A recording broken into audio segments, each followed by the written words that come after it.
Don't get your emergency bills all wound up.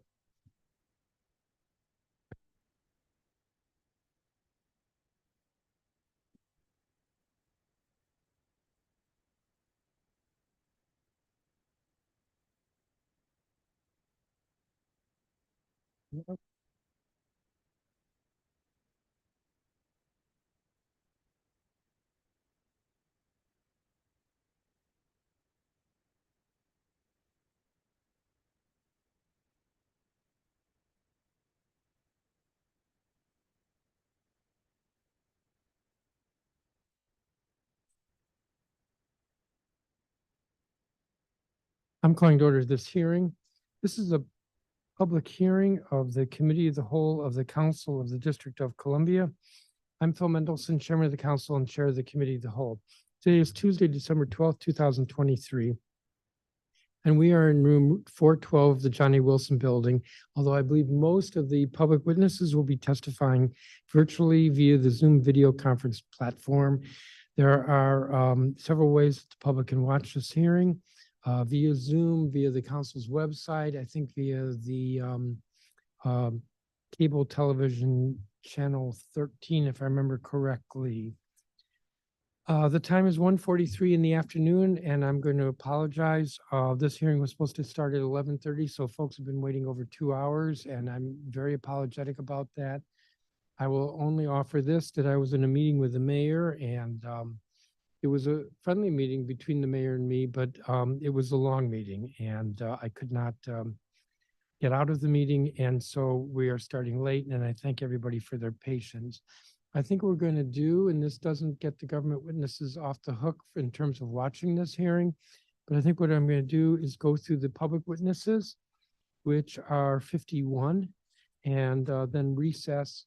We're going to look at whether we can recess to next Tuesday, but that date is not one you should put in your books yet when we'll hear from the government witnesses. So we'll go ahead with all of the witnesses except the government today.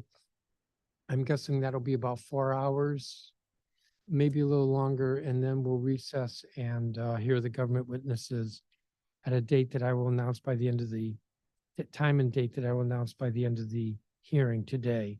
The subject of this hearing is chronic absenteeism and truancy. The purpose of this public oversight hearing, and I'm reading from the hearing notice, is to hear from government witnesses, experts, school leaders, teachers, families, advocates, and students about barriers to regular school attendance and ways to remove those barriers.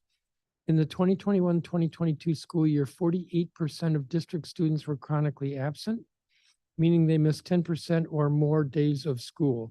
Numerous studies have shown chronic absenteeism has serious consequences for students, ranging from falling behind academically to severe increases in the likelihood of dropping out. While schools have a crucial role to play by building relationship-centered learning environments, engaging families, and holding early interventions, schools are not alone in the task of promoting student attendance. The Deputy Mayor of Education, the Child and Family Services Agency, Court Social Services, Office of the State Superintendent of Education, the Office of the Attorney General, and the Office of Victim Services and Justice Grants Administration all play a significant part in encouraging students to attend school. For example, Office of Victim Services Justice Grants Administration runs the Show Up, Stand Out program, which is directed at getting working with students who are missing school and getting them back into school, just as an example.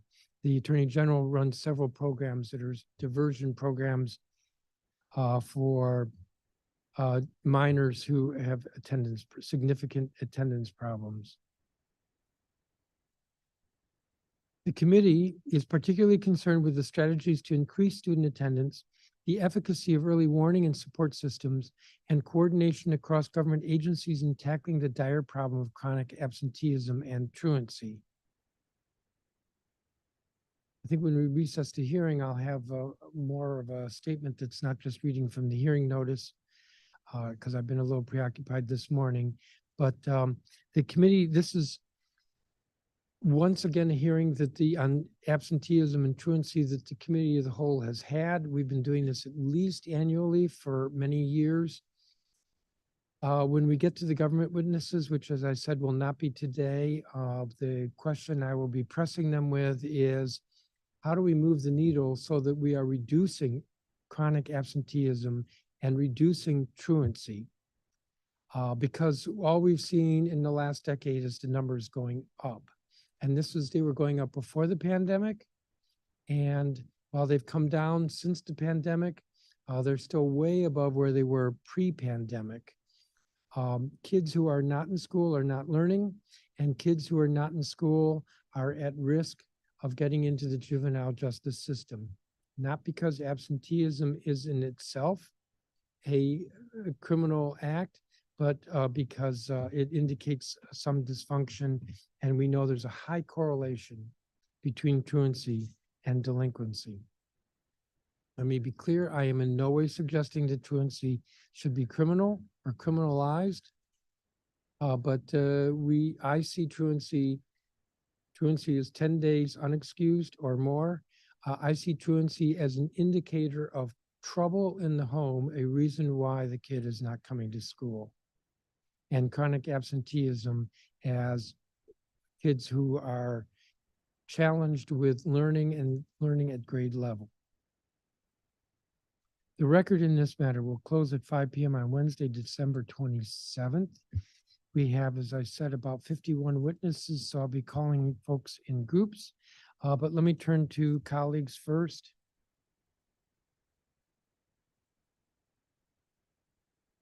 Councilmember Fruman, if you have an opening statement.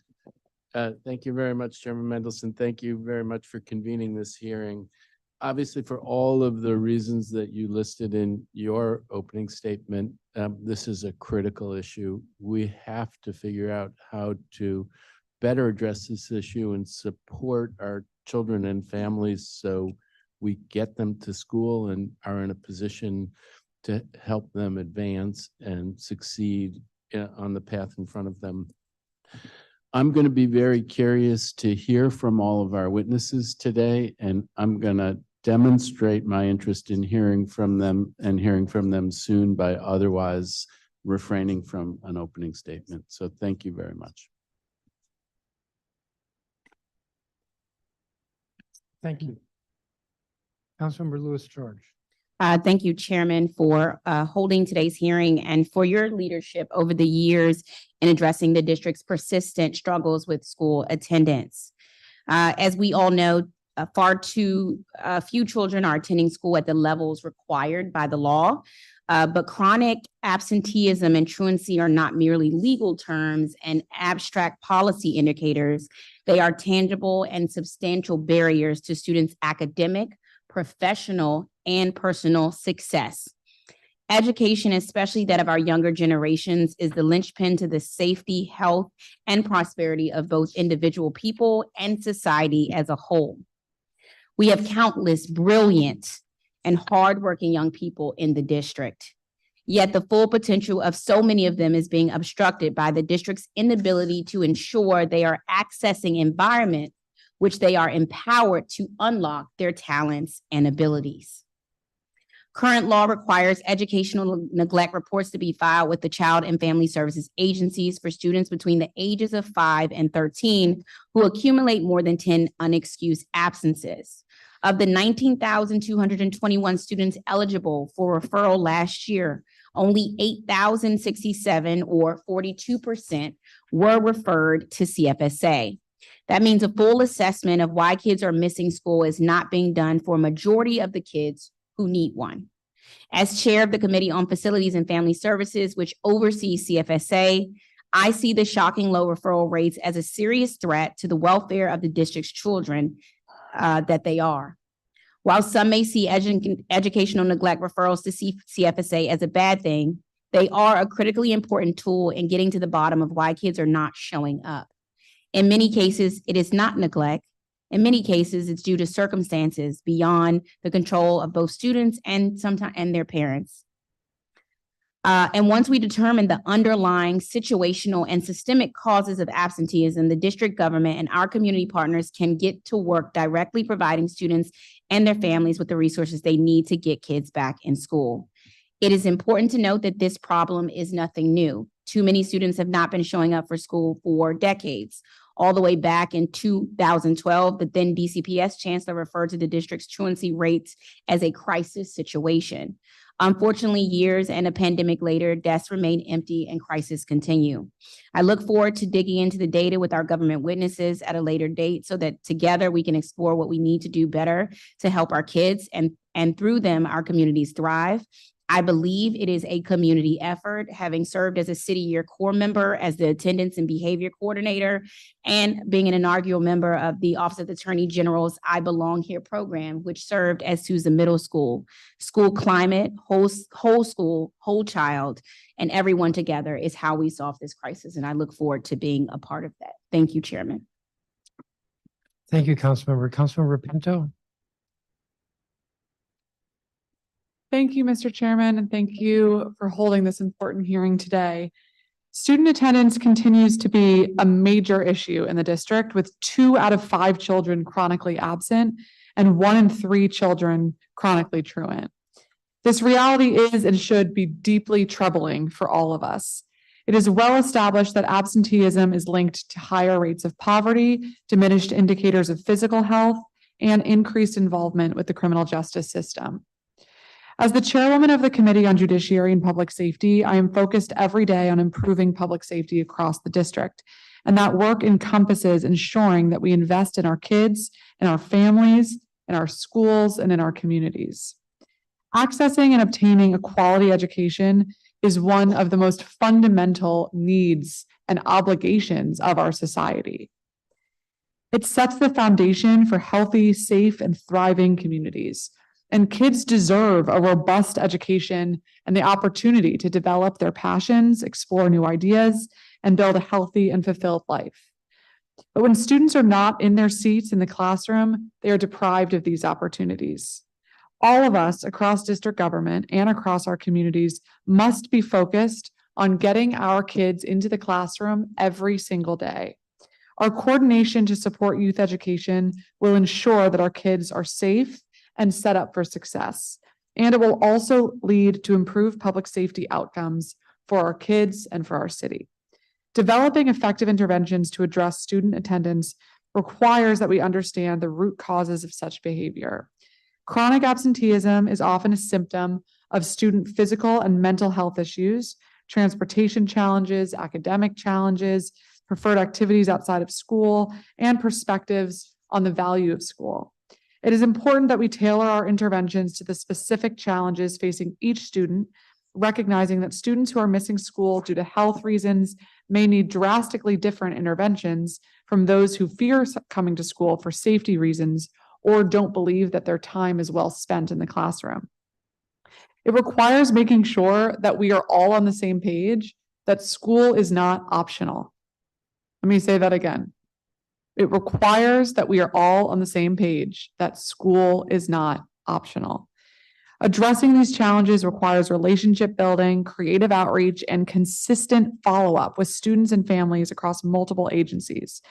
And I'm committed to ensuring that our agencies have the support that they need to do this work most and more effectively. Our kids need to be in school. And if they're not, we need to reach them and their families to reduce the risk of future absenteeism. Failing to help our students obtain the education they deserve will create future barriers to their future success, while also putting our kids at greater risk for engaging in risky and unsafe activities. I appreciate the many programs that exist in our city to address this issue, but we need to know where the follow-up is when kids continue to be absent. And we need better information sharing across our education and public safety agencies to make sure that we are reaching the kids who need support and do that consistent follow-up. I look forward to hearing input from the community today and discussing how we can strengthen our interventions to improve student attendance in all of our schools in the city. Thank you, Mr. Chairman. Thank you, Councilmember Pinto. Councilmember Nadeau, I guess not. All right, then what I'm going to do is I'm going to call roughly the first 15 witnesses. Fraser O'Leary, who's Board 4 Representative, DC State Board of Education, Eric Goulet, who's the Ward 3 representative on the DC State Board of Education, Robert Henderson, who's the Ward 5 representative on the DC State Board of Education, Ebony Rose Thompson, who's the Ward 7 representative on the DC State Board of Education and also president of the board, Courtney Stafford, who's a principal with McKinley Middle and High School, Liz Cohen, who's policy director with Future Ed, Russ Williams, who's CEO at Center City Public Charter Schools, Justin Lessick, who's executive director of the Sojourner Truth Montessori Public Charter School, Tracy White, who's CEO of Paul Public Charter School, Catherine Procope, who is executive director, Howard University Middle School of Mathematics and Science. You see how many folks are here. And I realize that some folks may have dropped off because of our lateness in starting.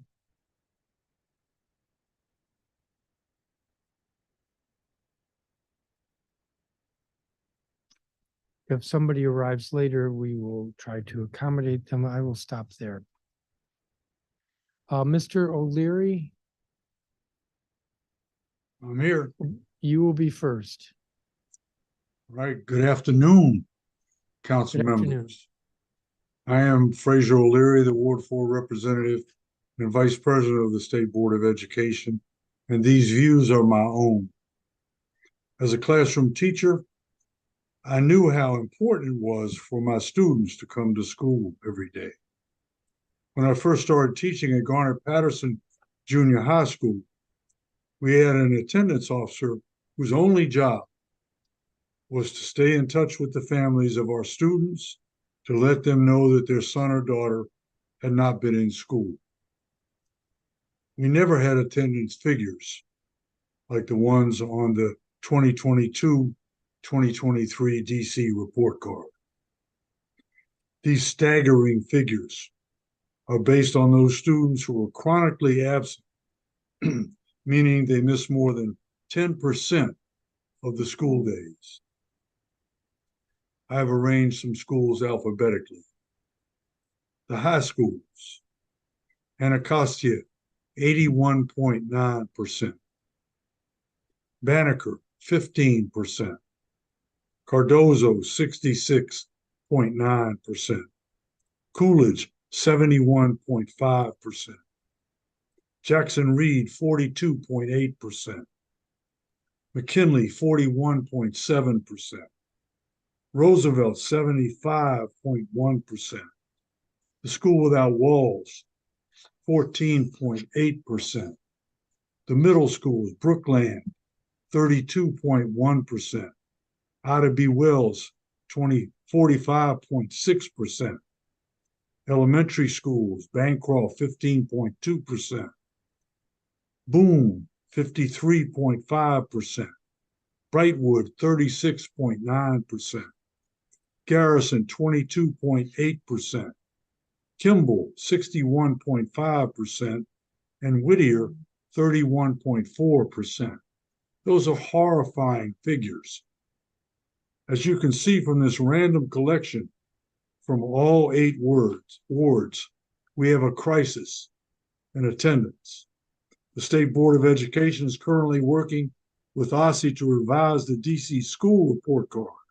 For me as an educator, these figures on the current report card should be a wake-up call to all of us in the city that we have an educational crisis concerning our children that needs to be addressed immediately.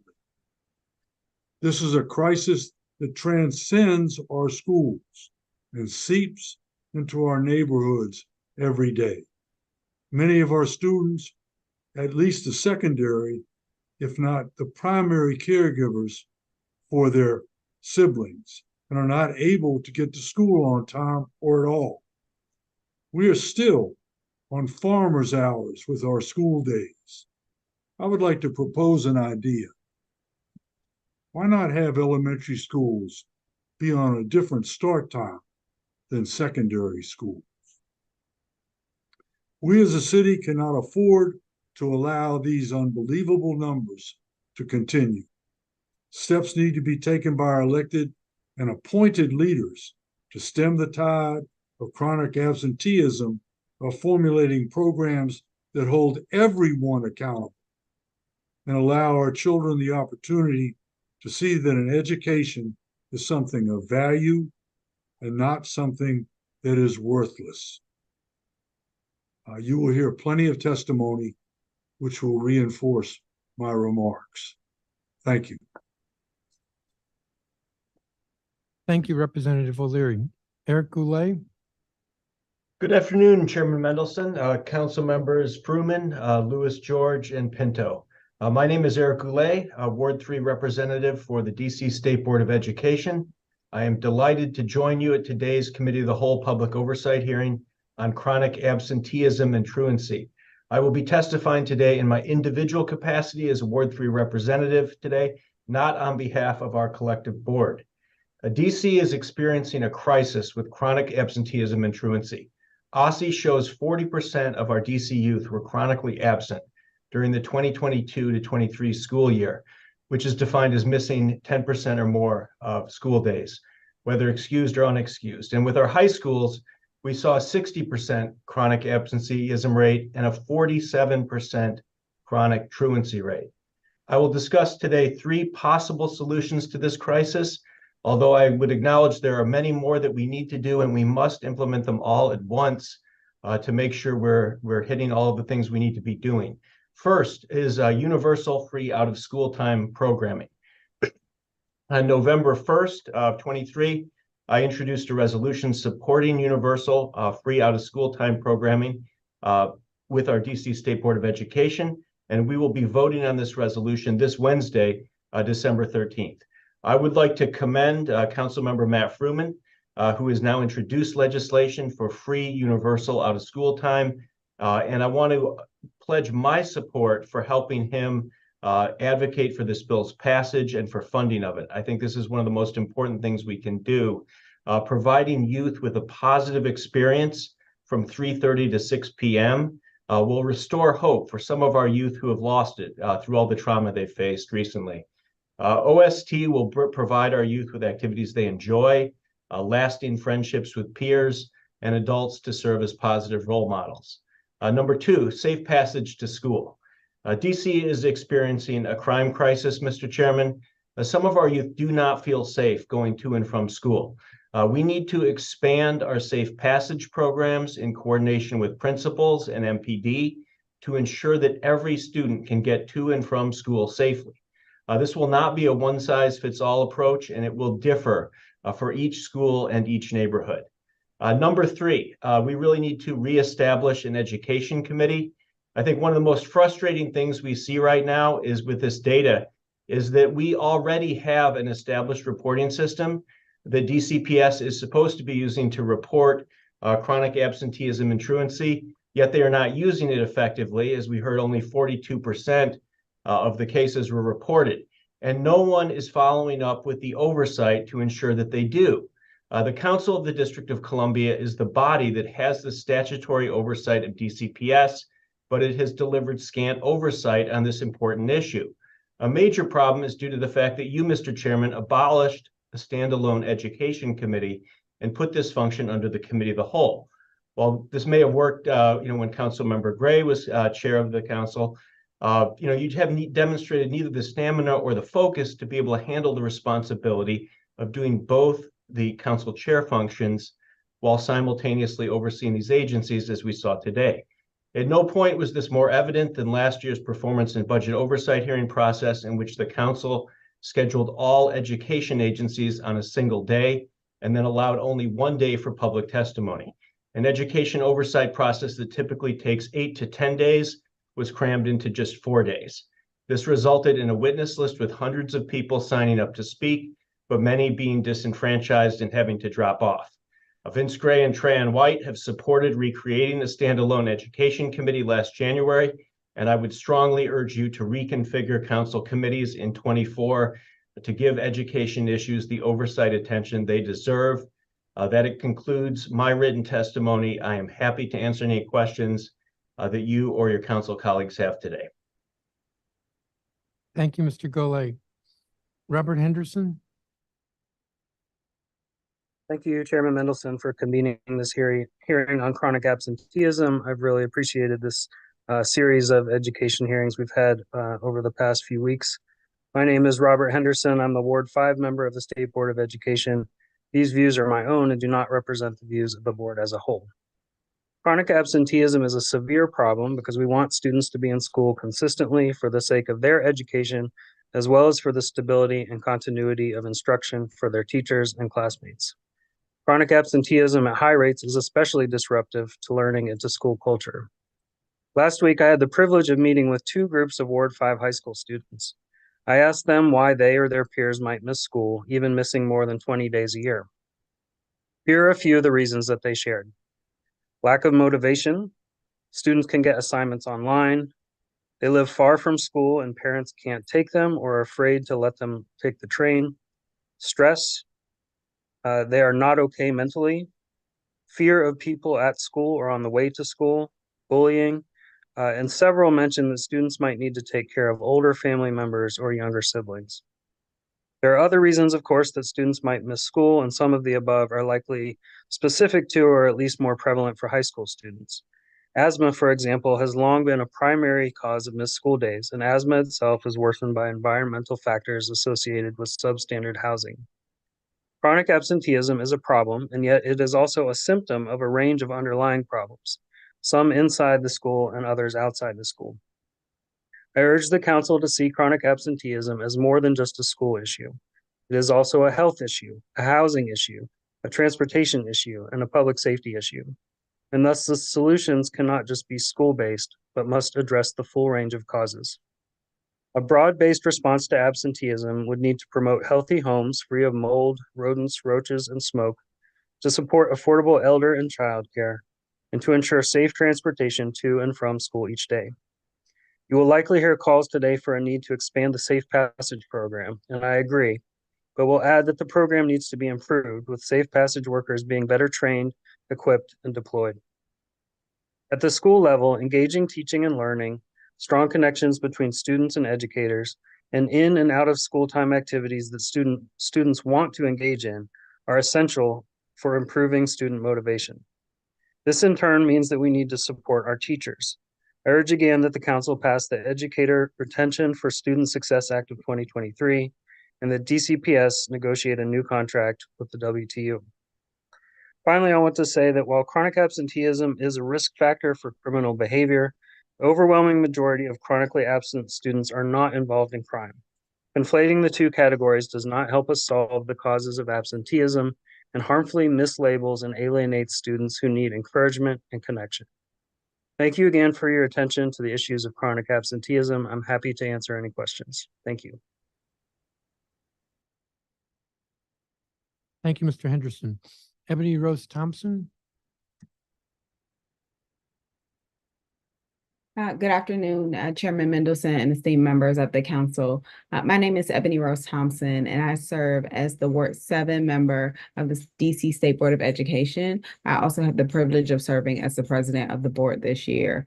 I'm testifying today in my personal capacity and not on behalf of the board as a whole. I would like to thank you for holding today's hearing. Early in the pandemic, educators began sounding the alarm on chronic absenteeism and truancy. If we learned nothing about schools during that time period, it is that they are the social safety net. And the first step to serving our children is being able to put our eyes on them, to see how they're doing, and to know when they are not all right.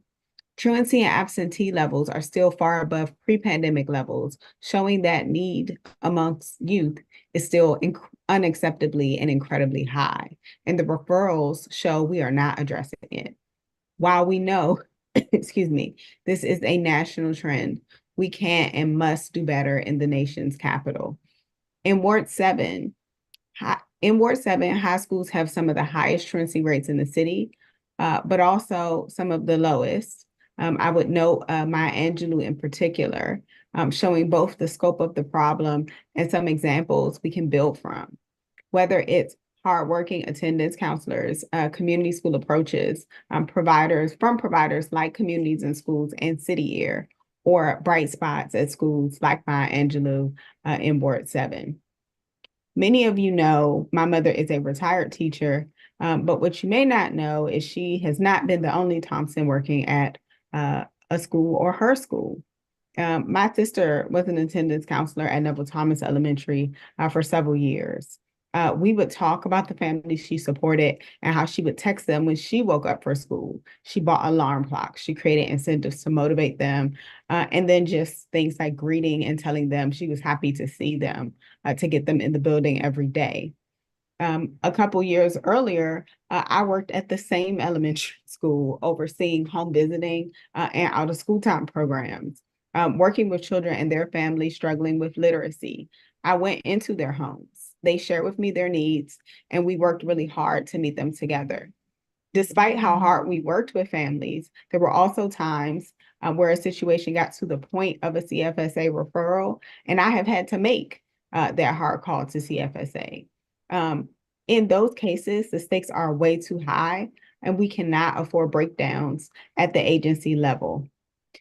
What is at risk is the long-term academic, economic, and social development of our children. Chronic absenteeism and truancy signify other issues children may suffer from. Truancy is the result of a combination of family, school, and community factors. When children are chronically truant or absent, they are telling us something with their feet that they may not know how to express with their words. As a city, we have to respond to our youth's call for help. It is time that the city comes together and makes sure that our children's calls for help are addressed. I know the city is desperate, for solutions to stem the alarming rise in youth crime.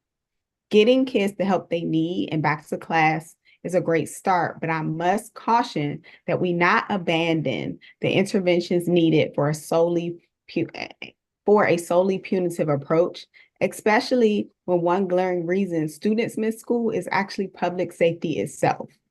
I've asked my SBOE colleagues to delve more intentionally into the connection between truancy and school climate and safety work that we are already doing. I'm looking forward to us hosting a roundtable or a panel on this issue to identify opportunities and solutions, consider opportunities to engage multiple voices, and deliver a resolution highlighting steps agencies can take to work around school climate and safety. As the hearing notice identifies, there's over half a dozen agencies involved, and we see the much needed coordination and collaboration to ensure our families are served. Thank you. Well, thank you. I do not have a copy of your statement. It sounds like something I said to you at the last hearing. If you could provide it, that would be great. The next witness is Courtney Stafford, Principal of McKinley Middle and High School. Good afternoon, Chairman Mendelson, Good council members, afternoon. staff, and members of the public. I am Courtney Stafford, the proud principal of DCPS McKinley Middle School and McKinley Technology High School. I am here today to tell you about our school's efforts to improve attendance and reduce chronic absenteeism, efforts that are having results. When students are in school, they can learn, develop relationships, pursue interests, and achieve success. When students are in school, they can learn, develop relationships. Students who are chronically absent are more likely to fall behind, become disconnected from school, or not graduate on time. And attendance is critically important, and I thank you for this opportunity to testify on this topic today. In my education career, I've taught science, been an assistant principal at Ballou Senior High School and McKinley Tech, served as principal of Kelly Miller Middle School, completed the Mary Jane Patterson Fellowship at DCPS, and have worked as a public charter school leader. I know the importance of attendance, and in my leadership at McKinley, I'm so proud to say that we are seeing improvements in attendance this school year and last school year. During the 22-23 school year at McKinley Middle School, we saw our attendance rate improve and levels of truancy decrease from the prior year. The percentages of students who have 11 or more unexcused absences decreased by 21% in a single year, from 59% to 38%. We are encouraged by this progress and expect to see further improvements this year. Last year, we were proud to complete 100% of the required students' attendance conferences. These conferences allow our staff to better understand the barriers students face with respect to attendance while emphasizing compliance and the importance of being in school as many days of the school year as possible. At McKinley Middle and High, we are seeing improved attendance and reduced chronic absenteeism this fall as compared to last school year. For example, our in-seat attendance is currently 92.7% across both campuses, an improvement of 1.5% from this point at this time last school year. Additionally, our rate of chronic absenteeism is currently 23.4%, an improvement of 8.6% from this point during last school year. At McKinley Middle and McKinley Technology High Schools, we have used several strategies to improve attendance and drive down chronic absenteeism. We are part of a pilot with DCPS Becoming Team, where we're focusing on staff and student relationships, specifically student sense of belonging. We begin each lesson with an SEL opener focused on social emotional learning and building community among students and adults. We also assign each student who needs attendance interventions to an adult in the building that's their champion, that tracks and monitors their attendance and ensures that they feel welcome and have what they need. We've included partners such as After School All-Stars at McKinley Middle and incredible messengers that come into the building on a daily basis to support students. Partnerships with student-led groups like Student Government Association, PBIS, where students have events and say what events they would like to use their points for, what items they want in a school store, community meetings every other week where our grade level town halls come together to build community, and advisory periods on a daily basis. Thank you for the opportunity to testify today, and I look forward to answering your questions. Thank you, Ms. Stafford. Liz Cohn, who's Policy Director with Future Ed. Good afternoon, everyone. My name is, as you just said, my name is Liz Cohen. I'm the Policy Director at Future Ed, a research center at the Georgetown University McCourt School of Public Policy focused on K-12 education. As of today, 32 states and the District of Columbia have released their chronic absenteeism rates for the 22-23 school year. DC is one of the more recent additions to this list, having just released new data on November 30th. Unfortunately, of these 33 jurisdictions, DC has the highest chronic absenteeism rate for last year. But we're actually now almost 4 months into the current school year, and we're only just now seeing data from last year. There's no information about what absenteeism and truancy look like right now to guide policy, practice, or resource allocation. So if I leave you with one idea today, I hope it is that more timely public data on absenteeism is an important policy adjustment that will greatly help the District of Columbia address this serious problem. Now, DC is different from many states because, of course, it's a city.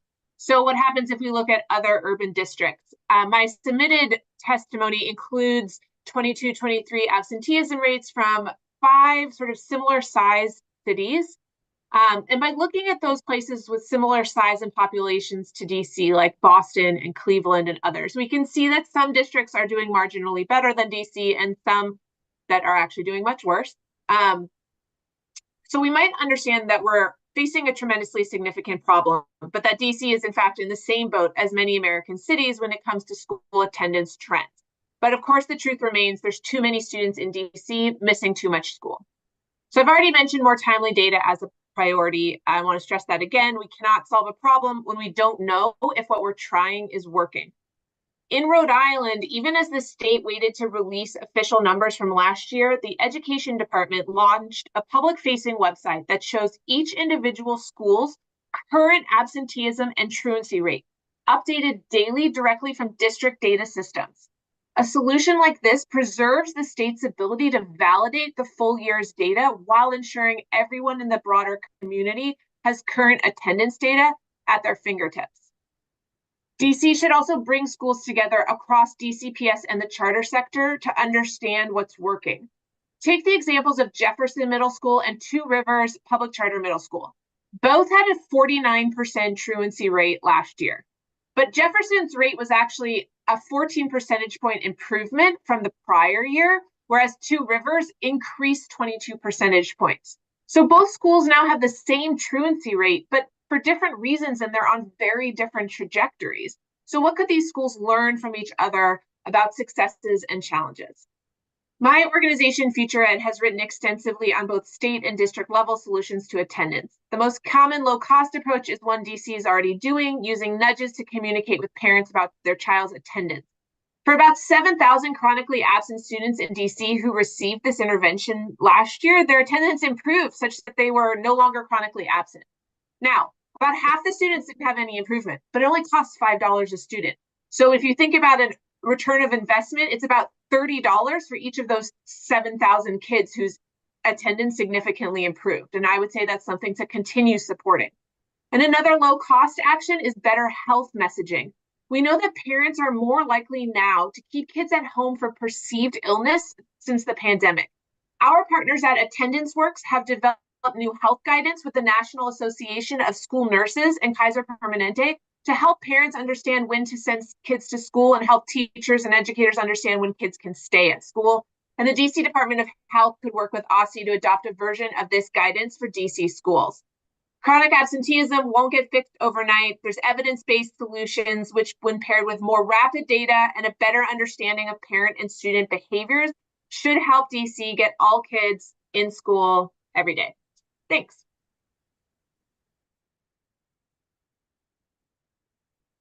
Thank you. Russ Williams. Good afternoon. Hello, Chairman Mendelson, Councilmember Pinto, and members of the public present today. My name is Russ Williams, and I serve as the President and CEO of Center City Public Charter Schools. We operate 6 campuses, serving over 1,300 students in the Capitol Hill, Congress Heights, Noma, Shaw, Petworth, and Brightwood neighborhoods. At Center City, like many schools, we believe students learn best if they are in school every day. For our schools, at the start of this school year, during in-service, as part of our welcome back message to staff, we emphasized everybody plays a role in ensuring strong attendance as something that was critical to our ability to serve our families and students well. So, research is very clear. Learning is cumulative, especially in math. And we committed as an organization to the idea that attendance is everyone's business. This was the crux of our welcome back message this year, in fact, that we all had a role to play in ensuring that our students were attending school daily. This emphasis has paid off for us as the percentage of our students with 90+% attendance has increased steadily for us over the past 3 years, while our chronic absenteeism has decreased year to date down to 26%, which is down 10 points from a high of 36% in school year 21-22. Toward this end and across our campuses, many of our teachers call families when a student is absent. Those calls are logged in our database system. The idea is that we want to show our families that we notice and care when students are absent. We believe these calls and this outreach demonstrates for our families that it's important to attend school and that we care about them and that there's a negative impact if students miss school regularly. I want to highlight something from our Shaw campus. In addition to having teachers call, the Shaw campus team wanted to be even more intentional about attendance this year. It was one of the 6 that had struggled more so than the others in the prior year. So they created an incentive called the Amazing Attendance Race. And the goal was for the Shaw homerooms to have 95% or higher weekly in-seat attendance.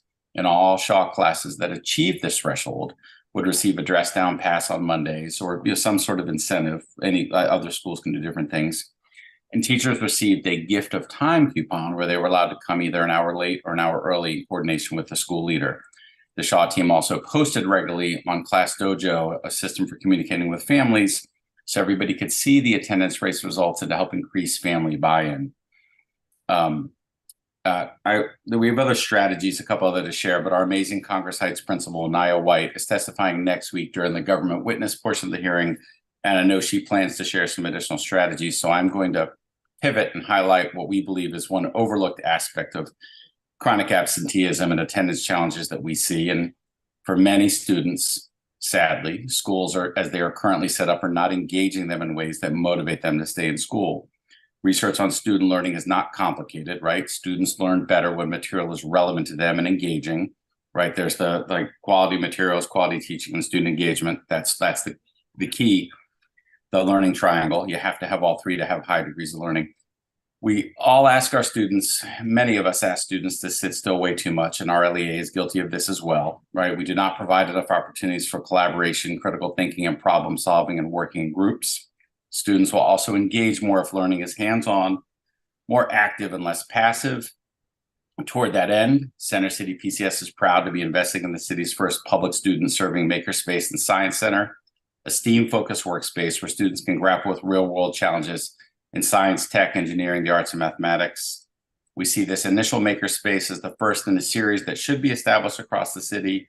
One space cannot serve 100,000 plus DC public school students, but we'd love to see the city set a goal of opening a makerspace per ward in the next 3 years, with a long-term goal of having multiple makerspaces in each ward. By the end of the decade, these will bring back disaffected learners, provide students with challenging and engaging workspaces, and really spark the interest in learning that we're missing. A lot of kids are missing. I will jump ahead and I see my time is out. I appreciate the opportunity to testify, and I'm happy to answer any questions. Thank you. Thank you. Justin Lessig. Good afternoon, Chairman Mendelson, other members of the council. My name is Justin Lessig. I'm the Executive Director at Sojourner Truth Public Charter School. Sojourner Truth PCS is the district's first and only public Montessori middle and high school. We are located in Ward 5, and we currently have about 285 students across grades 6 through 10. Over the next few years, we'll grow until we have closer to 450 students across grades 6 through 12. We were fortunate last year to have some of the higher attendance rates in the district, and I'm testifying today to share some of the strategies that we used. Like most LEAs across the city, we used a multifaceted approach. First and foremost, we work hard around building a culture of inclusivity and personalized support. I believe it's critical for students to know that they are truly seen and truly cared for while they're at school. We work very hard to create a close-knit culture where students feel welcomed in a very authentic way. Each of our classrooms, whether at the middle school level or the high school level, whether it's a subject like math or something like music, we start the day with a community circle. Students take on roles as facilitators, mindful moment leaders, greeters, and more. Each student's individually and openly acknowledged by the whole group during that circle greeting, given the chance to share and be heard. As teachers, as administrators, we participate alongside students and in the same capacity. It's a comfortable, it's a familial way to start the day, and it focuses on personal connections between each individual in the community. We also try to build in choice and voice in curriculum and overall academic experience. It's a Montessori tenet to follow the child with respect to interests and avenues of exploration. So we make room for student voice and choice in as many places as possible in our curriculum. When students are writing argumentative essays, they're encouraged to pick their topics and to argue about things they care about. When they're studying figurative language, they're encouraged to find it in their favorite music. We believe small things like this are an additional opportunity for connection. This time it's personal connection with the content being studied.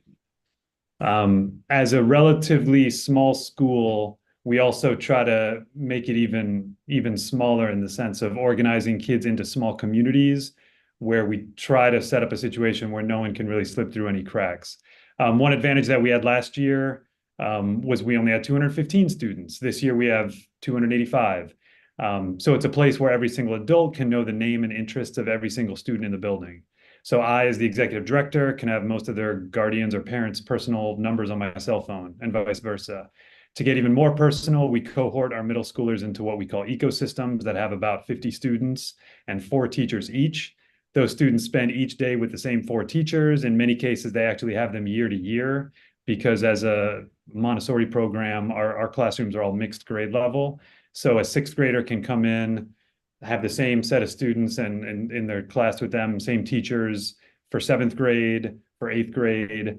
So when they get promoted after 8th grade, that's often their 3rd year in a row with the same core group of teachers. So there's these strong relationships with families. This is even true at the high school level where our ELA and math classes are also mixed grade level. So many of our 10th graders are in their 2nd year with a particular ELA or math teacher. High attendance rates, low truancy rates are a focus for all staff members and not just a specific team. So every student at Truth has a designated teacher mentor. This mentor is the family's liaison to the school.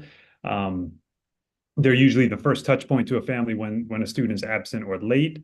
We have personal relationship-based persistent support systems for students. In many cases, this includes wake-up calls from mentors. Sometimes it includes transportation support where staff members actually pick up and drive students to school to get them on time, and then lastly, we worked very hard last year to streamline our system for early identification of students with attendance and truancy issues so that interventions could take place swiftly and so students wouldn't fall through cracks. And I'll stop there. I know there's a bit more in my testimony, but I think a lot of you have access to a PDF of it, and happy to answer questions if and when given the opportunity. Thank you. Thank you, Mr. Lessick. I do have your statement. Tracy White. Don't think she's here. Catherine Prokop. Be here. I am. Thank you, Chairman Mendelson and the council. I'm Catherine Prokop, and I'm the Executive Director at the Howard University Middle School of Mathematics and Science here in Ward 1. I appreciate your continuing to spotlight the attendance issues that our schools continue to experience. Missing school time has a long-term impact on student success. We have to partner with our families to make sure that we are doing all we can to ensure that our young people are in class and participating in learning experiences designed to foster their success. Our school, gratefully, experienced a 28% growth in attendance from last year. While we celebrate this growth, the success was indeed a school-wide effort. Having a positive impact on attendance takes more than just sending letters home, calling CFSA, and having attendance parties and incentives. We realized that understanding the root cause of absences was vital to developing a strategy to improve our students' attendance. We involved everyone in our school in the initiative. Our counselor and social worker make family contact and did home visits. Our front desk receptionist would connect with parents when they came to drop off or pick up their child. Teachers would use the weekly student support team meetings to contact parents, discuss strategies around attendance. Our culture team included attendance in our PBS initiatives so students encouraged each other to attend school regularly. Each of our students has a mentor in school who helps them set goals and check in weekly to discuss goals attainment and address any issue the students may have. Any anecdotal information on student is collected and analyzed to determine how we as a whole school can mitigate circumstances that impact attendance. We recognize that family engagement is key to good attendance, and we have implemented programs encouraging family participation, including family nights where our students were able to share their learning in math and science with their parents, and of course PTA, which is an important connection point for us. We conduct empathy interviews with students to determine what students like and dislike about school and how we can make learning more relevant to their personal experience. Our success results from considerable staff time and effort as we built the necessary trust relationships with our families. As we engage with our families and students, we recognize that they continue to deal with mental health issues, economic pressures, transportation, and safety issues. Many middle school students must help with siblings while their parents work. This impacts their attendance. We've had to develop trust relationships with our multilingual families, helping them understand the importance of school attendance without creating panic in their own communities with letters and phone calls. Safety is a huge concern for our families as they cite transportation issues, community violence as concerns that impact their student attendance. We need safe environments for our students to grow and learn. Safe and reliable transportation continues to be a key factor impacting student attendance. And we're grateful for the Students Ride Free and a Safe Passage program. And we do hope that the council will continue to look at other innovative transportation solutions that could include van routes or carpools that can provide families with alternatives to getting to and from school safely. Again, thank you for allowing me to share some of our successes as others on the call have as well. And I appreciate your time and effort on this important issue, and I'm available for any questions you may have. Thank you, Ms. Prokop. I believe that's all the witnesses I called this round. And so we'll have a 5-minute round for questions. Actually, I think I'm going to switch up here a little bit. Councilmember Fuman, you want to go first? Thank you very much, Chairman Mendelson. Just a few questions. First, Representative Goulet, thank you very much for the shout out on out of school time. I do think that that is a very important initiative, and I look forward to partnering with you on it. You made a reference to deficiencies in the Safe Passage program. And I'm just curious what kinds of things you're thinking about, what you think we should have on our minds as we're thinking about ways to strengthen that program. Thank you for the question, council member. I think there's a couple things we can do. There was when the council temporarily decided to reduce the number of SROs, we actually lost a number of them from the SRO program. So I think definitely committing to the SRO program, staffing those back up is going to be very important. And then hiring additional safe passage workers to be able to work with our youth, particularly in areas where they may be scared due to bullying, violence. You'll see that sometimes on Metro bus or around buses, and then to and from school. The challenge for us is each neighborhood has different challenges. And due to the fact we have students that are traveling across the city for charters, there won't be a one size fits all approach. So I think really getting everybody together, listening to the principals who will tell you what the issues are at each school is going to be important for crafting a solution that works school by school and neighborhood by neighborhood. But I don't think there really is an easy answer to it. We need to build it up, working with the communities and with the school leaders. Thank you very much for that.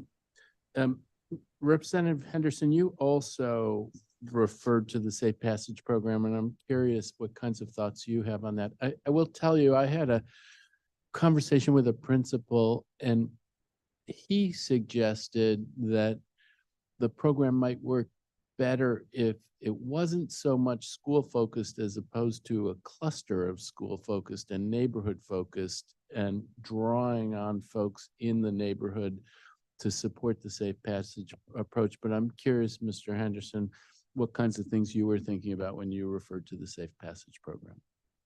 Yes, I agree with that. Most of my familiarity is with a cluster of schools, Phelps, Two Rivers, Brown, over by Spingarn. And I think that's absolutely right. And it's essential that the Safe Passage workers are communicating with all the school communities. The principals and the school communities, they know the spots where their students are tempted to like go to the store instead of make their way to school, or they might be in the least safe situations. And those school communities can help inform where the Safe Passage workers are positioned. I don't think Safe Passage workers are always positioned in the best spots. Sometimes it's because they're having to fill in roles like crossing guard that are needed, but perhaps could be filled by someone else. And I also don't know what kind of training the Safe Passage workers are getting. Previously, it has been with DME, and I think they got the same training that out of school time workers were getting, which didn't necessarily have a public safety type orientation. So I think we could do more to equip those workers to do the kinds of tasks that we're asking them to do. Really appreciate that. President Thompson, you talked about a lot of personal experience in this space. And one of the things that you talked about was getting to a place where you needed to do a referral to CFSA. And you suggested that the stakes at that point are very high. I am struck by all of the school officials who've testified in this first round about things that they are doing that they believe are successful. And all of those go to support for students and families as opposed to enforcement in a sense by going to CFSA. And I'm wondering if you can comment on if there were 7,000 referrals to CFSA, could that mean potentially 7,000 children sent to foster care? Is that a feasible thing? No. Is it how do the two things work together, and what's your view on the role of support as opposed to enforcement in this space? Well, I want to be really clear. Just because there's a referral made to CFSA does not mean a kid goes to foster care. Unfortunately, the way our system is set up, when we don't have like referrals and things processed, kids don't get services. And so it's not fun. Like I've had to call CFSA because I have a family who I know is living without water, right? What ends up happening is the whole family got moved into a hotel, and they had running water and they had utilities and everything else. And so I know that like attendance counselors, social workers, the people who are trained in like having to refer, they take very seriously when they make those referrals. And when they make them, it is because they know a family needs a certain set of services. And so I don't want us to consider the only thing that happens is that a kid ends up in foster care. And going to the, if I misstepped in the way that I described it, but I am curious, there was so much testimony about all of the innovative, creative things that are being done to support. And I wonder how you see that fitting on the landscape as opposed, juxtaposed. Maybe it's complemented by referral to CFSA, but how do you see support as opposed to referral? It's both. So we should have as many supports, like when I think about principal staffer's testimony and talking about what they're doing, or I know, I think Rustin Lewis is going to testify later about the work communities and schools is doing. We should absolutely have those interventions in school and make sure that all of those supports are happening. And we cannot ignore that if there is a situation where someone has to make a CFSA referral, that those referrals need to be processed and followed up on. So it's not a either or. Like ideally, we have those interventions and supports, so less students end up in those situations. But there will always be, unfortunately, because kids don't pick their parents, situations where we do have to take that step and make those referrals, and they have to be processed. Thank you very much. I'm over time, but thank you for your testimony. Thank you. So I had a couple of questions. I really wanted to focus on the principals or the CEOs of the schools. I'm going to start with Ms. Stafford, with McKinley. You mentioned a number of strategies. What I think you didn't mention was home visits. Do you do home visits? We do. We do home visits, but only for students that are chronically absent, but not as a preventative measure where we're building relationships.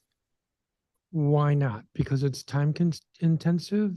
No, so McKinley Middle School is in year 1 of our partnership with Flamboyant. So right now we're doing empathy interviews with our parents and community before we move forward with a standardized home visit or student-led conferences and how we're going to form it. So we're in our planning year, but that is something that we're planning on doing in years to come. Okay, so you are planning on that. And, but that would be middle school, not the high school? Correct. Why? And that, don't read me as being antagonistic. I'm trying to understand. You're on the ground. I'm on the dais. Yeah, so McKinley Middle and McKinley Tech are 2 different types of schools. So McKinley Tech is a specialty school. Our students come from all 8 wards to McKinley Tech High School, whereas our middle school is a neighborhood school. So to start off small with just building relationships with the community, Langley Elementary School, we do partnership programming with, and then our neighbor Langdon as well is another feeder school that we have. So working with students in Ward 5 community instead of the broader community of DC public schools, since our high school students come from all 8 wards. Do you have show up, stand out at your school or schools? I do not. Okay, so you can't tell me about how effective they are. How about SSTs, which I think are now called SATs, student The attendance support- teams? Yes, we do. We have meetings at both campuses every other week. So my sense is that they have, over the years, become less effective and that some schools are overwhelmed. Do you think they're effective? I do think they're effective. We actually combined our attendance meetings with our wellness team. So it's our social workers, our guidance counselor, our attendance counselor, admin, dean of students. We have one meeting for middle school, one meeting for high school, where we all come together to talk about wellness as a whole, not specifically just attendance, because sometimes students' wellness determines if they're coming to school. And so we look at it as a multi-tier support system instead of just focusing on just attendance. Are these meetings with individual students or meetings with educators discussing a number of students? Meetings with educators discussing a number of students. Well, what about individual student attendance meetings? So that comes from the wellness team, like who needs a tier 3 support or a higher level of support. We look at data. We look at just one, attendance is just one data point. So we want to look at the full story to determine individual plans with students. We do have meetings with them as well. So we do have intervention meetings where we have a champion assigned to a plan for a specific student, but that comes from the wellness meetings that we have. I think that all sounds good, but I think the regulations require that there has to be an SST, student support team, which is now called an SAT, when a student has 5 or more absences. So do you do those? Yes, all of that is combined into the same meeting. Okay. And do you think they're effective? Yes, And you're not overwhelmed by the number that you have to do? no, And you wouldn't recommend any changes to the process? not specifically from my perspective at McKinley Middle and McKinley Tech High School. Okay, you got a little quiet there, but okay. But let me ask the other folks, meaning Ms. Procope or Russ Williams or Justin Lessick. Your schools have to do these student support team meetings as well, don't you? Yes, we do. We do them by grade level. And they're not that different from what Principal Stafford described. So they encompass several things. So if students are chronically absent, that meeting takes on a different flavor. And we're looking at particularly what's going on with that student. And similar to what Courtney described is that we include all of our support staff as well, so we can determine what we need to do. What we also do is call the parent, because those meetings have to include the people who were involved in the attendance issue. And so we can come up with a strategy to solve whatever the problems are. And you think they're effective? They absolutely are, because what happens is the family sees that, oh, everybody's here trying to support me, as opposed to, trying to make this attendance something that's really an issue. And the whole description of the meeting as a support meeting, and it's conducted as a support meeting in a way to actually help the family, help the student come to school. And you're not overwhelmed by them? Because some No. schools have a lot of them. Well, they're What part about- of the schedule. So if it's part of the schedule, then I mean, for our school, we just keep moving on with it. Mr. Lessick or Mr. Williams, do you have any comments on this?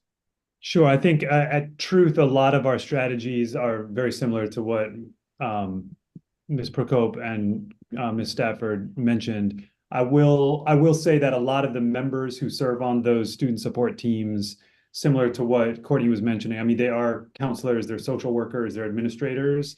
And so their scope of work does go beyond just serving on, conducting SSTs for students. So when it comes to like, are they overwhelmed? I'm not sure I would use the word overwhelmed, but I would say that if there were more social workers available to us, if there were more of the sorts of people that serve on those SSTs, then they could do even more.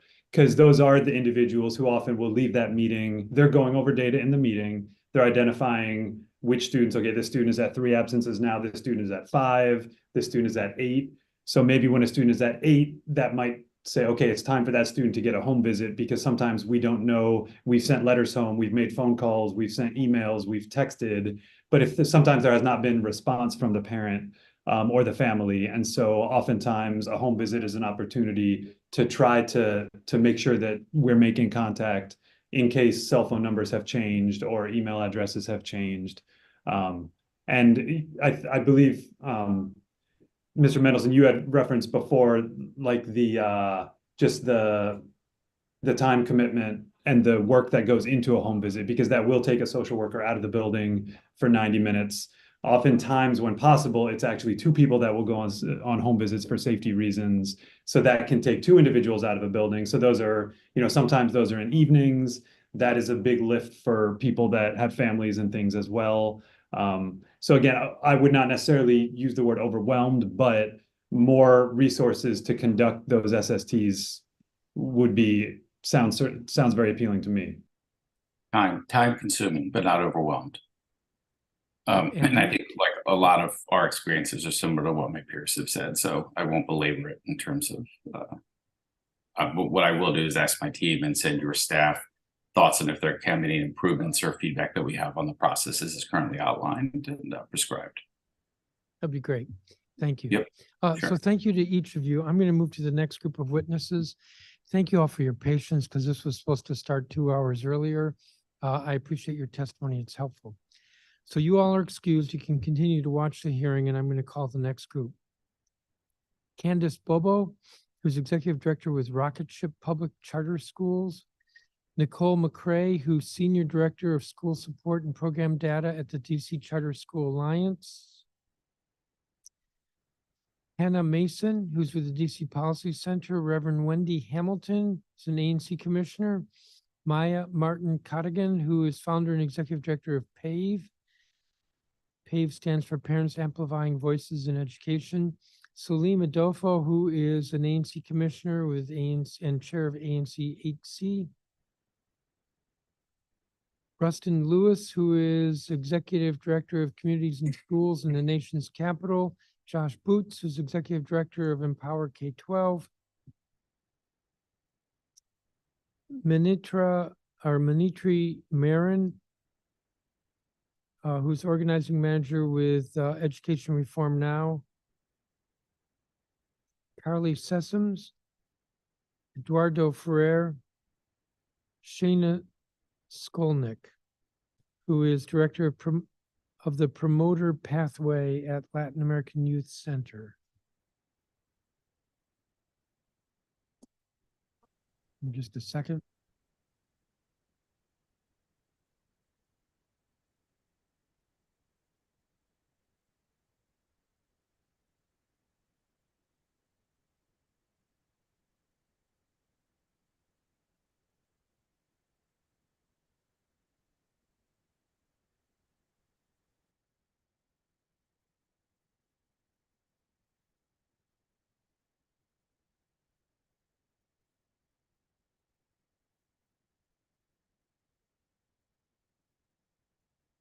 I'm going to call a couple more. Faith Gibson Hubbard, who's Chief Strategy Officer at PAVE. Laura Meistis, who's with DC Prep. Gavin Ware.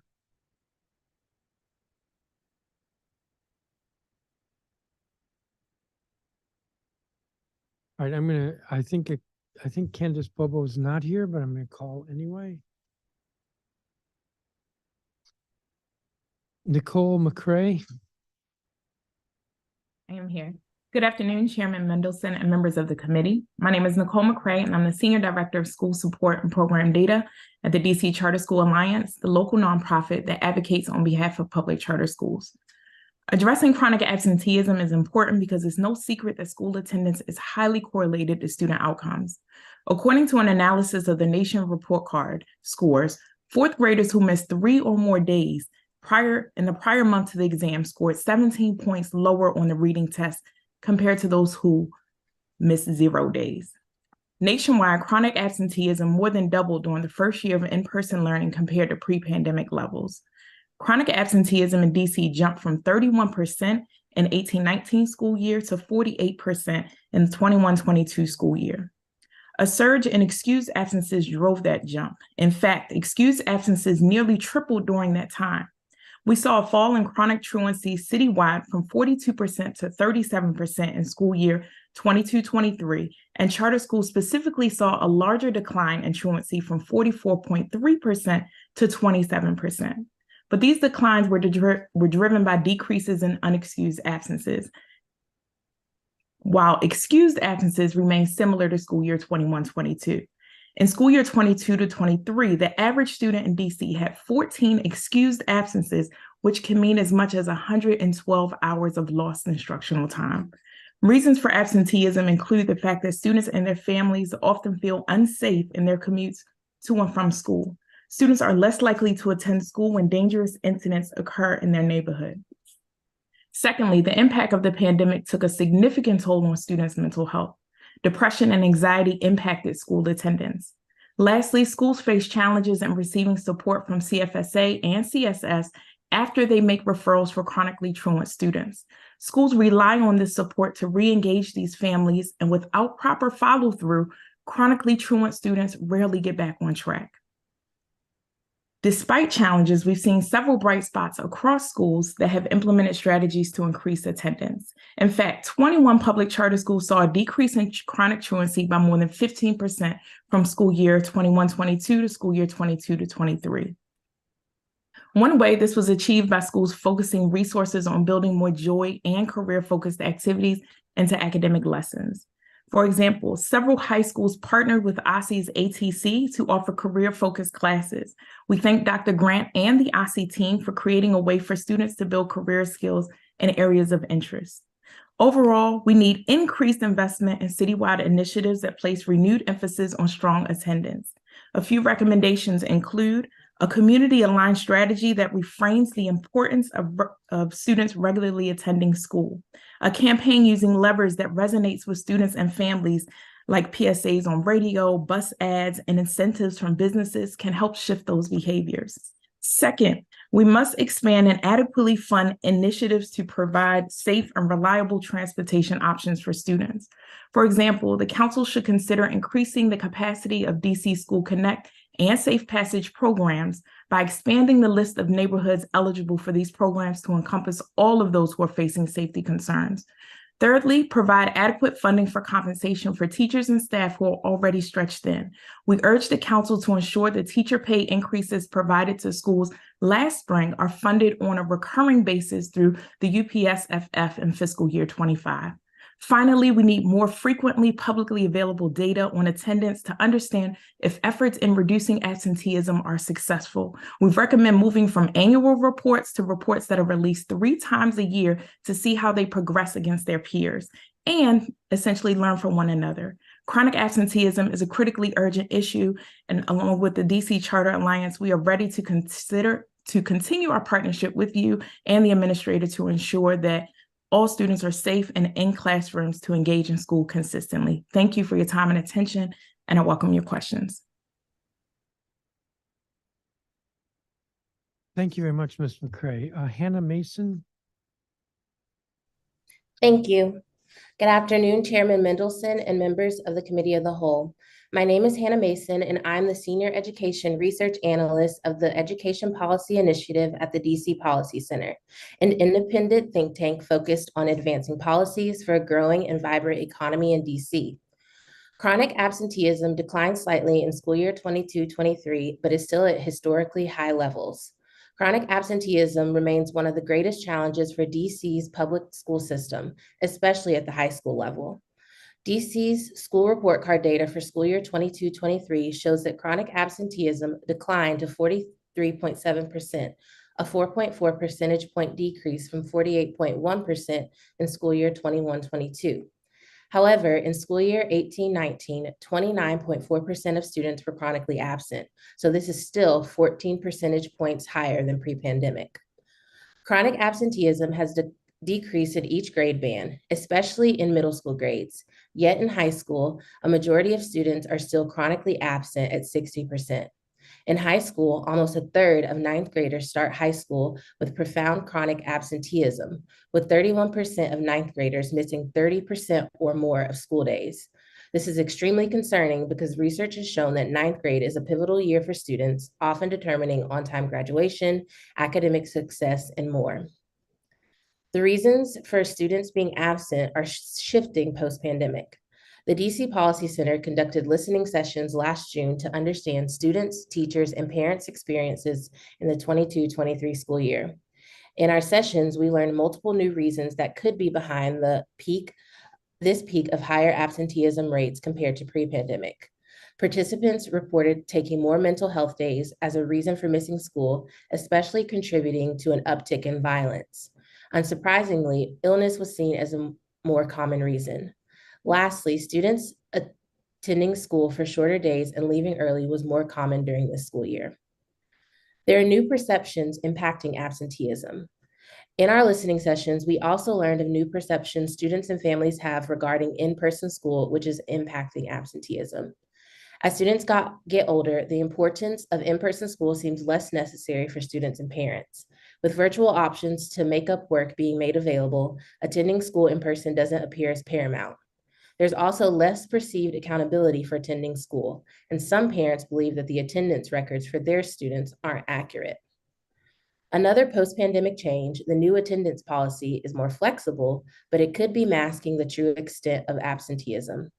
The new attendance policy implemented in school year 22-23 states that students must attend at least 60% of the day, meaning they can miss up to 40% of the day without being counted as absent, compared to 20% under the old policy. This makes it impossible to compare pre- and post-pandemic absenteeism rates. While this policy is more flexible for students and families, it creates the wrong incentive for attendance, allowing students to place a lower importance on coming to school.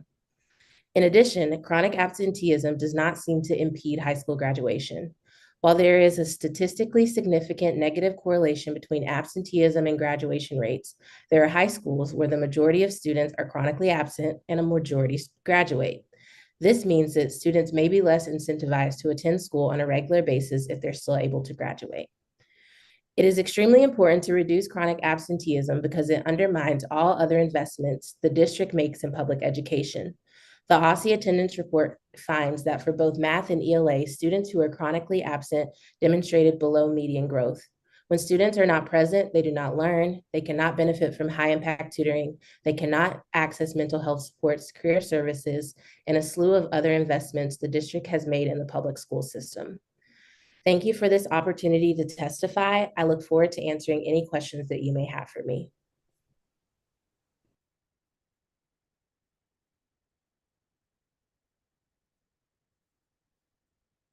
Thank you, Ms. Mason. You're welcome. Reverend Wendy Hamilton. I don't believe she's here. Maya Martin Cottigan. Is she here? I don't think she's here. Salim Adolfo. I'm guessing he's not here. Rustin Lewis.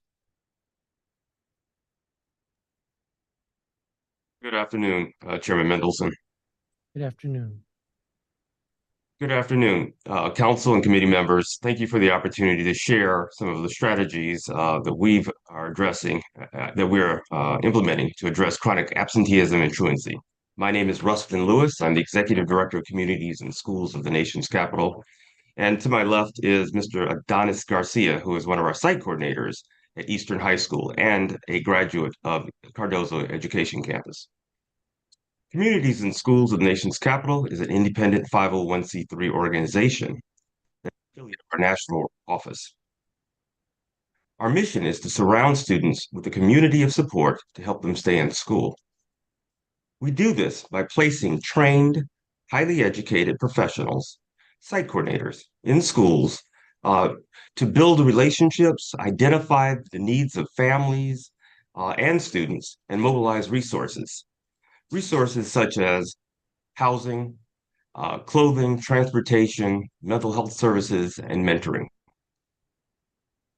During the 2022-2023 school year, we partnered with 10 DCPS schools, K through 12, served 4,100 students through a variety of whole school and small group programming.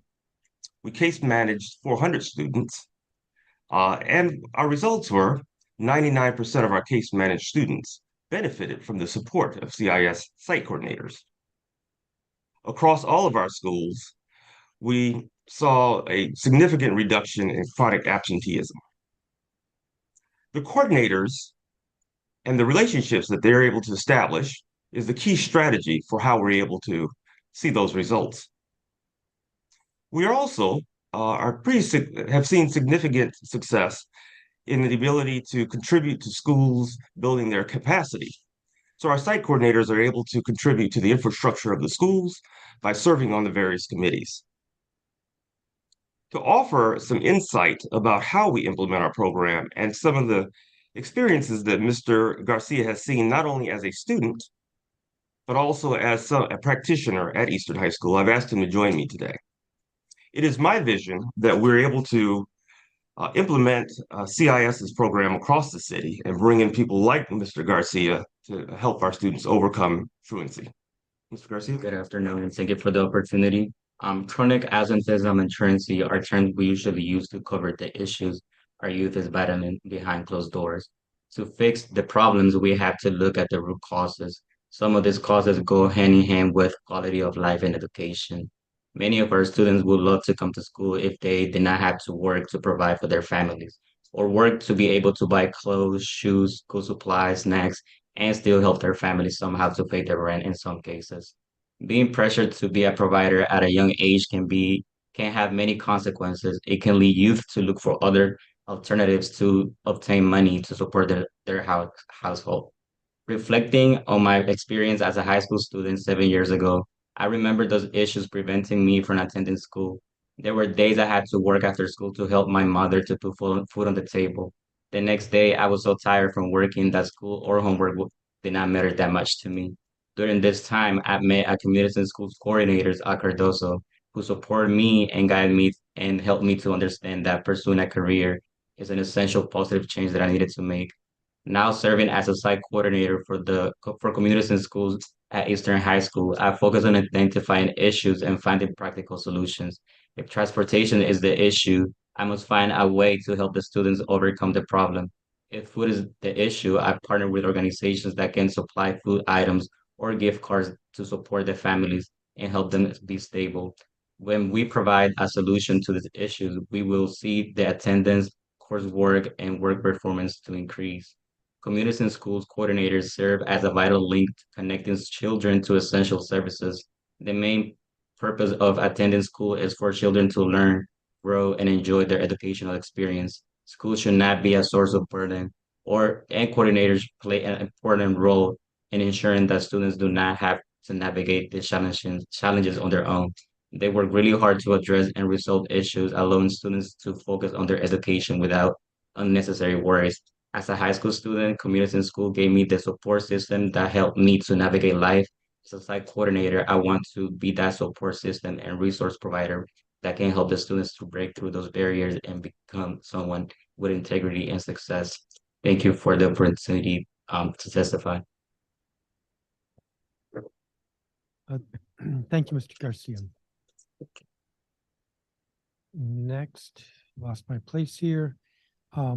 Josh Boots, see here. Yep. Good afternoon, Chairman Mendelson and members of the Committee of the Whole. My name is Josh Boots. I'm a 21-year district resident, former DCPS middle school math teacher, and executive director of Empower K-12, a DC-based nonprofit that helps schools use data to improve. The most powerful predictor of student growth and achievement, more than students' socioeconomic background, is the amount of effective instructional time that they receive. A landmark 2014 AIR report reviewed rigorous research studies and found that when schools increase the amount of learning time students receive and ensure that that time includes effective experiential learning, the amount of their improvement in literacy and math achievement, as well as their social emotional skills. Chronic absenteeism is defined as missing more than 10% of school days or more than one day every 2 instructional weeks. When in-person learning returned during the pandemic, absenteeism rates soared and they remain substantially higher than pre-COVID rates. Many students are falling further behind, and their effective instructional time received gap, which ballooned during the pandemic's virtual year, continues to grow. The impact of chronic absenteeism on academic achievement is profound. This past summer, LEAs representing more than 4 in 5 students served by our system participated in an EK-12 study of locally administered assessments, and we found that students in grades K through 8 with profound chronic absence, missing more than one day every week on average, were more than 3 times less likely to achieve a grade level. Additionally, our study found that students who are new to their school were statistically significantly more likely to be chronically absent, 55%, as compared to returning students who were only chronically absent 37% of the time. And our sample included 1,111 students who repeated the same grade in 2022-23, and they improved their attendance in the retained year, attending on average 13 more days of school than they did the prior year that led to their retainment. Chronic absenteeism typically also becomes a habit. In fact, 75% of the students who were chronically absent in 2018-19 and were still enrolled in our sample this past year were still chronically absent last year. Let's talk about solutions. A year ago, EK12 released a post about the bright spots in 2021-22 attendance data, and we found 7 different things that these schools did. First, early identification and support. Schools that implement systems to identify at-risk students early and often can provide targeted interventions earlier. We help our schools by providing a predictive analytics model that shows which students are most likely to end the school year chronically absent, which allows them to identify students for mentoring, family engagement, home visits earlier. They also really dig into student belonging family relationships, and that's authentic relationships, not just the push notifications that we've heard about today. That's the authentic relationships, authentic communication about school. They also talk about what school is fun and welcoming, right? We really heard from the leaders that being a caring, safe place really is important to getting students into school. They also hold frequent data attendance meetings. And they also really talk to us about the adult resiliency and creativity, that every student needs a different solution. And so it really is coming together on those biweekly, weekly data meetings to really figure out what is the right solution for this student and this family. They also talk to us about adult attendance leading by example. I think if we looked at the data that student absenteeism and adult absenteeism in our education buildings are both higher than normal. And so they really tried to figure out ways in which to show that students that matter, that have adults in the classroom every day as well. Lastly, our city's definition of student attendance and being considered present is not nuanced enough. A year ago, DC Council changed legislation from the 80-20 rule to the 60-40 rule, which actually enables students to miss more than 350 instructional hours and maintain a perfect attendance record. The policy still punishes students who arrive halfway through the school day, treating them as absent the full day. We have technology. Technology can capture exactly when students are in and out of our buildings, leaving us with accurate student counts at all times for both safety purposes, but also a more nuanced view about the number of instructional hours that students receive. We must invest in this technology. Thank you for your time and for your commitment to the future of our children and our community. And I look forward to answering any of your questions. Thank you, Mr. Boots. Manitri Marin. Hi, before I start, I just want to let you know I'll be reading a more condensed version. So good afternoon. My name is Manitri Martin. I'm a Ward 4 resident, former teacher and literacy tutor, and an organizing manager for education reform now in DC. Today, I'm urging the DC Council to urgently address chronic absenteeism in these following ways. First, by expanding home visiting services. Second, strengthening families and community engagement with sustained support for Everyday Labs nudge intervention. Third, prioritizing student support by stabilizing school-based behavioral health funding and expanding safe passage. And fourth, enhancing oversight for government agencies. We're all familiar with the fact that chronic absenteeism is a pressing issue, with 43% of students being chronically absent and us having the highest rate in the country. So what can we do to address chronic absenteeism? RNDC simply believes we need to address targeted actions or have targeted actions that acknowledge the complexities of these issues. First, starting with expanding home visiting services. Recently, when interviewed by NBC4 about missed school days in the first semester, a student casually remarked, 8 days is not a lot, underscoring a widespread lack of awareness about the seriousness of chronic absenteeism in DC. And this attitude is concerning, as 10 or more missed days constitute chronic absenteeism or truancy. However, the student did reference her teacher's impact on attendance, and which highlights the personal attention, the value of personal attention and relationship building. My experience as a former teacher supports this. Compensated home visits to every student's home before the school year begins, which allowed me to have a consistent 95 to 98% attendance rate over the 5 years of my teaching career. And this approach was effective even during virtual learning transitions. And so, while DCPS 2021 summer initiative of home visits to over 3,000 families were positive and was a positive first step, it reached only a small portion of over 50,000 students served that year. And this gap needs addressing for a more effective fight against chronic absenteeism. With that being said, a comprehensive approach, however, is needed. And I encourage you to think of these 3 other points as well. Second, strengthening families and community engagement with sustained support for everyday labs nudge intervention is one step. By continuing to invest and expand these data-driven tools, we can ensure robust oversight for accuracy and data collection and address gaps in chronic truancy. Next, prioritize student support, stabilize our school-based behavioral health funding, and also expand safe passage. With 10% of DC youth experiencing anxiety and depression, every school needs at least one clinician backed by stable funding.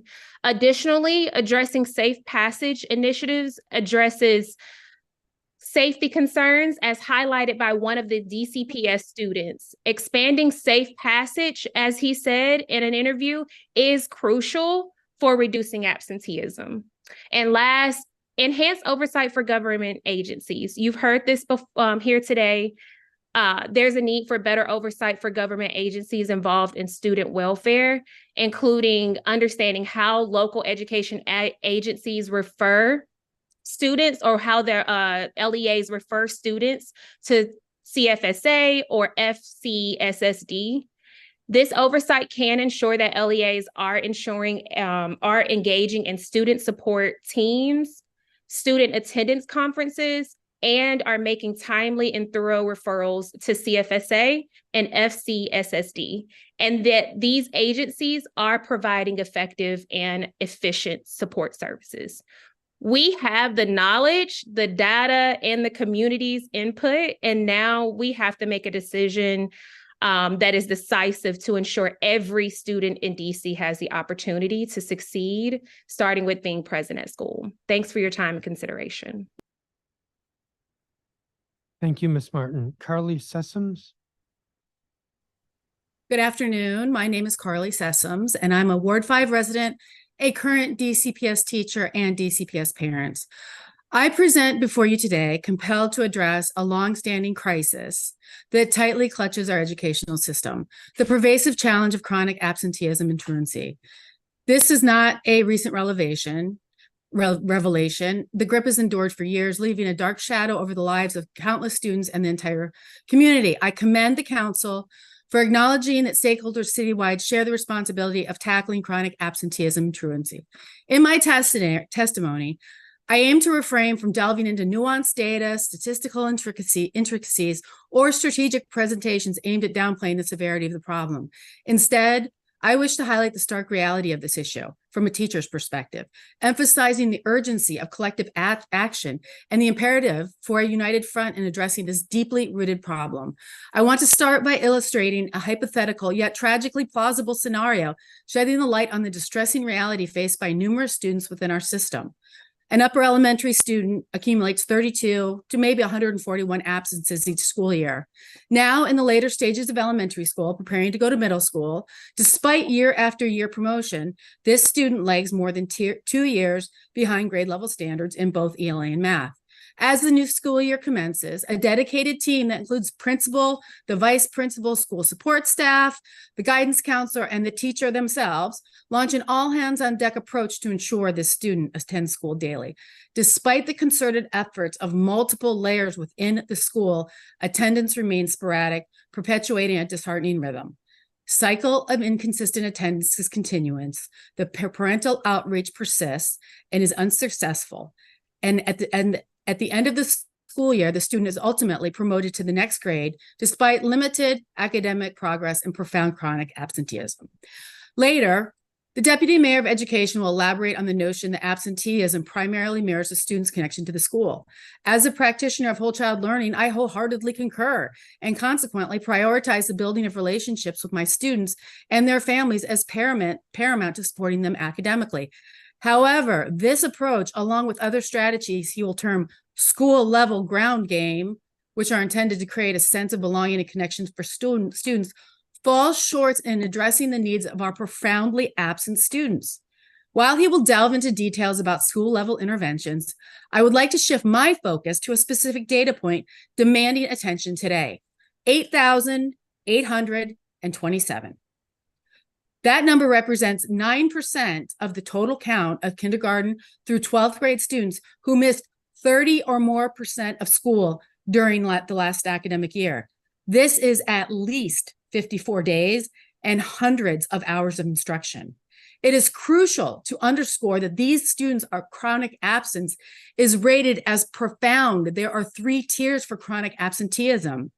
So this leads me to a discussion of in-seat attendance rates, a metric that will be highlighted by both Chancellor Farabee and Deputy Mayor Kine as indicators of progress. The metric of in-seat attendance, highlighted as a sign of success, may mask the struggles of the most at-risk students.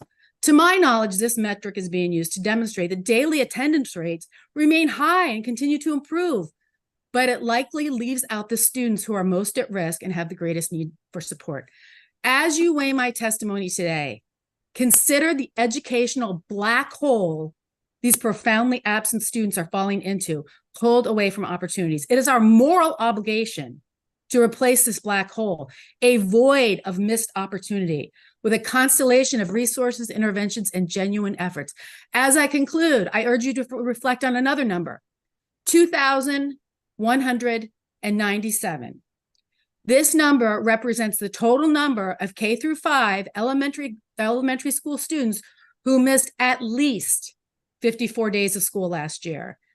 Let this number serve as a poignant reminder that our work extends beyond the rhetoric and directly impacts the lives of these students who urgently need our collective action. I implore you to champion systemic changes, ensuring no child is left behind, breaking this cycle that hampers their potential and all their future success. Thank you for listening.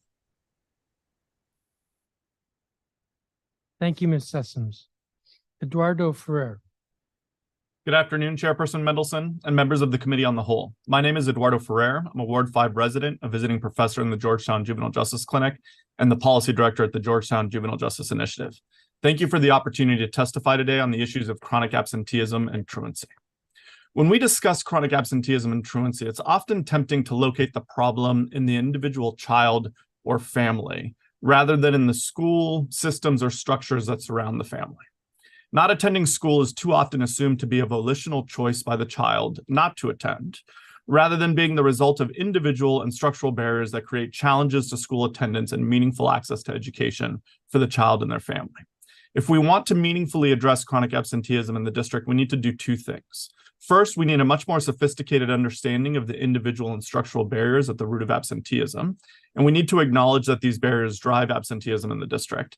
And second, we need an intentional, comprehensive, cross-agency, cross-sector public health approaches that seek to prevent and address those obstacles, rather than rely primarily on approaches that respond to absenteeism once it has happened. As we're all well aware, absenteeism is a multifaceted issue. There's not one reason that explains why students are not attending school, and not all subpopulations of students struggle with attendance at the same rate. Moreover, factors both inside and outside the classroom and the schoolhouse often contribute to why a student is not present in school. As a result, there will never be just one solution to prevent or address absenteeism, and it is unlikely our schools will be able to improve absenteeism for all of their students on their own. These realities complicate the search for solutions and emphasize the need for a more robust research relating to why absenteeism happens in the district and who absenteeism impacts the most. Let's start by looking at some of what we do know. Absenteeism in the district is up post-pandemic. So after a return to in-person learning for all students, both chronic absenteeism and truancy pushed higher than prior to the pandemic, reaching a recent peak of 48% of students being chronically absent during the 21-22 school year. Looking at absentee data or attendance data in the aggregate like this, though, tells only a very small part of the story, because absenteeism is not distributed evenly across student populations. For instance, we know that the rate of chronic absenteeism among high school students is double the rate for elementary and middle school students. We also know that students with disabilities, economically disadvantaged students, children in foster care, and unhoused children have higher rates of chronic absenteeism when compared to students that do not fall into these categories. Rates of chronic absenteeism, though, become even more acute when you examine the data in an intersectional manner. So, for instance, the rates of absenteeism for the aforementioned groups of students are highest in high school, where 80% of youth in foster care, 75% of unhoused youth, 70% of economically disadvantaged youth, and 66% of students with disabilities are marked chronically absent. Rates of chronic absenteeism also become even more acute when you analyze the data in an even more granular manner. So, for instance, the aggregation of absenteeism by the category of students with disabilities hides the wide variability that exists between the category of primary disability. When you dive into the attendance data, though, you learn that students assigned the primary disability of emotional disturbance have far higher rates of chronic absenteeism than students with other primary disabilities. This indicates that unaddressed trauma is likely at the root of chronic absenteeism for many students. And so what we really need are three key recommendations. Number one is we need an even more sophisticated understanding of the risk factors associated with absenteeism so that we can intervene early with young people who need support and services. Specifically, I think we need the type of report that was done by the Criminal Justice Coordinating Council with respect to key drivers that lead young people into the delinquency system. Second, rather than doubling down on referrals to CFSA and truancy court, we should set out on developing, resourcing, and implementing a public health approach to attendance. We should identify what the root causes are and get ahead of them so we're responding less after chronic absenteeism happens. And then as part of these efforts, we should consider how we define and measure truancy and absenteeism, as well as what the most effective trigger should be for our varying interventions. In closing, I hope we can move quickly to an even better understanding of the drivers of chronic absenteeism in the district and develop a comprehensive public approach to addressing those drivers. Thank you for the opportunity to testify, and I'm available to answer any questions. Thank you, Mr. Ferrer. And I don't have a copy of your statement, which would be very, very helpful. Please. I did upload it about 1 p.m. today, so it was late, and I apologize for that. Don't apologize. We'll look for it. Thank you. Shayna Skolnick.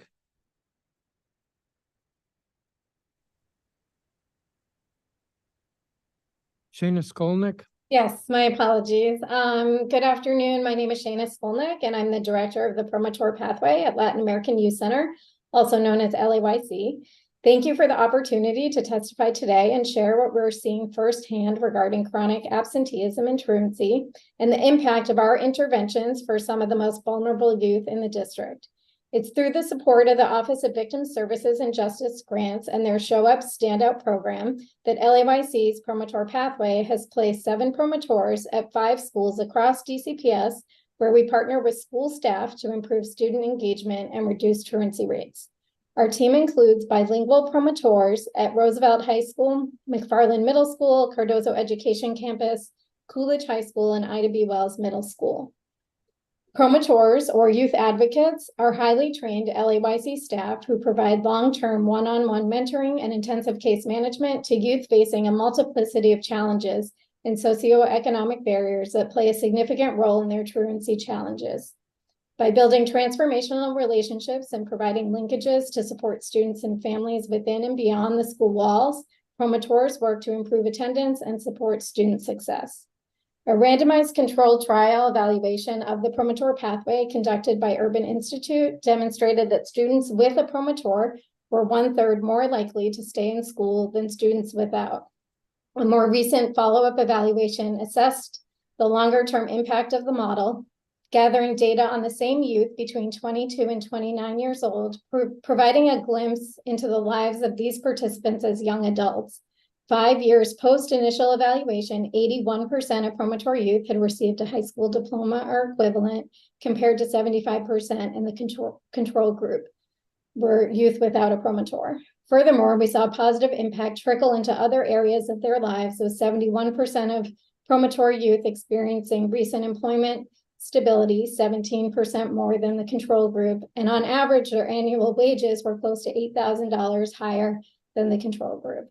They also scored themselves higher on measures of self-efficacy, particularly feeling a sense of control over their lives.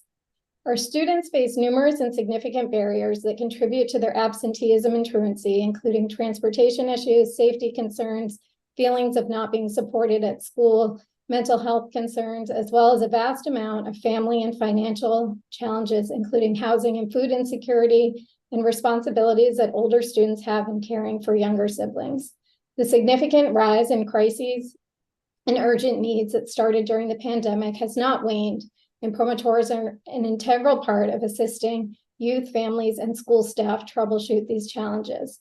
Alleviating these critical basic needs can help our youth focus on school, as many struggle with the competing sense of responsibility to help their families financially versus attending school. The student I would like to highlight was referred during her 11th grade year. This student had 140 absences upon referral. Through a combination of suspensions and absences, had been referred to CFSA and had been involved in over 25 physical altercations throughout the school year. The promotor worked to build a strong rapport with the student, was consistent and followed through, and used a strength-based approach. They identified short and long-term goals, and the promotor checked in with the student several times each week to see how she was doing, be a consistent support, and help her stay on track. The promotor also collaborated with the school to ensure the student was able to make up any missing work through credit recovery and summer school.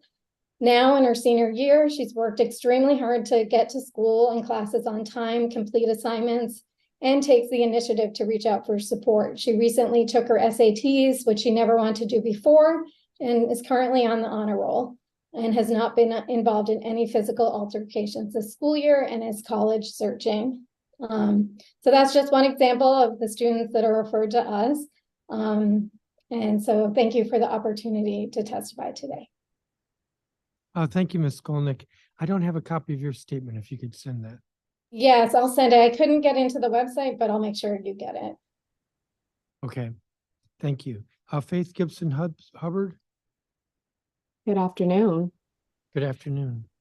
Good afternoon, Chairman Mendelson, members of the Committee of the Whole, and DC staff members. My name is Faith Gibson Hubbard, and I'm honored to serve in the role as Chief Strategy Officer for PAVE. I am also a Ward 5 resident and a proud DCPS parent of 2. Thank you for recognizing the need for a larger discussion surrounding our city's absenteeism problem. As a current DCPS parent, former chief student advocate for the district, and the former executive director of Thrive by 5 DC, I've seen firsthand the importance and impact of a strong attendance system and attendance in our schools. But without a focus from the district's leaders around this issue, we are missing the opportunity to boost the outcomes for our students and their long-term success.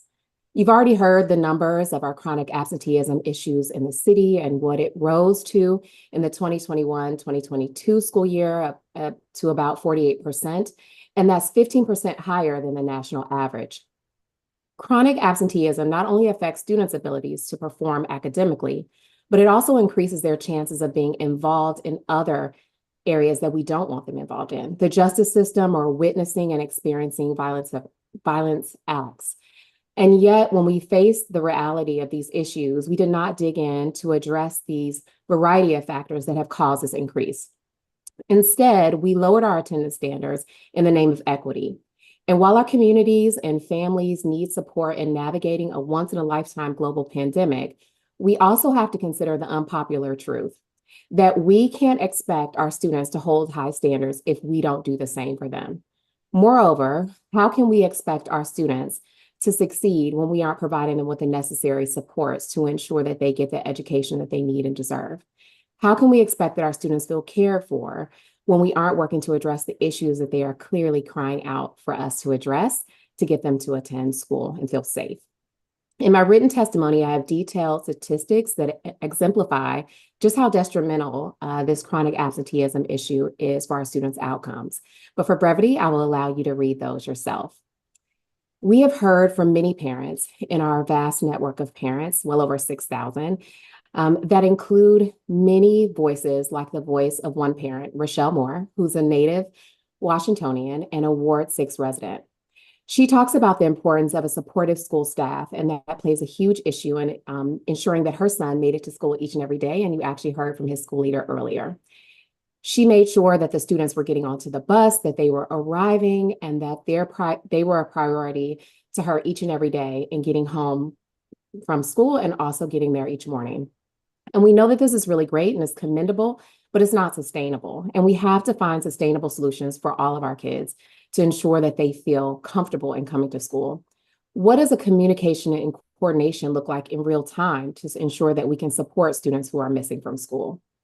PAVE parent leaders and many school leaders and community members have agreed on many things. One solution is to remedy our chronic absenteeism crisis by making sure that our students are excited to go to school each and every day. We need to follow the lead of the 12 bold DC schools that were highlighted by Empower K-12, and Josh Booth spoke to this earlier. These schools are having great outcomes with their students and are outperforming other schools by an average of 15.1% percentage points. And how do they do that? Even when they're serving families who seem to need the most support, they are engaging with families and they are focused on improving student attendance by creating joyful learning environments. We can look at comparable jurisdictions that were mentioned earlier, such as Rhode Island, and the real-time publicly available dashboard that helps to identify where students are to keep them on track. We also need to stop adjusting our policies to excuse students being absent or truant, and we need to start layering on the supports that families and students need. We are definitely in a new normal, but this means that we need to work together to implement innovative solutions to get our kids and our families back on track in the ways that they want to be. So thank you so much for your time and consideration, and we definitely look forward to working with you and supporting the strategies that you will come up with to help us move beyond this issue. Thank you so much. Thank you very much. Laura Meistis.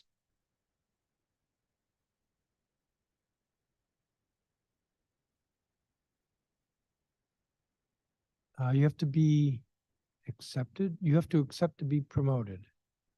Sounds like education term, but it's actually a Zoom term.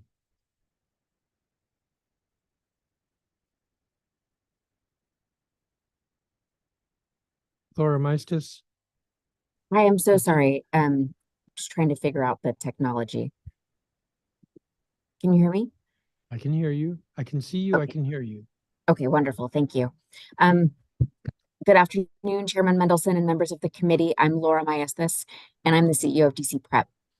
DC Prep is a public charter network that serves more than 2,100 students in preschool through 8th grade in wards 5, 7, and 8. Across our network, 62% of our students meet OSSE's definition for at-risk, and 14% have disabilities. Beyond the work that we do with students who attend our 6 schools every day, we also provide high school and college counseling for 10 years after our students graduate from 8th grade. And the combination of those efforts has resulted in our alumni graduating from college at a rate that is more than 4 times their peers. Thank you for this opportunity to provide testimony this afternoon. I'm very, very glad that the council is shining a spotlight on this important issue of chronic absenteeism. Research demonstrates that attendance is one of the most important predictors of high school graduation, so it's something that we pay very close attention to at DC Prep. Before the pandemic, our attendance rates were very strong. Since the pandemic, like others, we have had to work much, much harder to get students to school every day. In addition to focusing on providing a classroom experience where students feel safe and known, we also do a lot to offer fun incentives for strong attendance. As evidenced by our attendance rates slowly creeping up across our 6 schools, our year-to-date daily attendance rate is somewhere between 90 and 94%. But we are making progress, but this takes a massive amount of work. In fact, attendance is basically the #1 priority for one of our campus leaders, and it's a significant body of work for many, many others on our campuses. For our students who have the weakest attendance, those who are chronically absent, it takes a concerted effort to work with families to really figure out what it will take to get students to school every day. Each family has their own context and challenges and needs, and it often requires many conversations to build the sense of partnership necessary to be able to make progress. These are not quick fix conversations. They really take time. And while we are invested in this work, because we know it matters, it requires a Herculean effort. So if we really want to tackle chronic absenteeism across DC, we need to recognize the shared investment that it will require. As a city, we need to message why it matters that students attend school every day. Families need to hear this message everywhere. We also need to ensure that students can get to school safely and reliably every day. We'd love to see the council build on or expand the Safe Passage program or the Students Ride Free program.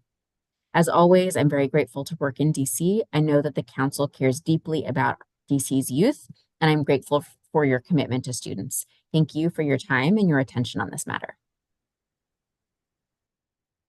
Thank you. And Gavin Ware. Good afternoon. Good afternoon to our city council members and fellow community members. My name is Gavin Ware, and I proudly serve as the Managing Director of External Affairs with City Year Washington, D.C. So for those of you who are unfamiliar with our work, City Year is a national education-focused nonprofit that believes students deserve thriving K-12 environments. We do so by leveraging talents and passions from AmeriCorps members ages 18 and 25 who provide additional support in classrooms across D.C. AmeriCorps members can serve supporting everything from one-on-one small group tutoring in math and literacy, social emotional learning, as well as before and after school enrichment programs. So they are less teachers' aides and more of a supplement to the education already taking place in the classroom. City Year has served the DC area for nearly 25 years in partnership with education leaders like the folks here at DCPS. City Year is excited to leverage the talent and passion of AmeriCorps members to provide additional support in classrooms across DC. The renewed investment from our partners at Serve DC allows us to recommit to another year of service in pursuit of our collective vision towards educational equity. One of our earliest City Year goals and aims of our work in service was to keep students in school and on track to graduate from high school, preparing them for college and career access. Keeping students on track to graduate is one of the core tenets of why we do this work. We understand the system of inequities, the allotted opportunities that may or may not exist depending upon your zip code, which is otherwise known as the achievement gap, gun violence, as well as many other unfortunate factors make it difficult for educators to welcome and retain the most important members of our community, our students.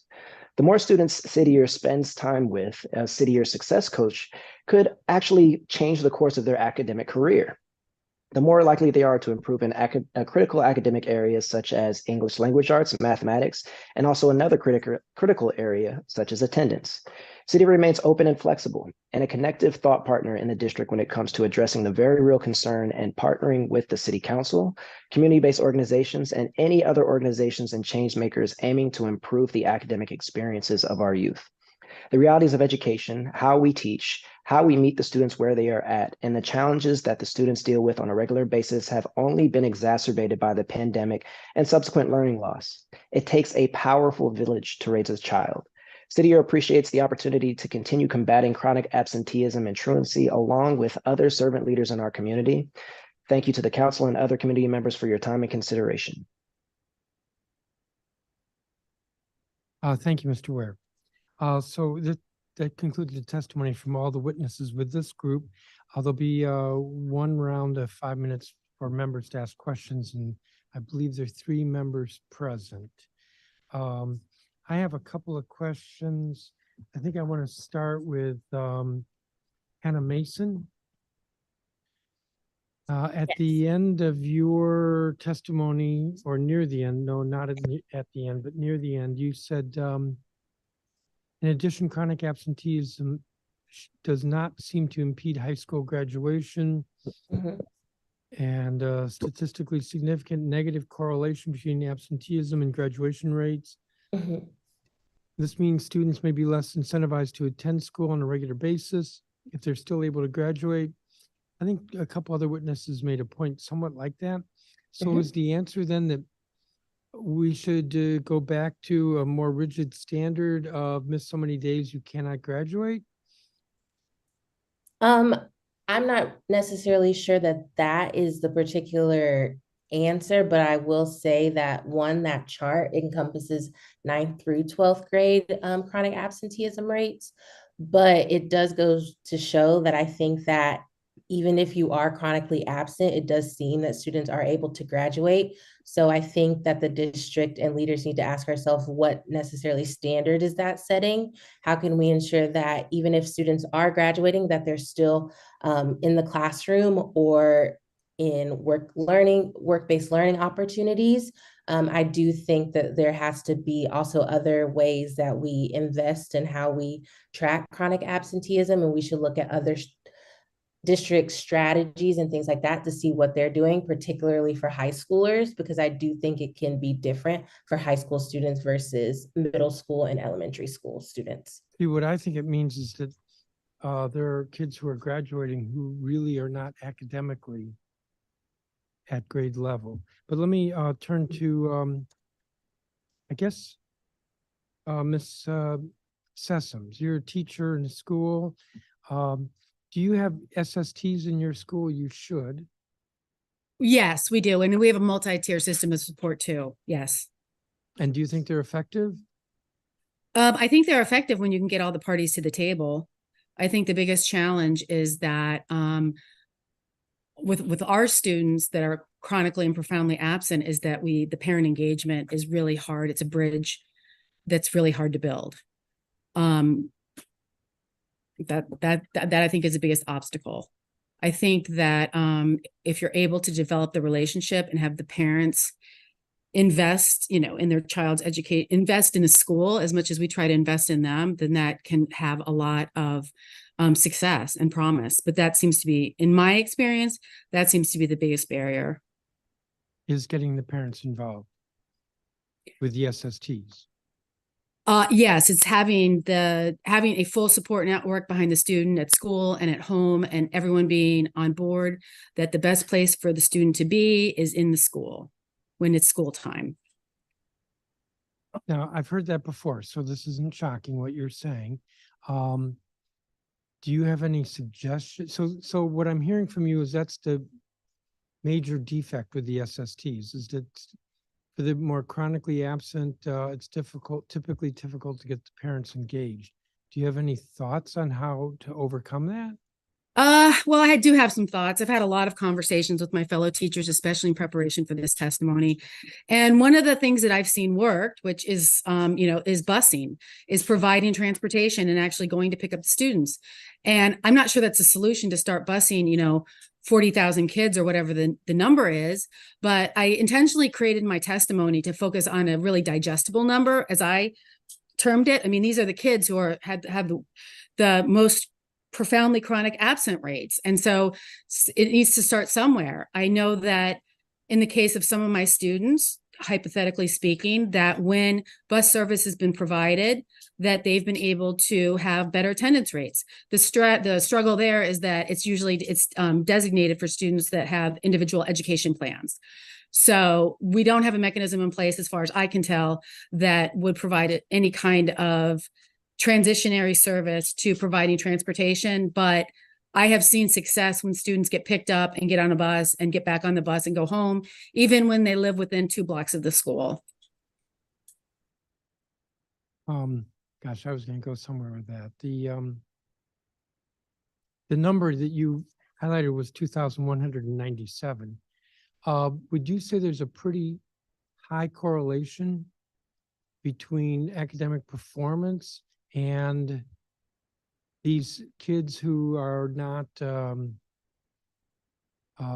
where you're having that are chronically absent? I'm not asking that question quite right. I think I understand.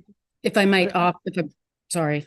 Well, I think where I'm going is that if we could catch them earlier, meaning in the lower grades, that before they're academically behind, and focused on them, we could focus on that 2,197 several grades earlier.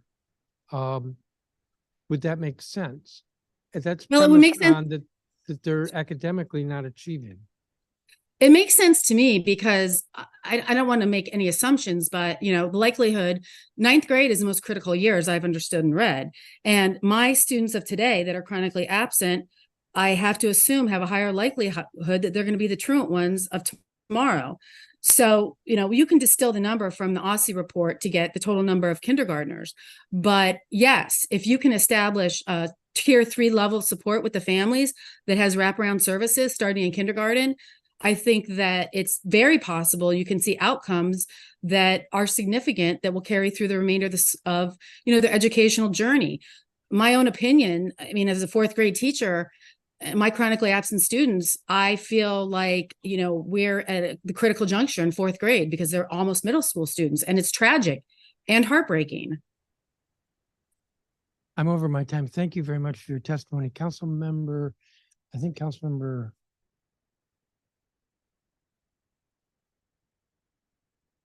is Councilmember Pinto here? Councilmember Henderson. Thank you, Mr. Chairman, and thank you to this panel of witnesses for your testimony. Mr. Boots, I wanted to ask a couple of follow-up questions about your testimony and the studies that you all ran. I think at one point you mentioned that students who were new to their school were statistically significantly more likely to be chronically absent. When you say new to the school, is it like 6th graders or 9th graders or kindergartners, or is it new to the school as in you transferred in not at a transition year? Transferred in, not in a transition year, although we also know that from the research that even when students make a structural move, say from a 5th grade at an elementary school to a 6th grade at a middle school, that they have a statistically significantly per year in terms of both academics, attendance, and social emotional. Okay. I also thought that something that you wrote in the testimony around chronic absenteeism becomes a habit. Can you say more about that? Yep, from year to year, a student who was chronically absent the prior year has a 78% chance of being chronically absent again the next year by definition. But even those who are profoundly chronically absent have a 95% chance of being chronically absent the next year. So it is a habit. And I think one thing that the OSSE could do for when students move schools, and a lot of students who are chronically absent are more likely to move schools.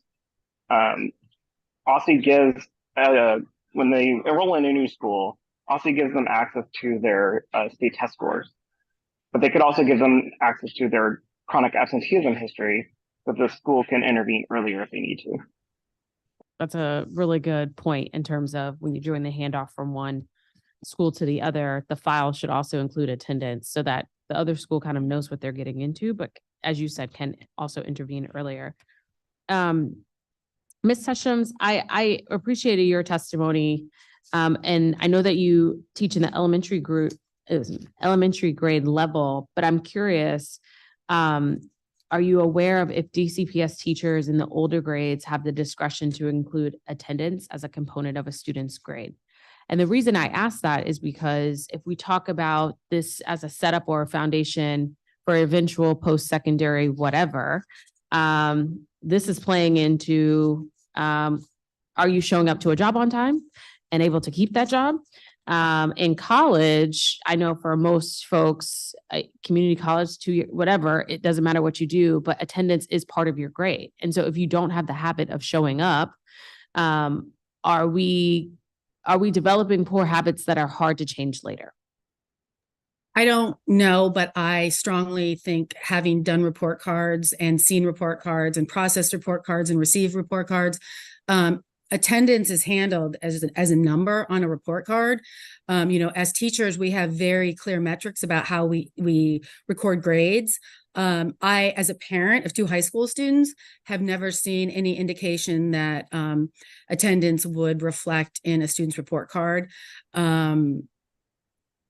I don't think so, no. I mean, but I think you made a good point, and as did Ms. Mason earlier in her testimony, is that if you're just going to promote me anyway, regardless of whether or not I have mastered anything, regardless of whether or not I have intended, then what is the point of attending? So if I might speak on that, yes. Understanding DCPS's remediation or retention policy. I was there at the beginning when we came back in from post-pandemic. I was there when the money came in for high impact tutoring. And I believe in many of these things.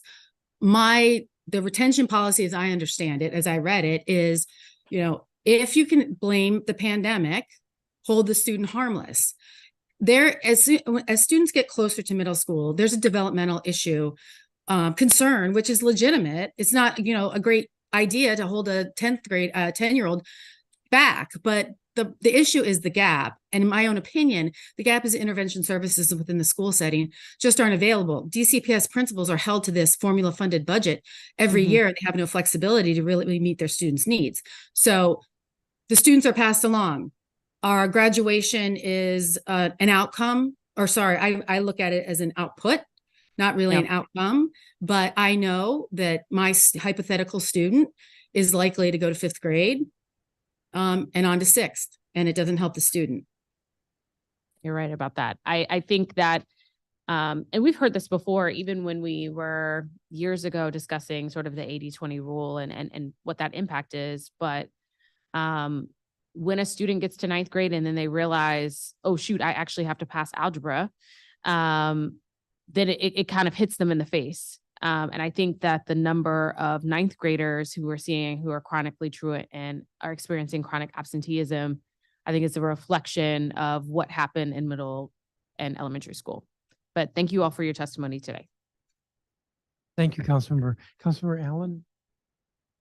Thank you, Mr. Chairman. I have a brief opening statement and a couple of quick questions. I want to thank you, Mr. Chairman, for holding today's hearing. We know that it's important that our kids are attending and actively participating in school. It's going to be important for their academic achievement, for their social development, for their career advancement, and for a host of other reasons. When a student shows up late or doesn't show up at all to school, it's raising a lot of questions. And that's because it could be for a variety of different reasons. Perhaps the student missed the bus. Maybe their parents have restrictive work hours that prevent them from dropping their kid off on time consistently. Or it could also be an indicator of serious issues taking place at home. But no matter the reason, we know that most often chronic absenteeism and truancy does not lead to good outcomes. And I'm deeply concerned with the data that we've been seeing. The administration has really not been able to recover attendance since the pandemic. Solutions certainly may be complex, but it is incumbent on the city to figure this out so that our students can attend and actively participate in school. To be frank, chronic absenteeism and truancy is not new to the district. It has been a consistent challenge over the decades. We have a fairly rigid legal structure for reporting chronic absenteeism or truancy matters to appropriate agencies. And the council, the mayor, and the Office of the Attorney General have created programs, funded items in the budget to try to address the underlying issues.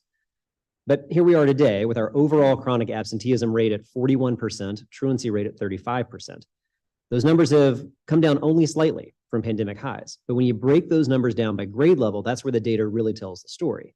Over 60% of high schoolers are chronically absent. 56% of them are truant. Those numbers are much lower when you compare them to our elementary grades. These numbers tell me that the alarm bells should be going off, and loudly and with urgency. The numbers also tell me that more than a majority of high school kids don't feel like going to school or that it's important, and that's got to change. Now, we've also seen increasing numbers of young people that have been involved in dangerous behavior, from armed carjackings, robberies, and thefts. We have also seen increasingly young people becoming victims of violent crime as well. Now, let me be very clear. Just because you are chronically absent or truant does not mean that you are going to commit a crime. But the data does tell us that students have a high number of unexcused absences from school or 3 times more likely to become involved in the criminal justice system. Again, correlation is not causation, but the correlation is concerning given the trends that we've seen in the city's public safety challenges. We have a lot of programs and a rigid reporting structure already in place. So I'm going to be asking questions of our agencies today about the collaboration, about the coordination, about the data sharing, and frankly, the overall strategy. I'm also going to be asking our government witnesses where the urgency is, because I just frankly don't see it. Coordination is a key component here, and we need to ensure the agencies that are charged with these responsibilities and duties are being efficient, speaking to one another, and coordinating with the utmost urgency. So again, I appreciate, Mr. Chairman, holding this hearing today. I did want to ask, with my time, just a couple of quick questions. Ms. Sessoms, I caught some of your testimony, and one of the things that you talked about was for a student who is chronically truant or absent, you talked about the challenge of parental involvement. And I wanted to ask your thoughts a little bit about the structure that we have. So we have a system where we could make a referral to CFSA, but we also know they have significant vacancies in their case managers could even handle the referrals. But also a CFSA referral does create an adversarial style type of interaction, even if the intent behind it might be trying to find resources or interventions for a family. So what is your take on how you've seen those, any potential CFSA interactions or alternatives that we should be pursuing to get into the home to get to that parent? Because I think you're right that parental involvement is crucial. My opinions are my own. I have read Mr. Matthews' testimony in advance, and I agree that CFSA involvement should be for cases where there are broader issues. I think in our school, when we report educational neglect, which I've seen done, we have to demonstrate and prove, but the level of proof is not clear, that no stone has been unturned. And speaking with our attendance counselor who's responsible, the vast majorities of those referrals are not considered or flagged for investigation. But there's no clarity on what would be flagged for investigation. So when I see numbers about referrals and not being referrals, what I tend to think is that many of these attendance counselors and folks registers responsible for submitting educational neglect referrals have been down the road many times with CFSA before and have found that there's no real investigations that are conducted. So I personally don't believe, I believe the school is the first line of defense. When I see my students that are chronically absent, my job is to make them want to come back to school. Part of the whole child learning principles is that we can increase attendance because we can make the school the place where the student wants to be. It's hard to neutralize whatever's going on at home and have a student, especially in elementary school, to say, hey, mom or dad or caregiver, I really want to go to school. It's very hard to neutralize that.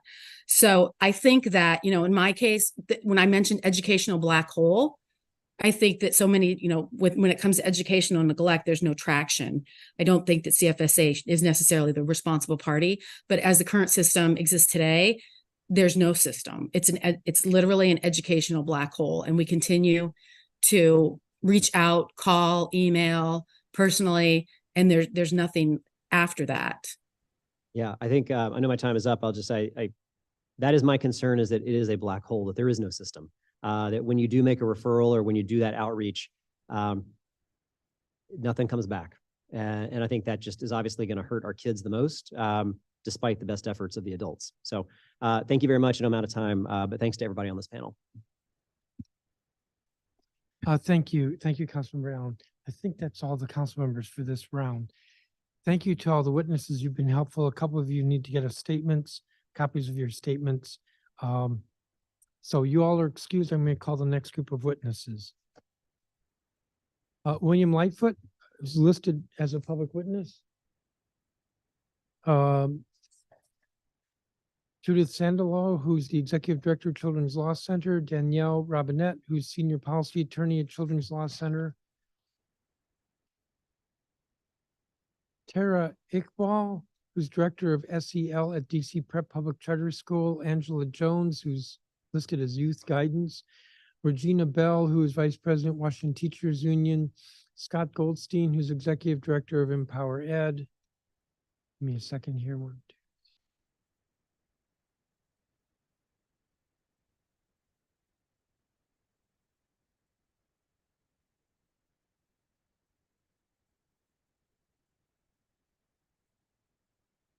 Scott Goldstein. I think I said Scott Goldstein, Teo Bell, School Justice Project, Cynthia Robbins, Harley Morgan. I think I'll stop there for the moment.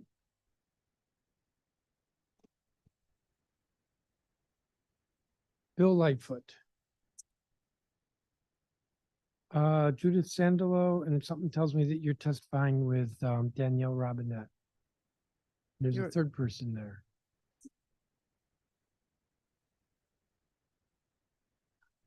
I like people in person.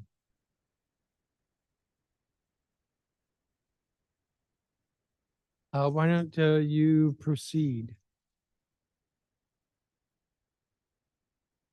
Turn on your microphone. Is it not working? It is delightful to actually be here in person. As you know, my name is Judith Sandalo. I'm Executive Director of Children's Law Center. I'm testifying on behalf of Children's Law Center, which believes that every child should have a strong foundation of family, health, and education, and live in a world free from poverty, trauma, racism, and other forms of oppression. I want to use my time today to talk about what we've learned over the past decade with the district's effort to use CFSA to address absenteeism. And then my colleague Danielle is going to suggest some strategies we think will be more effective.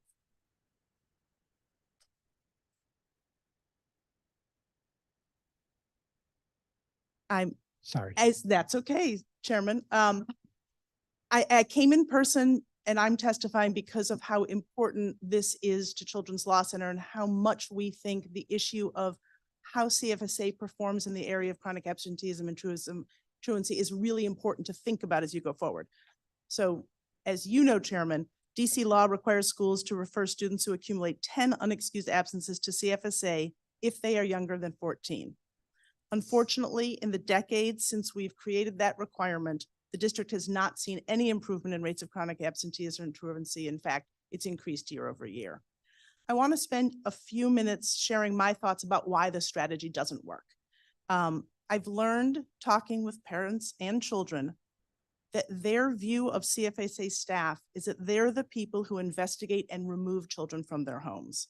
Understandably then, parents and kids don't want to talk with CFSA about what's not working in their lives because they believe, often rightly, that if they tell them what's going on, CFSA may remove their children and put them in foster care. A couple of years ago, I took a call from one of Children's Law Center's clients, a young woman who we were helping on a housing issue, nothing to do with how she was treating her children. Her school had referred her to CFSA because of an allegation that her son hadn't been going to school. And she called me absolutely crying hysterically, shaking as she was talking. And I said, well, how did the investigator treat you from CFSA? And she said, no, he was very polite. And Ms. Sandalo, my son has been going to school and I can prove it. She was still absolutely terrified and traumatized. This was a young woman who's a very good parent, but who was living in extreme poverty and dealing with so many burdens. And this really destabilized her for a little while. She got it back together. We supported her, but just the fear of having a CFSA social worker come to visit her was really traumatizing.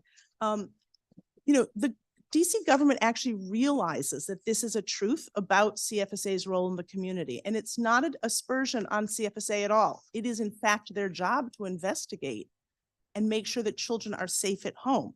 But because the city has actually recognized the role that CFSA plays, there's a citywide effort called Keeping DC Families Together. It's work that brings many government agencies, many nonprofit providers and community members, Children's Law Centers involved. Robert Matthews, CFSA's current director, often describes this effort as trying to create a child and family well-being system that will have the goal and the outcome of reducing CFSA's involvement with families, shifting from a model of investigating families to one in which I think many of the witnesses have testified about, in which we think about how do we support families rather than punish or investigate them. And I know that the council doesn't always think of CFSA as punishing parents, but to be honest, that's what the community thinks. And so when CFSA comes out to your home, it feels like a punishment. It doesn't feel like an opportunity to be helped. And I think part of the reason why we went down the road as a city in actually referring kids to CFSA was, to be quite frank, a decade ago, they were doing a good job of a lot of things, and the council saw them as an agency that could make a difference. And so we didn't have a lot of places to go, and we turned to CFSA. And they still do a lot of things really, really well. But what they don't do is serve kids just generally. It is not their job to make sure that kids in the city have everything they need. That is a citywide issue. That's something DHS, DBH, DOH, a lot of other agencies participate in. In fact, that CFSA is supposed to focus on is when a child is unsafe living in their homes. And the reasons kids don't go to school, as you've heard from so many people, is very, very It might be because a child's embarrassed that they can't read and they're in the 7th grade. It might be because they have a health problem. CFSA is not positioned to help them for any of those reasons. It doesn't run safe passages. It doesn't control school climate. There are just so many ways in which this vast number of referrals, and I think you know it's more than 7,000 to CFSA, is sending families in the wrong direction. So I am going to stop there. Obviously, there's lots more to say about that. And I'm going to let my colleague Danielle tell you about things we think would work better. Good afternoon. My name is Danielle Robinette. I'm a senior policy attorney at Children's Law Center. Following Judith's discussion of why CFSA is not the right agency to address absenteeism, I will focus on alternatives. If not CFSA, then who? Over the years, the district has developed several tools to address student disengagement. However, the current system lacks the necessary interagency collaboration to easily connect students facing barriers to the supportive programming that could help them. We urge the council to focus on better coordinating the implementation of these supports, rather than doubling down on ineffective referrals to law enforcement and child welfare. Schools often have closer relationships with students and families than any other government agency. As such, they are better suited to identify the barriers that prevent students from attending school. Children's Law Center has long supported more robust investment in student support teams. But to be effective, SSTs need the time to identify a student's unique barriers, the knowledge of available supports to develop a plan for the student and their family, and the capacity to regularly follow up and see that the plan is working. However, in our experience, insufficient resources have led to SST meetings that are brief and superficial, just another box to check. SSTs cannot be managed by existing school personnel who already fulfill one or more roles on campus. SSTs require dedicated staff who can focus on personalized attendance interventions for students. We recognize that schools are already bearing significant responsibility for supporting young people in our communities. And while we believe that schools are often well positioned to help a student and family identify attendance barriers, they may not be best suited to remove or overcome those barriers. Rather than make ineffective referrals to law enforcement and child welfare, we urge the council, the education sector, and the human service agencies to examine how they can better collaborate in their efforts to connect students and families to supports. We point the committee to several district offices and programs that are well suited to support students and families. For example, OAG often refers students to truancy diversion programs within DHS, such as Alternatives to Court Experience, ACE, or Parents and Adolescents Support Services, PASS. These programs address root causes, develop action plans, and provide crucial follow-up with students and families to see what is working and what could be improved. However, if a school has already identified the student as in need of truancy intervention, why not skip the middleman and have the school make a referral directly to ACE or PASS? This alternative referral pathway could connect students to supports faster, avoid additional administrative burdens on schools, and prevent harmful court involvement. For schools with the highest levels of need, DHS could co-locate ACE and PASS staff on the school campus to ensure that they are readily accessible to students and families. Co-located staff may also provide invaluable support to SSTs. The same could be said for OSSI's DC Reengagement Center and OVSJG's Show Up Stand Out program. The appendix to our full written testimony provides additional details on these and other attendance interventions in the district.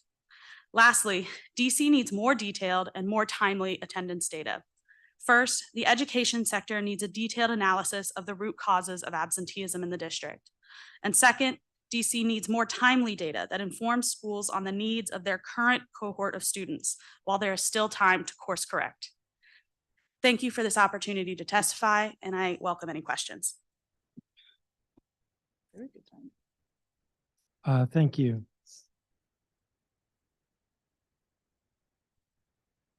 Tara Iqbal, told not here. Angela Jones. Ms. Jones.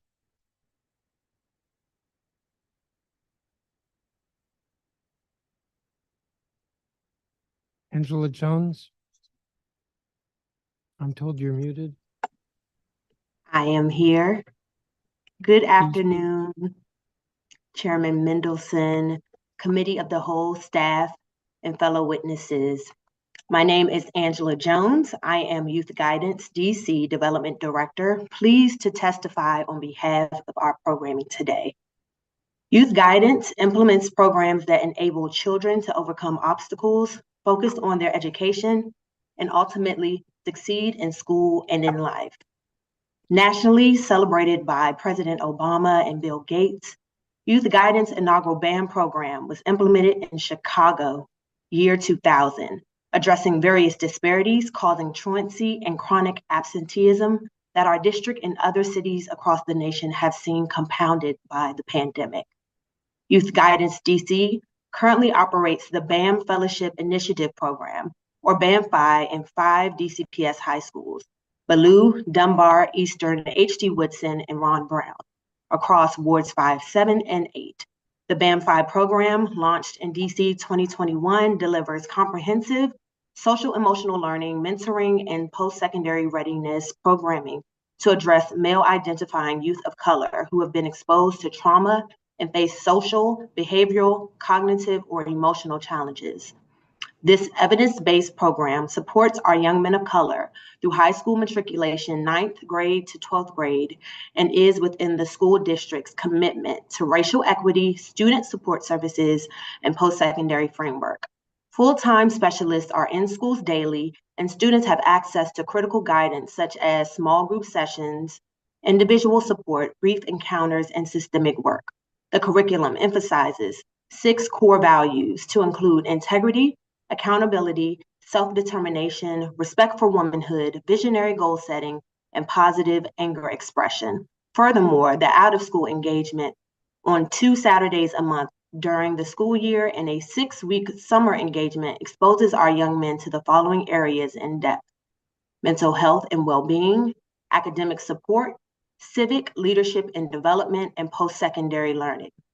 BAM-FI program is a Tier 2 intervention support working with groups of students identified as at risk: high absenteeism, behavior problems, emotional regulation challenges, off-track academic.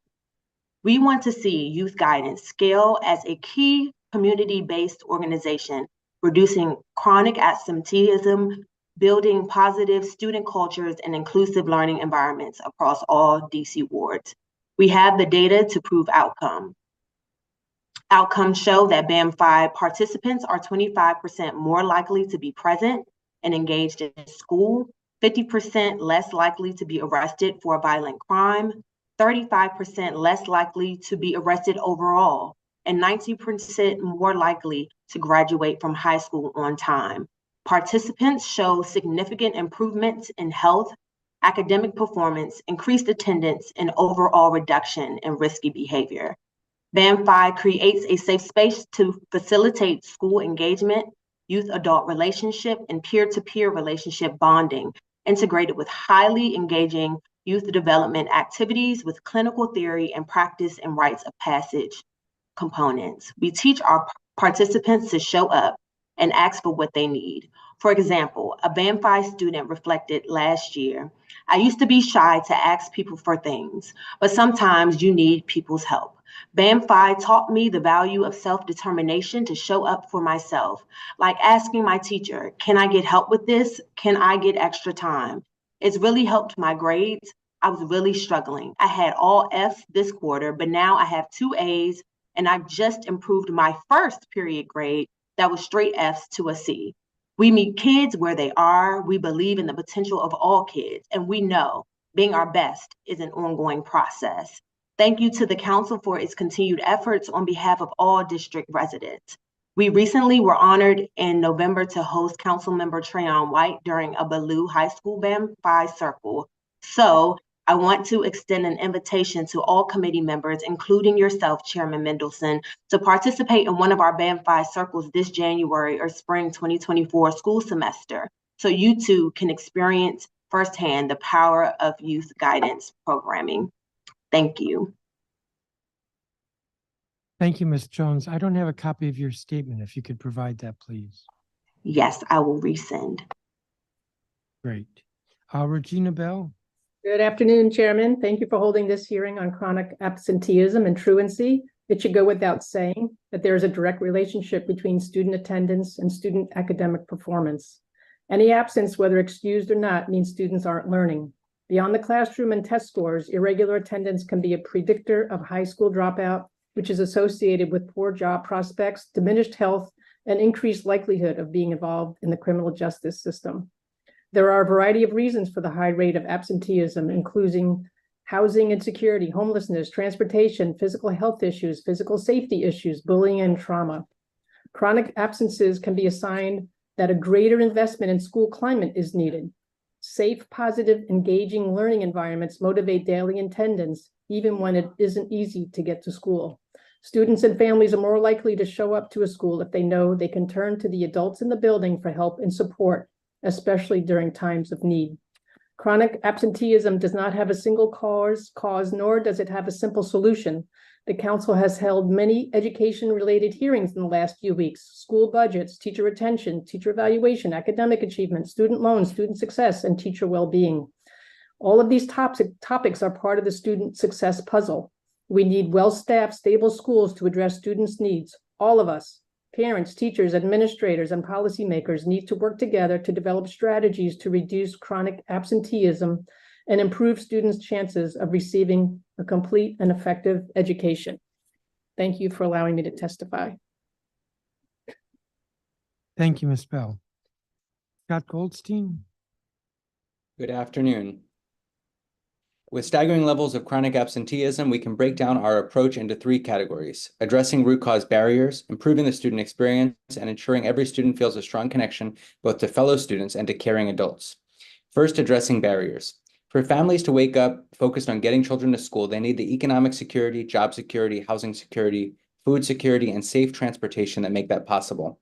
As a high school teacher, many of my students did not consistently live in the same home night after night. Many would come to school desperately hungry. I had students who were choosing to or felt compelled to work instead of come to school out of family necessity. If the council wants to address these kinds of obstacles, it can start with a robust child tax credit, significantly above the $500 currently being proposed. You can fund universal school meals. You can put us on a path towards universal out-of-school time programs. You can dramatically increase our investment in community schools models that connect families most in need with precisely the supports they need to focus on school. Second, we must improve the student experience at school. Just yesterday, Empower Ed released the results of a major public education community survey with strong responses across all 8 wards and sample of students, educators, parents, and caregivers that truly represents our city. Residents told us what makes a good school for them, and across wards and demographics, the clear answers were students feeling safe, strong academic and co-curricular programs, stable staff, quality educators, positive climate, and equitable resources. And when asked what would make the biggest difference in improving school safety, mental health supports, more OST programming, peer support groups, and restorative justice topped the list, with increased police assigned to schools being ranked last across all groups. These investments in programming and safety would also improve attendance.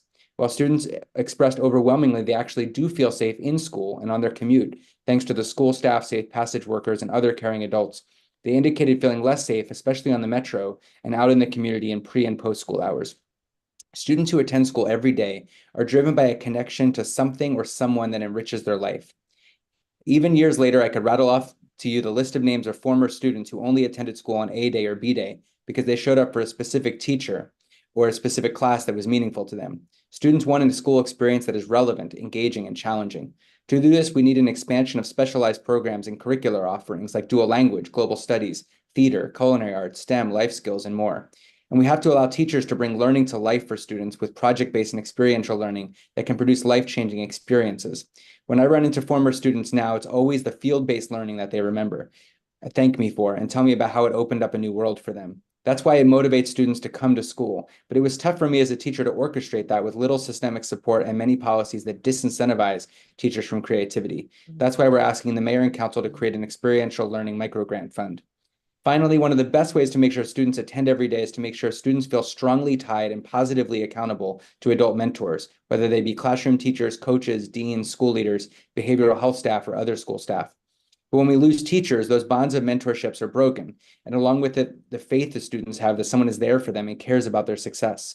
Students attend school because they're motivated to learn, but they also attend because they believe the adults in the building care about their learning and their growth as a person. So not only do we need to retain teachers to promote student attendance, we have to allow educators and school staff the time they need to form these deep relationships, to truly engage families and to make lessons truly meaningful. That is what our educators desperately want to do, but they need a system that encourages and inspires them to do it, rather than tries to catch them when they aren't at 100. Given the scale of chronic absenteeism and how time-consuming it is to address person by person and family to family, we need dramatically more human capital and community-based support. We should support all the fantastic organizations you're hearing from today doing direct case management to improve student attendance. We should further support our attendance counselors, social workers, front office staff, and of course, educators in doing the individual problem solving needed to turn this around. Fundamentally, we must make school a place of meaningful learning and meaningful human connection, and reduce every barrier students and families face to accessing the joy and purpose a positive school experience can provide. Thank you. Thank you, Mr. Goldstein. Teo Bell? Don't think she's here. Cynthia Robbins? Yes, you get a gold star. Good afternoon. My name is Cynthia Robbins. I am a long-term DC resident. I am here as a concerned citizen. I am also a proud co-founding member of the Every Student, Every Day Coalition. We named it that because we believe every student should be in school every day. I'm here really to make three key points. The first is that every student in school every day. The second is that chronic absenteeism is largely an adult issue. And the third is the good news that we actually know what to do. It's been great actually hearing the testimony of those primarily online, but also who are here, speak about what we know. And Chairman Mendelson, I think you have heard many, many good examples of what we can do. I moved to DC initially in the 80s as a staff attorney at the DC Public Defender Service. Years later, I returned to become its board chair. At the same time that I was the director of Maya Angelou Public Charter School and See Forever Foundation. I, in between, worked at the Meyer Foundation, managing the general grant programs and learning about extraordinary organizations in this district, in this region, that really are uplifting families and children. One of which was the Children's Law Center, another of which was See Forever, and the list goes on and on.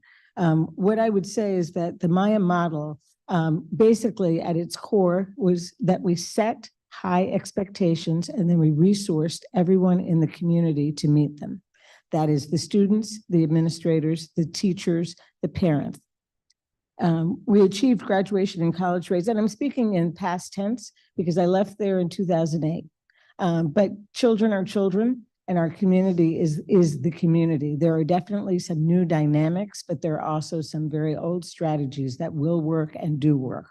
And I know that Maya Angelou continues to be involved, but I must confess, I don't know what exactly is going on there, so I speak from what I know. We achieved graduation and college enrollment or career-oriented employment at a rate exceeding 95% for the 4 years that I was there. We grew from 90 students in one high school campus to 600 plus before I left. We opened a middle school because we recognized that the needs we were addressing in a school designed to address the needs of students who were disengaged, who had dropped out, identified as special ed, court involved. Those needs started earlier than high school. So we opened a middle school, and we also, during my tenure, opened for the first time the campus at New Beginnings to provide an educational program that would connect children even while they were incarcerated so that they could return to the community prepared to continue with their educational and community life with success. We started out with a focus on developing good relationships between children and families. We had real-time data on academic performance, student life, and attendance, not 20 months later, but as it was unfolding. We provided meals operating from 8 a.m. to 8 p.m. So there was breakfast, lunch, and dinner, oftentimes co-consumed by staff members, administrators, teachers, and others in the community, as well as the students. The students also helped to prepare them. So they were preparing and serving for their friends and proudly doing so. It was a stimulating academic program, and we know that when we have a stimulating academic program, students come to school because they want to be there. We had social workers and psychologists on staff. Every student in the school participated in group counseling. One of them said to me, there's no stigma to get mental health support and help. That's key. So we also had tutoring in the community members rendering tutoring in the after-school hours, paid internships, after-school elective programs were incorporated into the school day, community organizations that do really exciting things, artwork and counseling and dance and movement, Free Minds, which does poetry, life pieces to masterpieces, City Year and Communities in Schools were also our partners, arts and others. So there was an opportunity for children to get enriched. And again, these were sometimes the reasons why they came to school, because they knew they were going to get to do these fun things too, in addition to having a stimulated academic program. We had a long day and a long year. Summer school was incorporated. Everybody went to summer school. So it was just part of the plan. We focused on school climate and creating learning communities in which everyone was a partner in the experience. Young people will come to school if they feel safe and supported in school, on the way to school, and if the family is supported to be part of the student's success. I want to just close with a quick story. When I was there, I'm a lawyer by training, and that's how I was working as a public You're defender. over your time, so. hurry Okay, with the I'll make it story. very short. I did the school court program, youth court, and they were in a competition.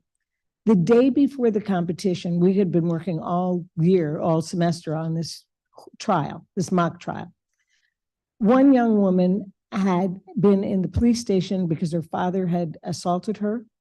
Another person had been in the hospital with a brother who had been shot.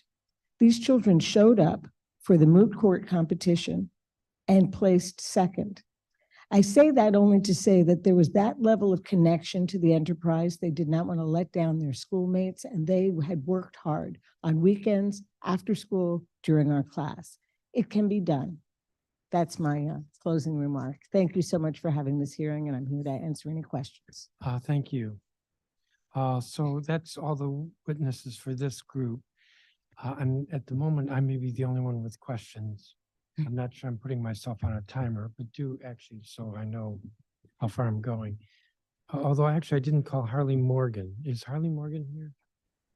Yes, I'm here. Yeah, why don't you go forward and then I'll ask questions. Okay, not a problem at all. Good day, Chairman, members of the council, community members. I'm Harley Morgan, Assistant Director of Truancy Programs at Access Youth, and thank you for the opportunity to appear today to testify regarding the issue of truancy and chronic absenteeism in Washington, D.C. Access Youth was started in 2009 with the mission to empower vulnerable youth with the tools that they need to stay in school, graduate on time, and avoid the justice system through mediation and restorative justice. We have been a key partner of DCPS and OVSJG in their efforts to improve student attendance and reduce truancy and chronic absenteeism across the district. Thanks in large part to the funding we receive from OVSJG, as well as funding from some of the schools themselves, this year we are now serving 8 of DC's most challenged middle and high schools in wards 6, 7, and 8. Ballou, Anacostia, Eastern, and H.D. Woodson, and Hart, Johnson, Kelly Miller, and Kramer. We anticipate serving 75 to 100 students at each school who are at risk of chronic absenteeism and or truancy for a total of 600 to 800 students this year. Our program model is very simple.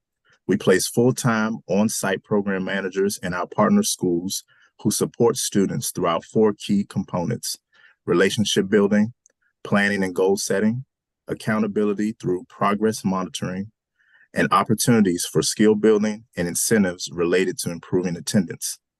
Our program works.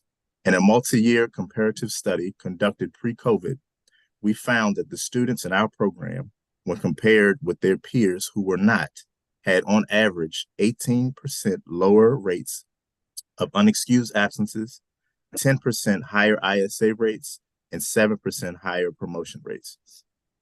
However, in the wake of the pandemic, nearly all of the attendance barriers that students previously experienced were heightened. And last year, amid the absenteeism crisis, OVSJG's truancy prevention funding was cut significantly.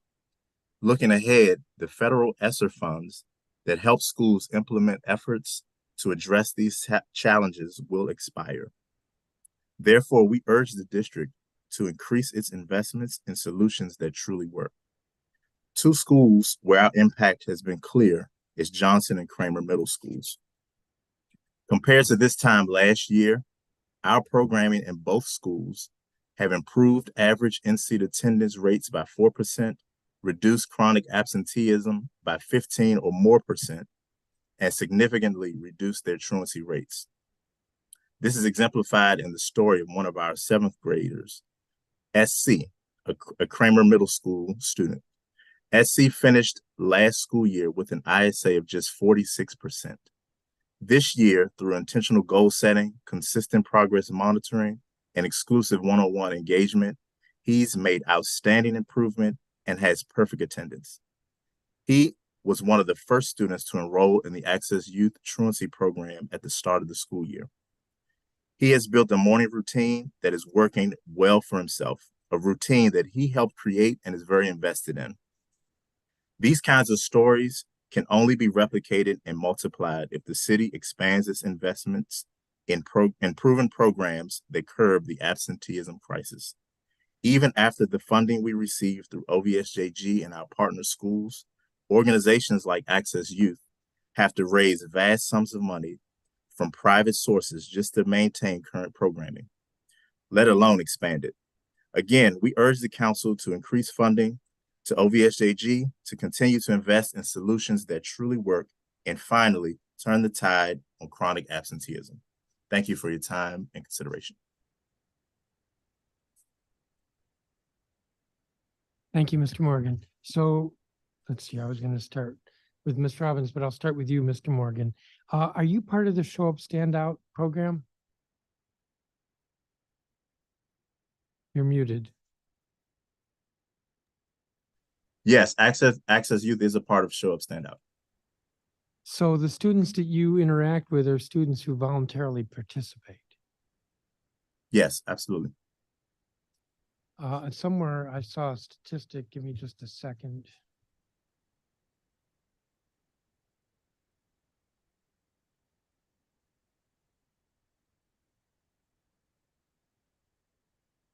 Yeah, I came across a statistic that said only 8% of chronically absent kids are served by Show Up Stand Out.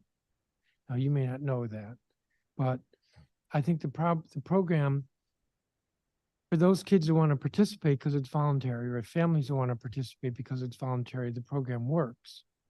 But we've got to get it to kids who are not voluntarily participating. So that's not to take away against the work you're doing, but it's to speak to the larger problem. Just Yes, sir. tossing that out there.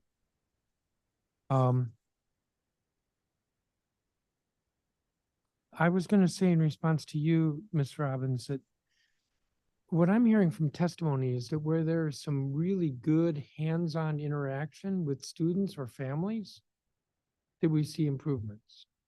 And I would call that quality, where we have quality, and actually, because I'm seeing on my screen, Mr. Morgan, where we have quality interaction, we see improvement. But I think that's very difficult to scale. When we're talking about thousands of kids, I think it's 10,000 last year who are chronically absent. Yeah, I would say a couple of It's hard to things. scale. It's very hard to scale. We did a lot of fundraising during my tenure at See Forever and My Angela. I don't want to sidestep that issue. However, what I've been excited to hear during the course of this hearing is that there are some efforts that are lower cost and quite successful. I was not familiar with this nudge program, but the idea that there is early outreach is important. I also was very impressed by Miss, and I didn't get the pronunciation of her name, is it Mitra? Minitra, who said that she contacted every student in her class before school started and had 95 to 98% attendance when she was Yeah. in the classroom. But Our these are- teachers did the same. And But so, these are difficult to scale, and I don't want to spend, don't forgive me for cutting you off, but Mhm. I don't want to spend that much time on talking about successes on a small scale. Because that one might not be so hard to scale. what may not be, Or at visiting, least the home visits. contact. well, home visiting is something that I'm going to follow up with the government officials when we have the reconvened hearing, by the way. We don't know. Yeah? Okay. Whenever you get to Um, talk to the government officials. Yeah, I do want to pursue that. Yes. And the nudge program, so that's been, I've heard that assessed a couple of ways. One is that 48% of kids did better, 52% of kids did not. Well, we want a higher number. So what I really want to do, I think, is have some interchange here with Children's Law Center. Because you went right at the role of CFSA. Yes. So I want to remind you, the construct that we have, and I have a lot to do with the construct, and the construct dates back to roughly the South Capitol Street murders, is that the school system is not the best place to do the social work that's necessary with what's going on. And that there are two reasons for us to be looking at absenteeism. From an educational perspective, we want kids in school. From a criminal perspective, we want kids kept out of the criminal justice system. And we all know that when kids, the more trouble they get into, I'm putting this in lay terms, the harder it is for them to get out of that trend. So we don't want kids arrested, because when they get arrested, when they go off to new beginnings, the chances of their coming back and not reoffending is diminished. To me, the answer is not, well, okay, we won't send them to new beginnings or commit them to DYRS. The answer is, let's keep them from getting to that level of trouble. Yes. Well, actually, we don't even want them to get into any trouble, delinquent behavior. And so I see, and I think this is why Councilmember Pinto was here earlier, this is both a criminal justice issue from a nice way. That is, we want to be proactive when we can be proactive, as well as an educational issue. We want these kids to learn. From a criminal justice perspective, and I hate to put it that starkly, because again, it sounds like if you're just tuning in, like I'm saying these kids should all be arrested, and I don't mean that at all. From a criminal justice perspective, kids who are truant, unexcused absences, which we define as 10 days, probably there's some dysfunction going on. Somebody needs to figure out what that dysfunction is and intervene with resources. And we have gobs of resources in this government. So we did something different for this hearing, and this is the first anybody's hearing this. We looked at youth that would be under 18. Youth under 18 who were arrested last year. Yes. 252. And we said, okay, how many of them got an assessment like CFSA or court social services, which I don't think is as good as CFSA for assessing how we can help families. The 26% did. What about the other 74%? They were never truant. Now, I don't have data on that because guess what? DCPS was reluctant to share the data. We're working on it. We think we might have a way, and I'm hopeful DCPS is listening because maybe they could give us that data. We're not interested in the individual kids' names. But I think that, to me, it's a reasonable assumption that kids who are getting arrested for criminal behavior, probable cause that they committed a crime, are kids who are not attending school. That is, kids who have 10 days unexcused or 20 days just absent. Prove me wrong, but I'm guessing that I'm about right. So that means of the 252 who were arrested, most of them should have been referred to either CFSA or court social services at some point. And 74% never were. So I think we have a failure in the structure that we've set up. That doesn't really get to your testimony. So who's going to look at the family? And what I got from Ms. Robinette was, well, let's go to DHS. I don't think show up, stand out is, they don't do the assessment. They work with kids, but it's voluntary. So I think, and I was here, it went South Capitol when we had these conversations and when the law was changed so that CFSA would get these referrals. And I think back then there was a belief that CFSA was the only agency in the city that was supposed to think about children. And what I'm coming here today to say is that's actually not what that's not true. And they're not the folks whose job it is to make children thrive. Their job is to prevent children from being abused or neglected. And that is a much smaller universe.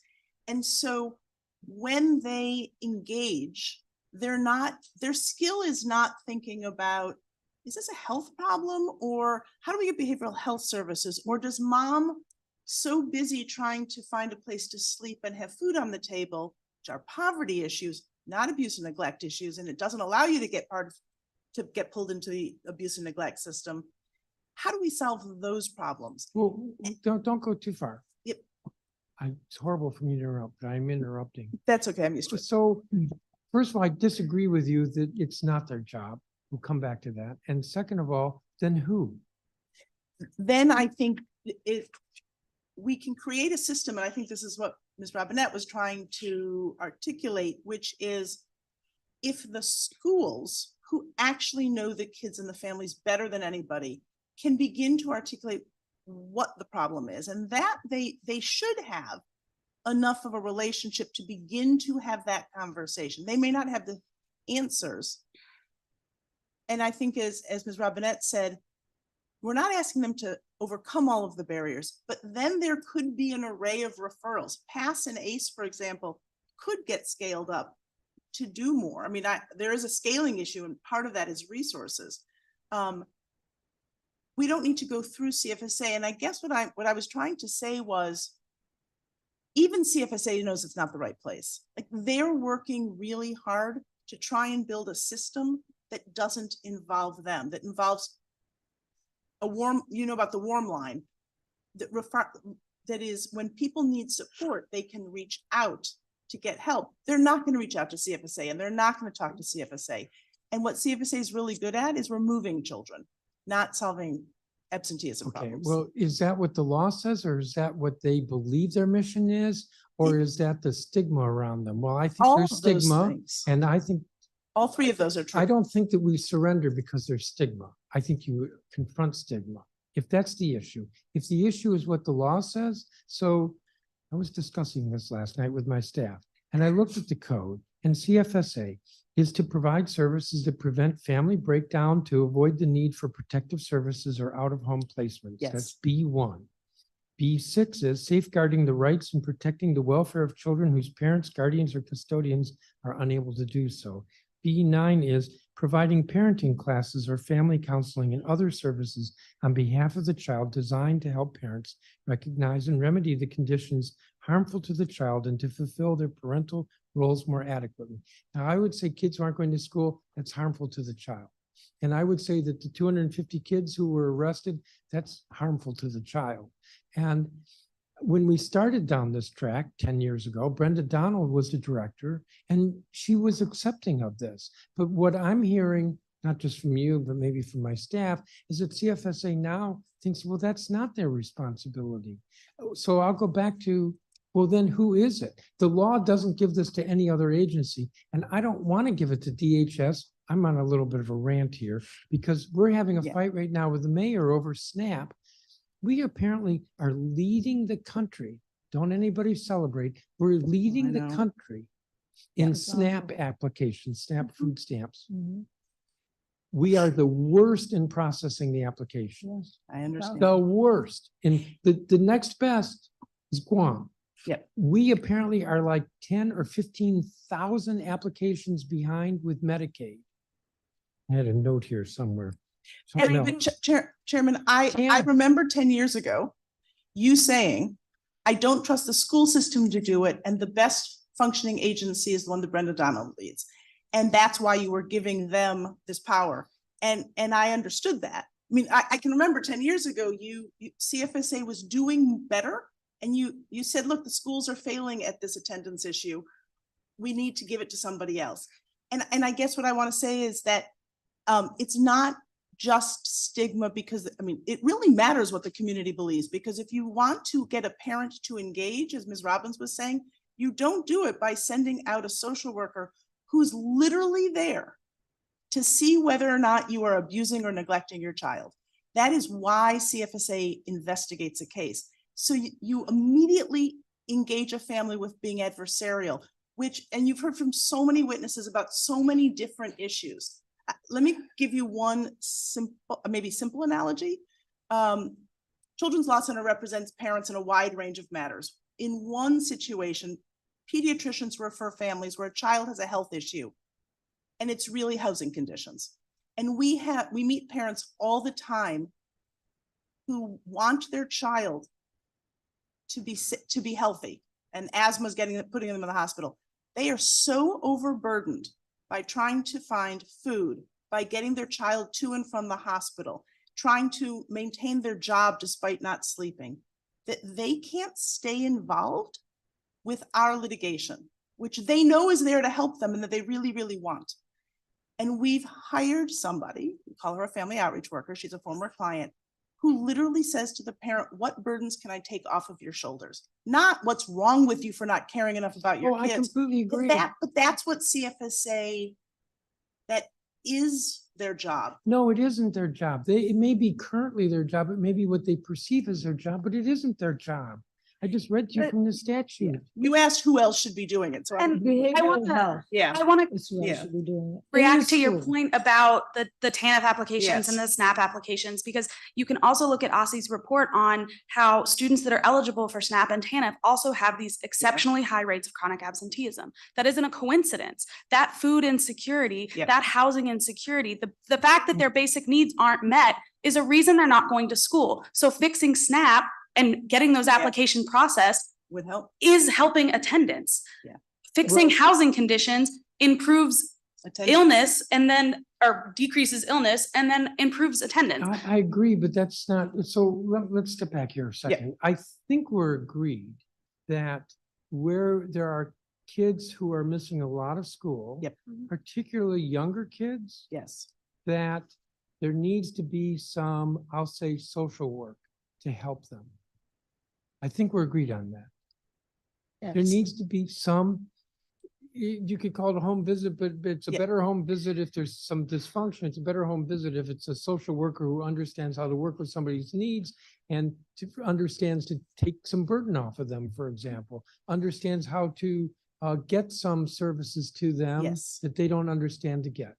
Yes. Absolutely. And I That's what I think mean that by social work. the social difference work. between our family outreach worker is that she doesn't have the power to take your child away. Yeah. And a CFSA social worker does. And that makes all the, I mean, And it whether we does. like it or not, it actually is true that what it means is that folks don't want to engage with CFSA. We could fund, I mean, the CFSA has funded a series of what they call family success centers, purposely separating themselves from CFSA so that parents can engage without that Well, investigative. why not do more of that with the schools then? We would like that, but you don't need CFSA there. I think what we would like Well, you is just for said they set up these family centers that are intentionally detached from the. But why go through but what we have now is a call to the hotline. Because to create another agency? No. Look at the fun we're having, by the way, with Department of Buildings and creating another agency. May I? Yes. I think we are all saying something Yeah. similar. Yes. Which is that we want supports to go to the families Families. rather than punishment. Totally. And Yes. so we're all in agreement there. Yeah. But why not fund those social workers to be in this school? Yeah. As In the part of the school? school? Absolutely. That's what I was saying was Oh, our, Lord, our. we've been trying to get social workers in schools for years. Well, let's do it. Well, But one of our We know it suggestions. works. Yeah. We know it works. there's a funding issue here. Yeah. Let's just put it on the table. There is There's a funding issue here. We are spending, if I remember correctly, DCPS and DHS are the two highest percentages of our budget. They're both about a quarter of our budget each Mhm. individually. That's half the budget. It's not like, whoa, there's some money sitting on the shelf. We're just gonna go. I mean, we have social workers at CFSA. I would. But let's, put okay, CFSA, CFSA. but I wouldn't put them in DCPS. Why I mean, not? Why not? They're the same people. Mr. Morgan's CDO hired them. Yes, exactly. I mean, certainly could Show subcontract. Up, Stand Out has not worked so well because And their budget was cut it's in half last voluntary. year. No, it hasn't worked so well because it's Sure, I voluntary. accept that is, I mean, I believe they had their funding cut 50% this year. I suspect that it's not like there's a lot of room in these programs. It's not like we have underutilization of the programs. They need to scale up. I mean, Pass and Aces used to be at full capacity. Yeah, well, we tried, let's go there for a second. Yeah. So we've, over the years, Yeah. I've supported more funding for Show Up, Stand Out, and over the years, they've expanded.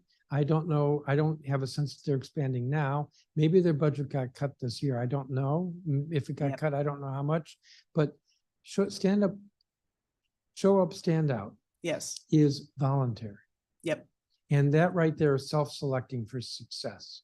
We need to reach the kids that it's not voluntary, because it seems to me those are probably the kids who are at greater risk of having some dysfunction in the home. And I'm saying dysfunction, I didn't say abuse or Yep. neglect, having some dysfunction and therefore more likely to not succeed and therefore should be targeted Right. more.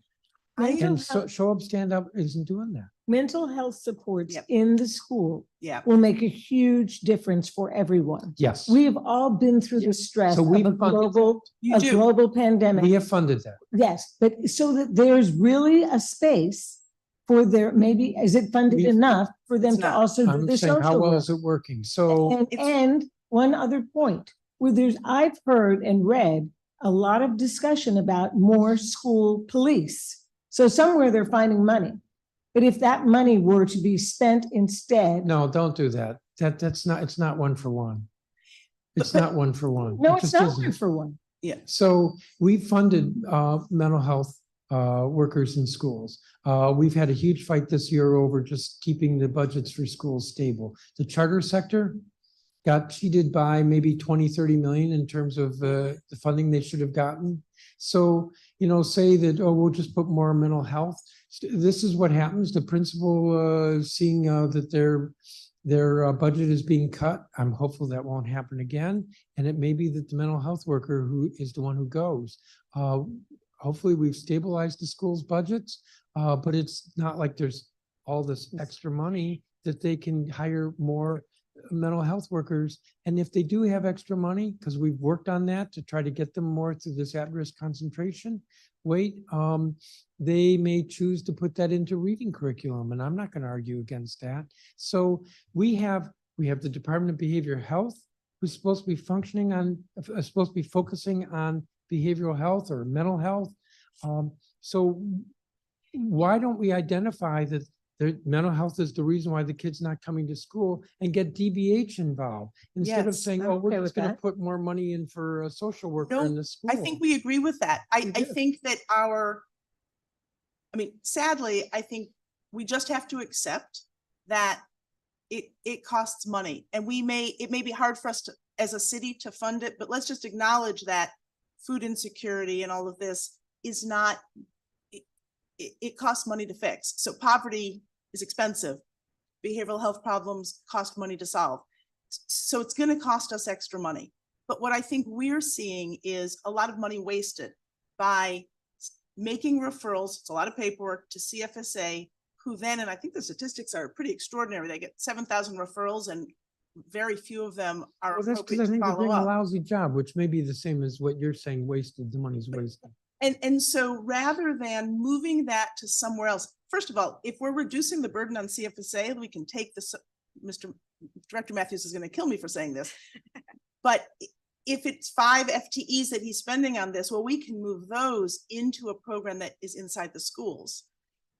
And I think that Ms. Robinette suggested some of the good programs could co-locate in the schools. So PASS and ACEs are outside the schools. We could put those staff inside some of the high truancy schools so that they're actually partnering effectively. Because obviously, I think what we all know is one of the big problems is whether the schools partner well with all of these different nonprofits and government agencies. So co-locating. But what I think we know is that CFSA has not succeeded, and we think it's structural. So we don't think that it can, that's the avenue to fix it.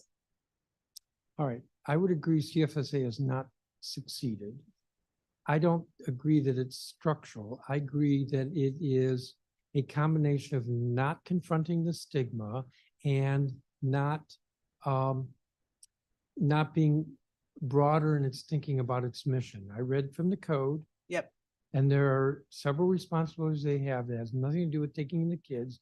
And you mentioned that they have ways of getting outside of an abuse and neglect investigator to try to work with families. So I don't agree that structurally it's a problem. I think it's a problem for other reasons. But let me say more. Yeah. So DHS is not the place I would go because DHS has demonstrated that right now they can't do SNAP, they can't do Medicaid. I don't know if they can do TANF since what we're told is that they don't want to do the SNAP benefits because they need to do TANF increases, even though I believe we budgeted TANF increases, or at any rate, they were not an issue 6 months ago. So that just says to me, no, I don't want to put it there. Plus ACE and PASS, which were pretty good, but they were small and I'm not sure they're scalable. And the person who was the director is no longer even in the government. So I'm not sure that I would trust that. So let's go to the schools. You may not have followed this closely, but earlier this year, we had a hearing where we uncovered that, I'll put this starkly, they violated the law by not sending 36 contracts to the council over a 3-year period. We had a hearing last week about teacher retention, witness after witness, teacher and principal retention. And witness after witness after witness said that DCPS was the worst in the country. Maybe that's not quite true, but DCPS basically said, no problem. And let's look at academic achievement and reading, each of these issues. It's a struggle with them. You know, there's a 2% gain in academic achievement. And at that rate, 25 years before they get to almost all the kids being academically proficient. No, DCPS is there. We're struggling with them on budget stability, reducing turnover of teachers, increasing academic achievement. And we're going to say, oh yeah, you can handle figuring out what families need. You get my skepticism. Yes. I feel like I'm ranting. That's not a good And thing. I guess I worry that, like you have pointed out, fair concerns about the other agencies. And if then the opposition or the like only stick left is CFSA, and you're concerned about the voluntariness of these other programs, right? So if CFSA's what's the word I'm looking for? When they've like confirmed a case. Substantiation, right? So before CFSA substantiates a case, they can offer, as you read from the code, these other like pre-case services, right? And families can say no thanks. Yeah. Unless there is a substantiated case, in which case then they have jurisdiction to like, the family court has the jurisdiction to do things about it. So these pre-substantiation services that they can offer without the threat of child removal, you still are going to get this voluntary response. Good point. Yeah. But it's a different kind of voluntary. For show up, stand out, it's like, hey, do you want to participate in this? And what I would like is I would like a social worker to knock on the door. You know what's going through my mind right now is Benita Jacks. I knew it was because that's why we were here together 10 years ago. But that, what do they say? Case makes bad law. Difficult case makes bad law. We That, didn't do this, the truancy was not over that. It was over South Capitol. that's true. That's a good point. But I But also that, bring up, I can't think of her name from this, disappeared from DC General. yes.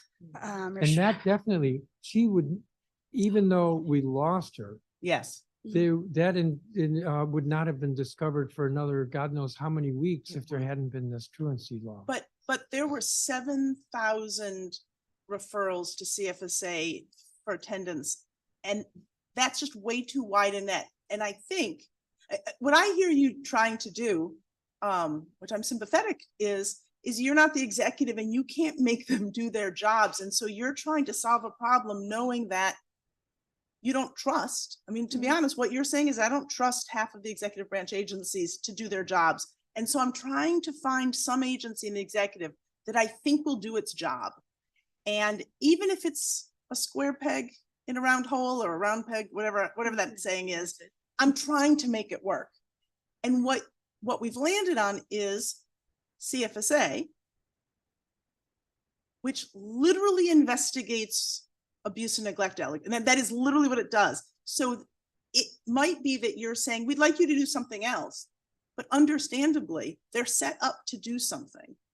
And everyone sees them as doing that. So I think what we're suggesting is that that's not the fit. And is there a way to try and hold the city to account to behave and to do their jobs, like you're trying to do with the Department of Buildings, in this area? And I will say this, first of all, I think what you should do is hire that 4th grade teacher who was incredibly impressive, Miss Sessoms, I think was her name, who seemed to have hit the nail on the head. But I also heard from quite a number of programs that it's doing a good job, and maybe we ought to give them more of the resources. And we're wasting resources on referrals to CFSA. That money could go somewhere else. Well, I think we have CFSA before us next week. I'm going to press them on this. I did too much talking. Anything else you want to say before you're all excused? The only other thing is about safety. Yeah.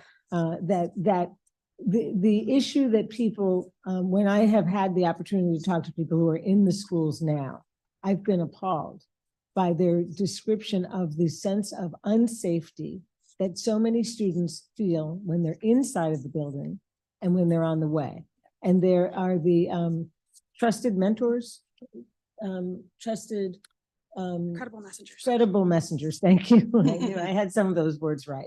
The credible messengers program, I think, was another one that has been somewhat cut. But the idea of having people who are community-based, who can support the students actually making safe passage to schools. Somebody who testified today spoke about, it was Ms. Sessoms, that children who got on the bus, even if they only had to go 2 blocks. Well, 2 blocks, that's not about transportation. That is absolutely about safety, that they would want to take a bus ride for 2 blocks. And so we've got to look at those issues, what other kind of resources, and I totally embrace the idea that to the extent we can have more resources available for community-based organizations that are rendering services of this sort, I think that is where we can shift some of the scarce funds in that direction. Also, the school-based behavioral health, and I know it's a funding issue, but it didn't get much of an investment this year. And there are a lot of services that I think somebody testified that kids said the thing that would make them feel safest at school was more behavioral health support. I've heard from quite a number of youth, they want more mediation services in schools. They want tools to resolve conflict inside the schools. So I think that there are ways to make the schools safe. And I think a way to get at that is something that I hope you will ask of the agencies when you reconvene with them, is that the code requires LEAs to report extensive information about SSTs and what they're doing. I can give you the code site. It's on page 10 of our testimony. But right now, all we're really getting are the first two prongs of that. How many were referred to an SST and how many actually met with that SST. But the next three prongs of that code section also require a summary of the action plans and strategies implemented, a summary of the services utilized, and a summary of the common barriers to implementing the recommendations of the SSTs. And that is not information that at least is publicly available. It's unclear to us whether it's not, LEAs aren't collecting it, whether LEAs are collecting it but not reporting it to OSSI. Maybe they are reporting it to OSSI, but it's not making the attendance report. We are unsure where the breakdown is, but the law requires that information to be gathered and shared with OSSI. And we really hope that you will ask that question. 38-203. IAIID, which is why I didn't read it out loud, but yes. Which is, I have in front of me. It's on my list of questions. I don't know if we'll get to it, but it's on my list of questions. I hope you will, because I really do think that that information would help us boil down the root causes of absenteeism, which would help us funnel our limited resources to the programs that will best meet I'm those gonna root push causes. back a little. Of course. There's been a whole lot of, I mean, I got so tired of the Truancy Task Force, which is now called something else. We're going to figure out what the causes are of truancy and or absenteeism. We kind of know. I mean, it's a long list. There are a few that are at the top that are the leads. But it's clear to me that there's got to be personal quality intervention. Yes. Whether it's transportation is the cause, or a sense of safety is the cause, or mental health issues with the parent that's the cause, or dysfunction in the home. I mean, it's not like we have to go discover what the list is. We have to discover what the reason is for Johnny. Harley has and his hand up. step in to help Johnny with that problem. You know, when I was early in my role here in the early 2000s, Senator Landrieu said to us, I have $8 million extra to give for the well-being of kids in the city. How should I spend it? And the leadership, the mayor's office, we all talked and agreed that she was focusing on foster care. So this was particularly for kids in foster care, was flexible funds, that the agency needed to have money that they could spend if the problem was something small, and a little bit of money prevent an eviction. I will say this, I would imagine that if you talk to schools and they said, well, we can't provide any transportation to school, we don't have a bus, that there are bespoke, unique, specific things that can be done. And we're trying to focus back on the local school because each family needs to be paid attention to. And I know that that's not a good citywide strategy, but it's actually when you say quality relationships, that's really what we're talking about, which is actually talking to kids and their parents. And it's not our experience that parents don't care. It's not our experience that parents are preventing kids from going to school and that they think it's unimportant. Sometimes they can't make it to a meeting because they actually work and the school won't accommodate that and they can't lose their job. Sometimes it's because the school doesn't speak the same language they do and doesn't make an accommodation. It's not my experience that there is this vast number of parents out there who aren't interested in getting their kids to school. So I think that focusing on what the barriers are will get you further. And there's a lot of trauma associated in many families. There's trauma from the school. The parent had trauma at school. And so that's why we started with a very positive outreach early on, a success. They got a call from the school and they said, it's not bad news. My kid didn't do something wrong, but they heard that the kid did a good program in the math class or whatever, and they were thrilled. And then when we called again, they answered because they weren't afraid that we were calling with bad news. So I do think that it is about shifting the relationship and recognizing that because there is so much trauma in the whole environment, that some additional supports within the community that will uplift their mental health, give people a place that they can feel supported, will go a long way to changing the school climate and environment. And I know it's hard to hear that because you can't legislate it. I mean, it's really hard in your role to then go, now what do I do? And so I think that's where we're trying to shift the focus away from CFSA, but also putting resources into the community.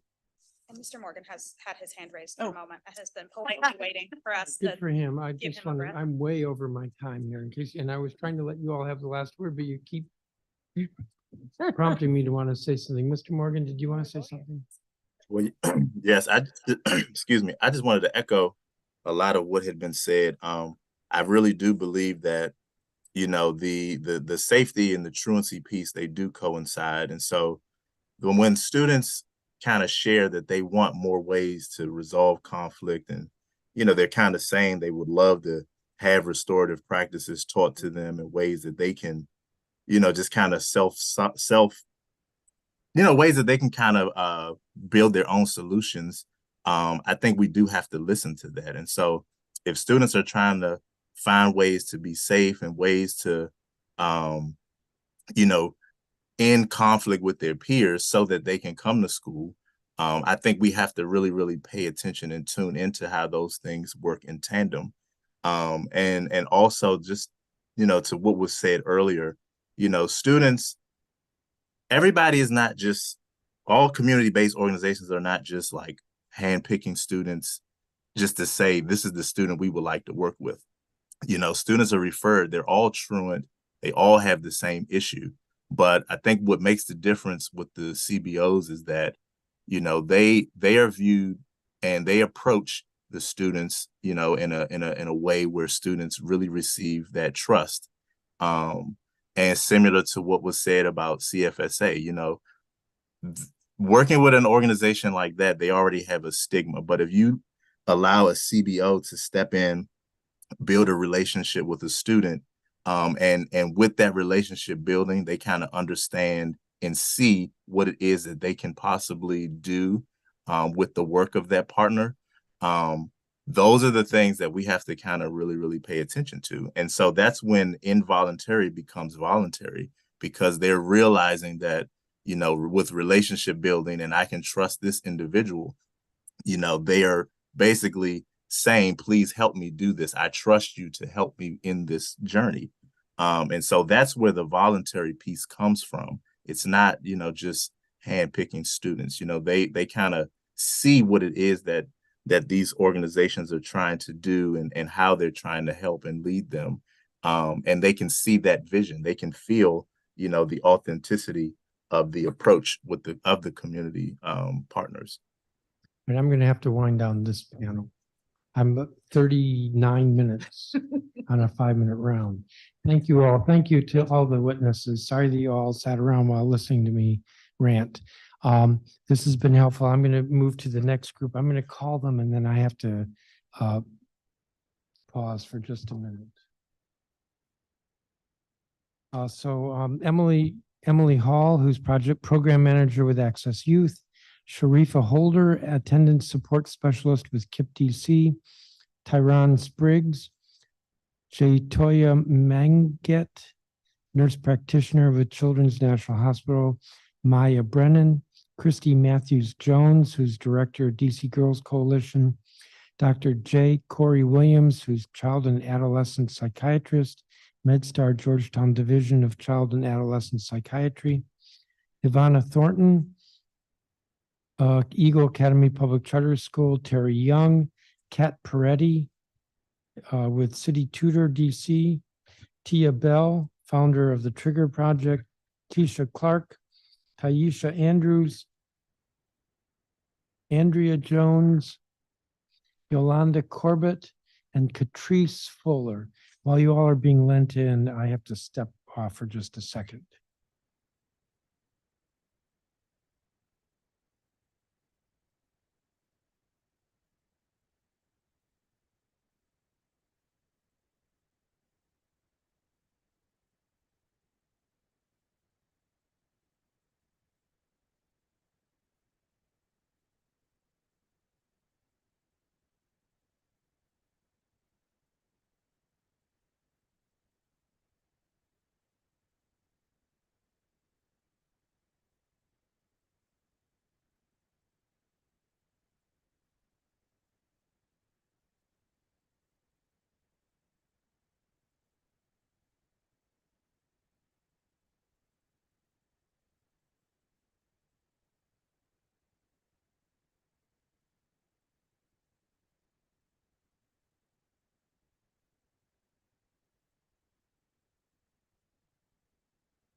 For all the witnesses who are waiting, I'm taking a couple of minutes here discussing an issue with the executive branch, so just hold on.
All right, sorry about that. The time is 5:33. We're continuing with this hearing, not that I recessed it. The first person I called was Emily Hall. Is she here? Yes, I'm here. So please proceed. Good evening, Chairman Mendelson and esteemed members of the Committee of the Whole. My name is Emily Hall, and I serve as a Truancy Prevention Program Manager for Access Youth, Inc., based at Kramer Middle School. Today, I aim to shed light on ongoing attendance barriers, present compelling data from our efforts, and advocate for the indispensable support provided by the Office of Victim Services and Justice Grants, OVSJG, and the Show Up Stand Out SUSO program.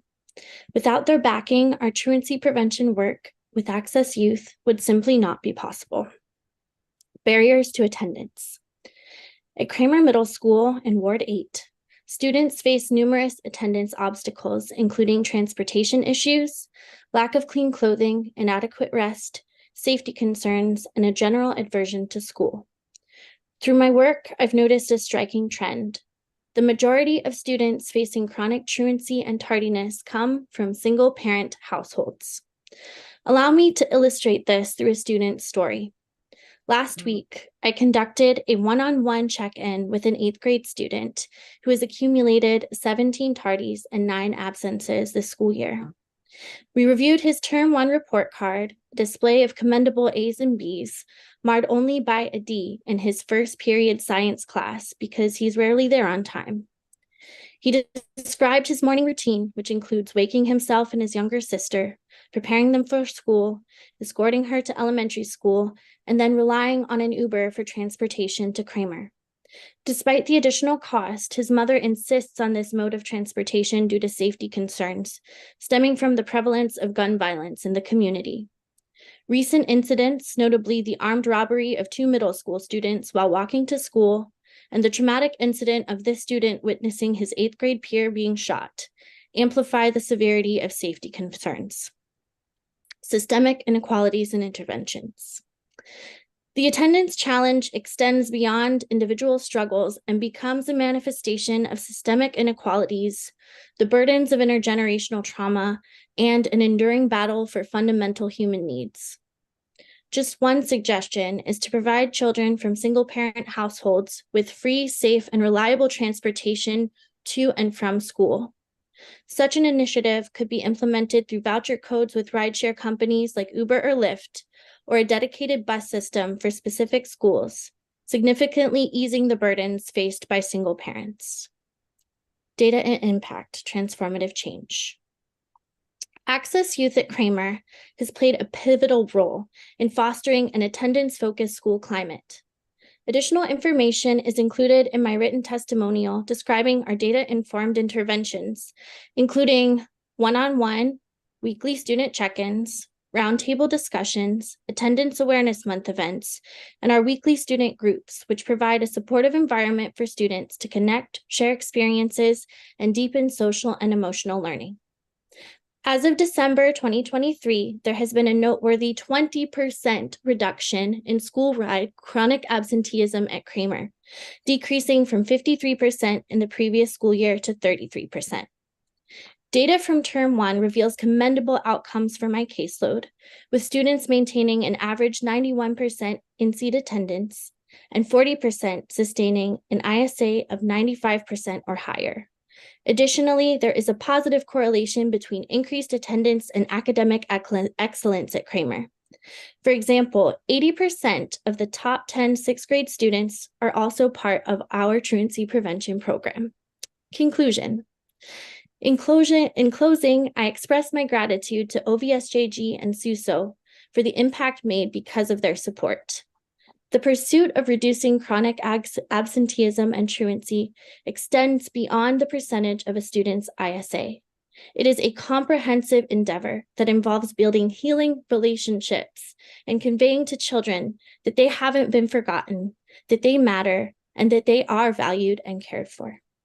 Thank you for the opportunity to testify. Additional information is included in my written testimonial. If you have any questions, please feel free to contact me at ehall@accessyouth.org. Thank you very much, Ms. Hall. Sharifa Holder?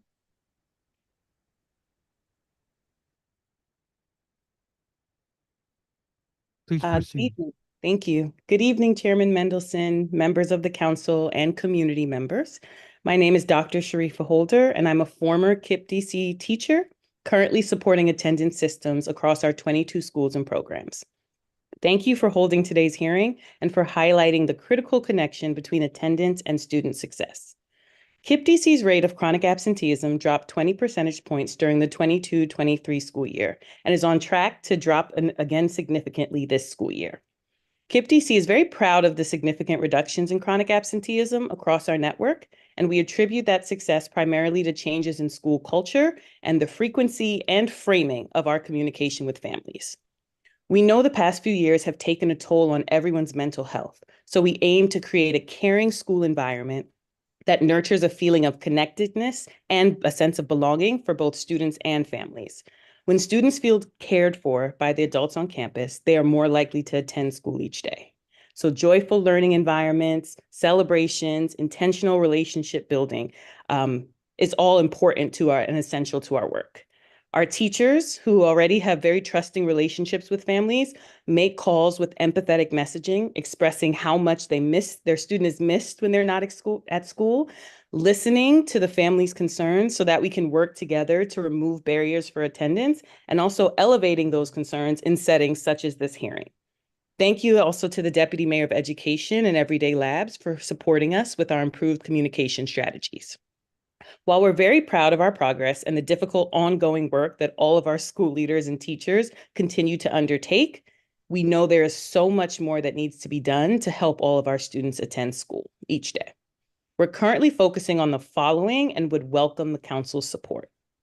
Removing transportation barriers to attendance, which includes expanding DC School Connect, which has helped many families access a safe public transportation option. Easier access for families to students' ride-free cards, as it has become harder for our schools to order and procure these cards. Improving the consistency of OSSI's transportation for students with IEPs who rely on those buses to access their education. There has been some improvement since the spring, and so we want to thank the council for continuing to advocate for our students. And also expanding and improving safe passage, traffic safety, and violence interrupter programs. Students will not go to school if they do not feel safe. And safe passage programs are helpful, but only half of our secondary schools are currently included in safe passage zones. In addition to safety and transportation, continued partnership around effective communication about illness and excused absences, so like a district-wide communication campaign to educate families on keeping students healthy, when to keep students home from school, and the impact that excused absences can have on student learning. Expanding home visit programs, as we know home visits are an effective way to connect with families and support their attendance needs. Improving the efficacy of the CFSA and OAG referral process, and integrating attendance awareness and support into all citywide agencies that serve youth and families.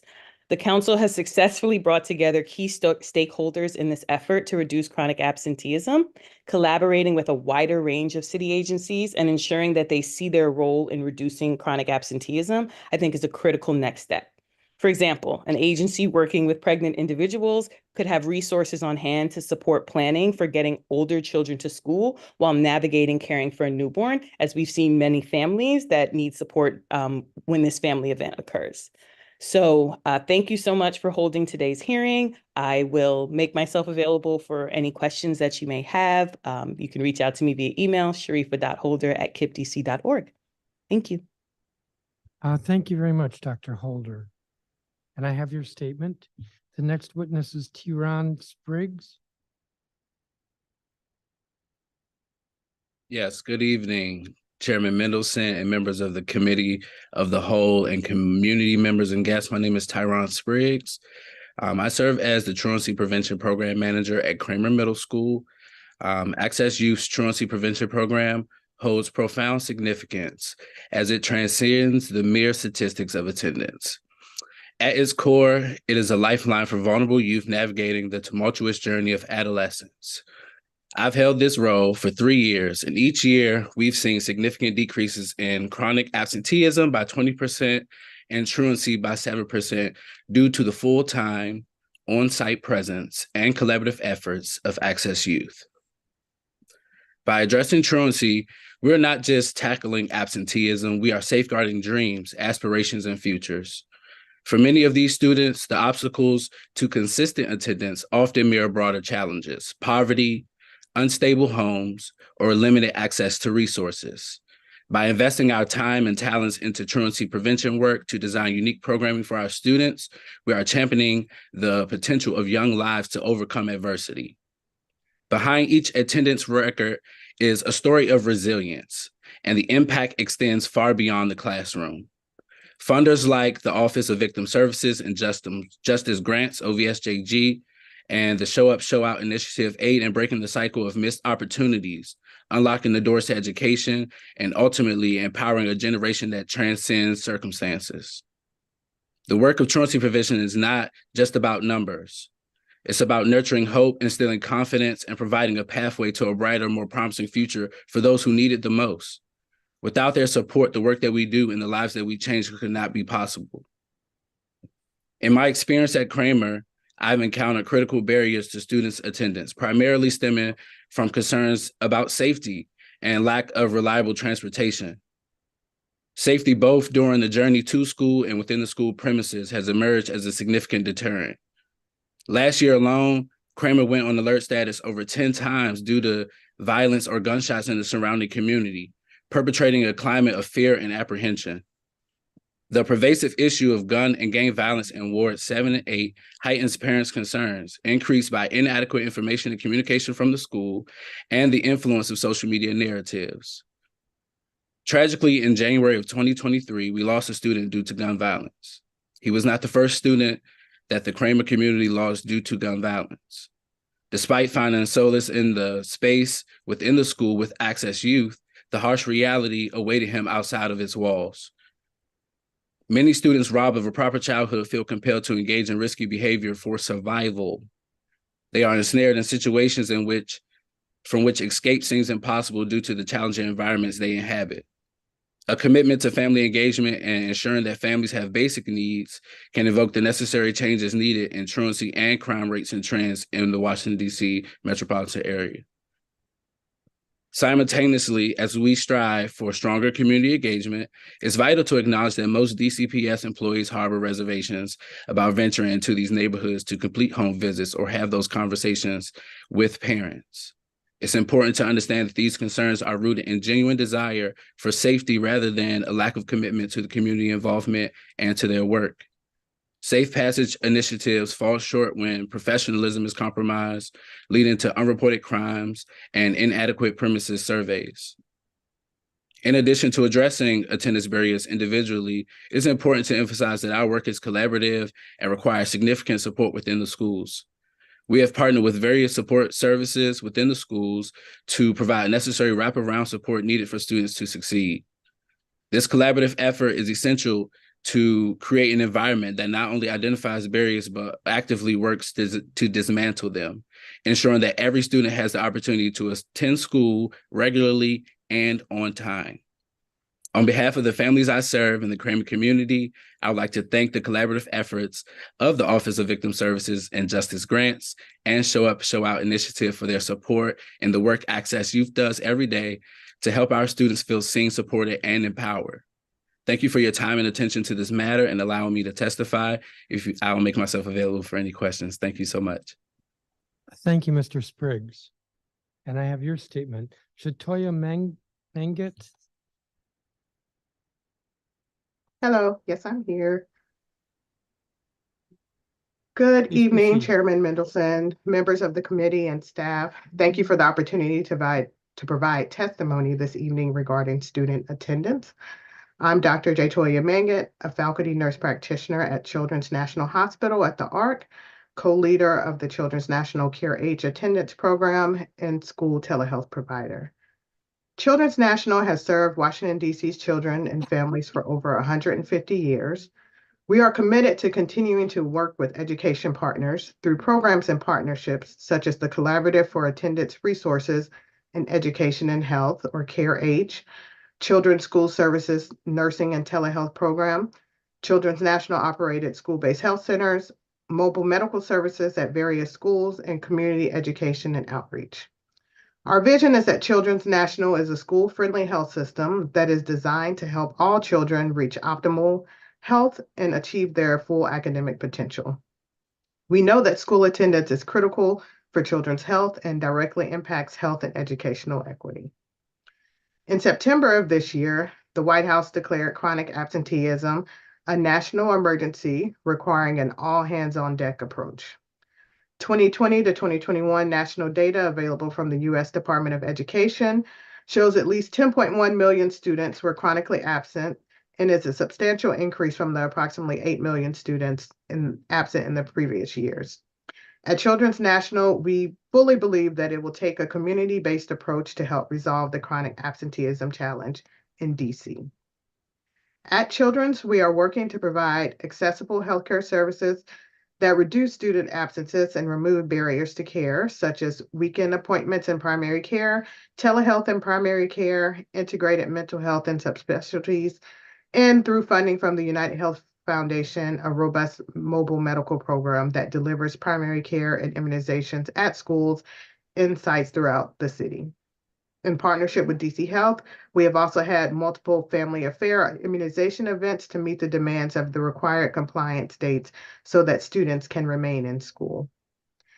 In addition, we are working with DC Public Schools on the Collaborative for Attendance Resources in Education and Health. Also, with the funding from the United Health Foundation, the CARE-H pilot has provided resources to families that help reduce absences. The CARE-H program allows parents at DC Public Schools to consent to share their child's attendance data with their healthcare provider.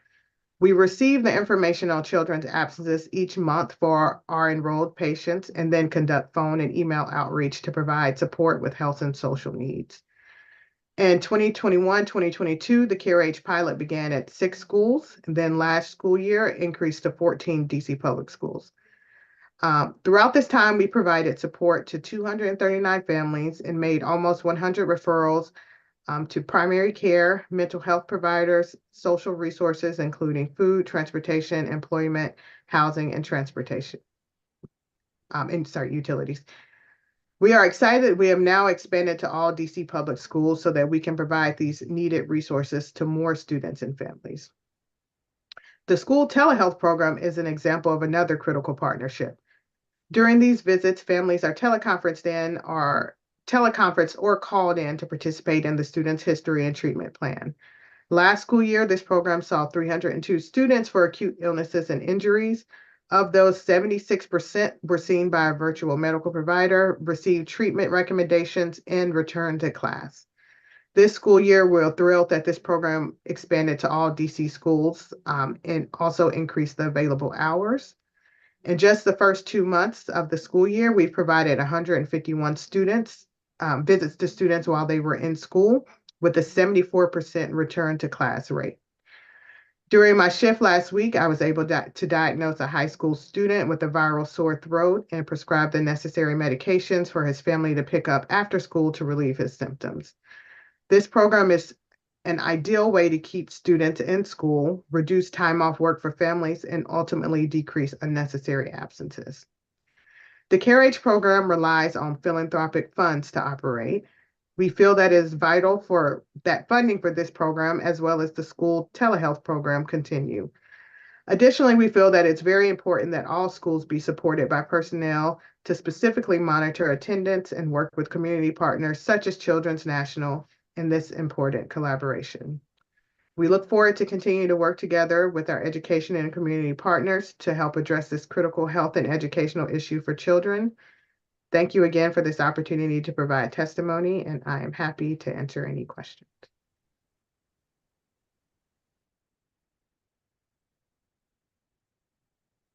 Thank you, Ms. Angut. Maya Brennan. Thank you, Mr. Chairman. Good evening, Chairman Mendelson, committee members, council staff, and all watching the hearing today. My name is Maya Brennan. I live in Ward 5, and I'm the mother of a 9th grader at Sojourner Truth and a 6th grader at Brookland Middle School, where I should be right now cheering on my daughter on the girls' basketball team. I'm also the recording secretary for the Ward 5 Education Equity Committee, but I'm testifying today in a personal capacity, not for the Ward 5 EEC. I've been listening throughout the hearing today, and I mainly support the testimony given by Representatives Henderson and Thompson, as well as witnesses Bell, Sandalo, and Robinette, though perhaps in that latter case simply because I got to hear so much more from them. But I'm here as a parent. My older child is chronically absent. She's chronically absent due to late diagnosed neurological differences. She's sitting next to me today in case there are any questions for her. Last year, she was absent so much that her teachers only knew her secondhand. Since she was diagnosed, however, her absences are fewer, but she has already missed 30 days and counting. She wants to go to school. She often can't get herself out the door. In middle school, her teachers and counselors tried to learn what she needed and find ways to support her, but it didn't work. Sometimes I could help her get through, but it was exhausting for both of us. If she made it in, she would go to bed as soon as school was out and still be too tired to do anything the next day. Out of kindness to our family and in recognition of my own childhood trauma, the school counselor repeatedly delayed submitting the Child Protective Services referral.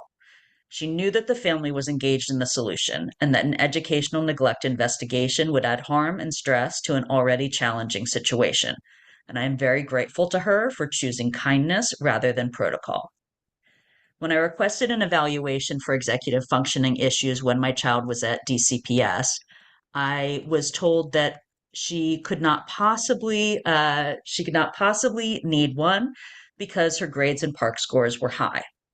So there couldn't be any learning differences or executive weaknesses. I was told chronic absenteeism was because she wasn't getting to school and she just needed to get to school, a task I had been trying to achieve all year and that her teachers and the school support team had also been trying to support us on. I could have fought the school's decision with help from the Advocates for Justice in Education, but I decided I could either get her to graduate 8th grade on time or fight for her right to a public education. So I withdrew her to homeschool. Without the additional challenges of leaving the house, she completed all of OSSI's standards successfully. Then she was determined to go back for high school. She loves her school, her teachers, and the friends she's made there. Truth has been a wonderful place for her, but her brain fights her at every turn. She needs to learn how to manage a world that's not designed for neurospicy people, as she likes to call it. Her absences mean she may end up needing to repeat 9th grade because she'll be short on the required seat hours despite mastering all class material. I understand there's a possibility for a school or an LEA to get a waiver of that, but I'm not sure that OSSI gives those out with much regularity. The hurdles she has to climb now are only harder because she didn't get a cognitive assessment until just before 9th grade. She spent the early years of her life hearing she's brilliant and having everyone miss early signs of trouble. It was only when she started missing school that we finally realized she wasn't just our brilliant, caring, and creative child. She was doing all of that while missing basic neurological capacities and trying to swim through constant sensory overwhelm. Her chronic absenteeism is a symptom, but it's not a symptom of defiance or of family troubles. It's a symptom of an internal crisis. In respect for your time, I'm going to note that you have my testimony. I have a few requests for the council. I may submit an updated version of my testimony to reflect some modest changes to those council requests. Thank you very much. Thank you, Ms. Brennan. I do have your statement and I see the 4 requests of the council. And thank you for being willing to share your situation. The next witness is Christy Matthews-Jones.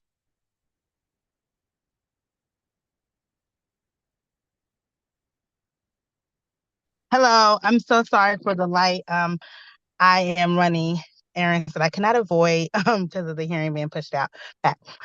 So good evening, Chairman Mendelson and other members of the Committee of the Whole. My name is Christy Matthews-Jones, and I'm the director of the DC Girls Coalition. DC Girls Coalition works to elevate and amplify the voices of young women of color, femmes, and transgender people of color, and gender nonconforming people of color. Composed of youth-serving organizations and advocacy groups, we will adopt and fight for the implementation of policies that centers their leadership of young people and addresses their needs today. Today, I will be discussing the core reasons why young people may be absent or truant and the community and school-based solutions to address these root causes. To begin this conversation, I believe it is important to say that in order to discuss clear and useful solutions to the issue, we need to make sure we create spaces and opportunities for young people to discuss what they may need or what their peers may need. So often those of us who are working with young people on issues impacting young people, we meet and discuss solutions at a time and place where young people are not able to attend or not welcome to attend. Success in programming will occur when youth are a part of the conversation around solutions and resources that we plan to create. I encourage all of those to attend meetings with young people in the community to address the issues that we're talking about. For DC Girls Coalition, when discussing chronic absenteeism and truancy, potential solutions. I'm so sorry. That's my dog. I apologize. Gonna get out the car. Can you still hear me? I'm so sorry. Yes, I can. You're doing fine. Okay, thank you. The whole reason we have this hearing is because we believe in kids. So I think it's important to to begin. So I think it's important to do a deep dive in the root causes for both. Most of the youth who fit into these categories are experiencing family and individual homelessness, food insecurity, social isolation, and social and emotional needs and trauma from violence and brutality in their community. School has become an impossible task or a source of stress and pain for them due to the daily struggles of trying to survive. It is our goal to decrease the levels of chronic absenteeism and truancy. We must move from a system of punishment and consequences to a structure of encouragement, support, understanding, and resources to address root causes. I've had conversation with multiple students who are at risk or who currently fall in the category of chronic absences and truancy that we're discussing today. Quite often they experiencing struggle with social emotional needs, which impact their ability to go to school, making the choice to not attend for fear of what will happen with their current emotional state and not having the social emotional support they need in school. I've also heard of students not attending school because they don't have clean clothes or they have to spend the day finding somewhere to stay at night, lost a relative due to violence, or have experienced some kind of trauma throughout the weekend or throughout the week. Until we address these issues, young people are not supported, and chronic absences will not stop. It will continue to be an issue. We again have to support young people in school and community. We have to increase resources so young people's basic needs are being fulfilled. We have to do more work to support parents and those who are raising children in their communities. We have to move from a threatening parents with CFSA and visits from other forms of punishment. We have to stop responding to chronic absenteeism and truancy as a crime and begin to treat it as a symptom of long-term and deep trauma and neglect in our communities without resources. Most importantly, we need to listen to young people when they're expressing their needs and solutions for the issues. We need to create space and opportunity for young people to share their experiences and what they feel will address the issue. We have to stop relying on past solutions, incorporate more newly developed solutions.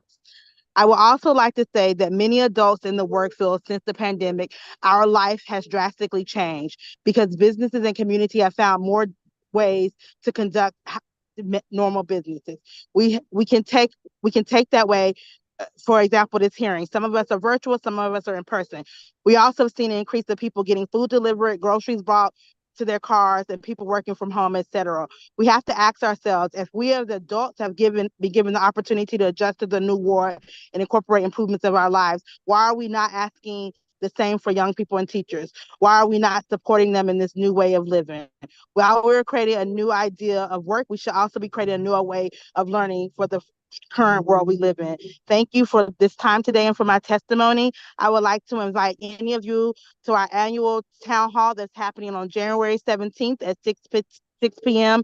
at 1816 12th Street Northwest, where over 100 young people will be there talking about a lot of these root causes and solutions to the issues we've been talking about today. And I encourage you to come and bring young people with you. And thank you for listening. And again, sorry for the environment. I'm just responding to the time shift. Thank you, Ms. Matthews-Jones. The next witness is Dr. J. Corey Williams.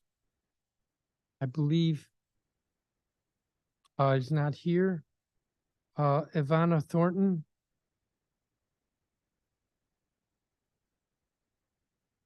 I believe is not here. Terry Young.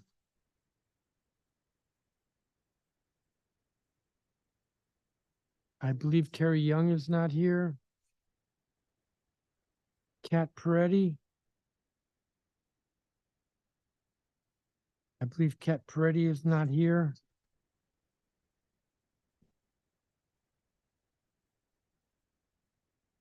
Tia Bell.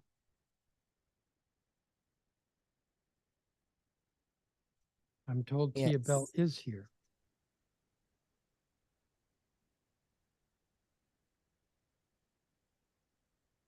Tia Bell. Just getting ready. I was prepared for someone else to go before me. All right.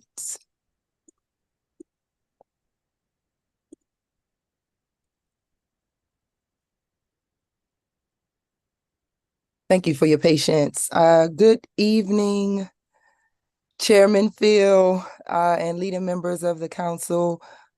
Greetings to every village member on this call and every patient person on this call under the sound of my voice. I am Tia Bell, and I am extremely grateful to testify and more purposely advocate for the beautiful youth lives who are exposed to the disease of gun violence, who we aim to fight for every day. As the founder of the Trigger Project, which stands for True Reasons I Grabbed the Gun, Evolved from Risk Project, we are a grassroots nonprofit deeply committed to addressing the root causes of firearm violence. Our mission is to prevent the spread of interpersonal gun violence through the intersectionality of positive youth development and public health, with the intent to raise awareness of the true reasons youth feel the need to pick up the firearm. We hold a safe and sacred space called Trigger University. We're in partnership every summer under DOES and SYEP. We host an initiative that prepares our youth to and empowers our youth leaders to spread prevention and promote peace by modeling protective factors and positive relationships within themselves and community. At the School of Prevention, youth are paid to develop their social emotional skill building, develop critical action. Of course, through economic opportunity, we present opportunity for them to develop future orientation, a safe space to build healthy relationships and identify those, and obviously build their civic efficacy so that they can prevent future gun violence within. We're proud to say we've graduated over 600 youth from Trigger University, and students have walked away with an individual path of prevention with tools in their toolkit, including youth mental health first aid certification, screening their ACEs, firearm training, root cause analysis, stop the bleed training, and so much more. Although Chairman Phil, I'm very proud to witness our youth as experts and carriers of this disease of gun violence, I am extremely perplexed as to why our students are expected to excel in school and attend regularly in a city that fails to see them before they are late or wrong or harmed or do the harm.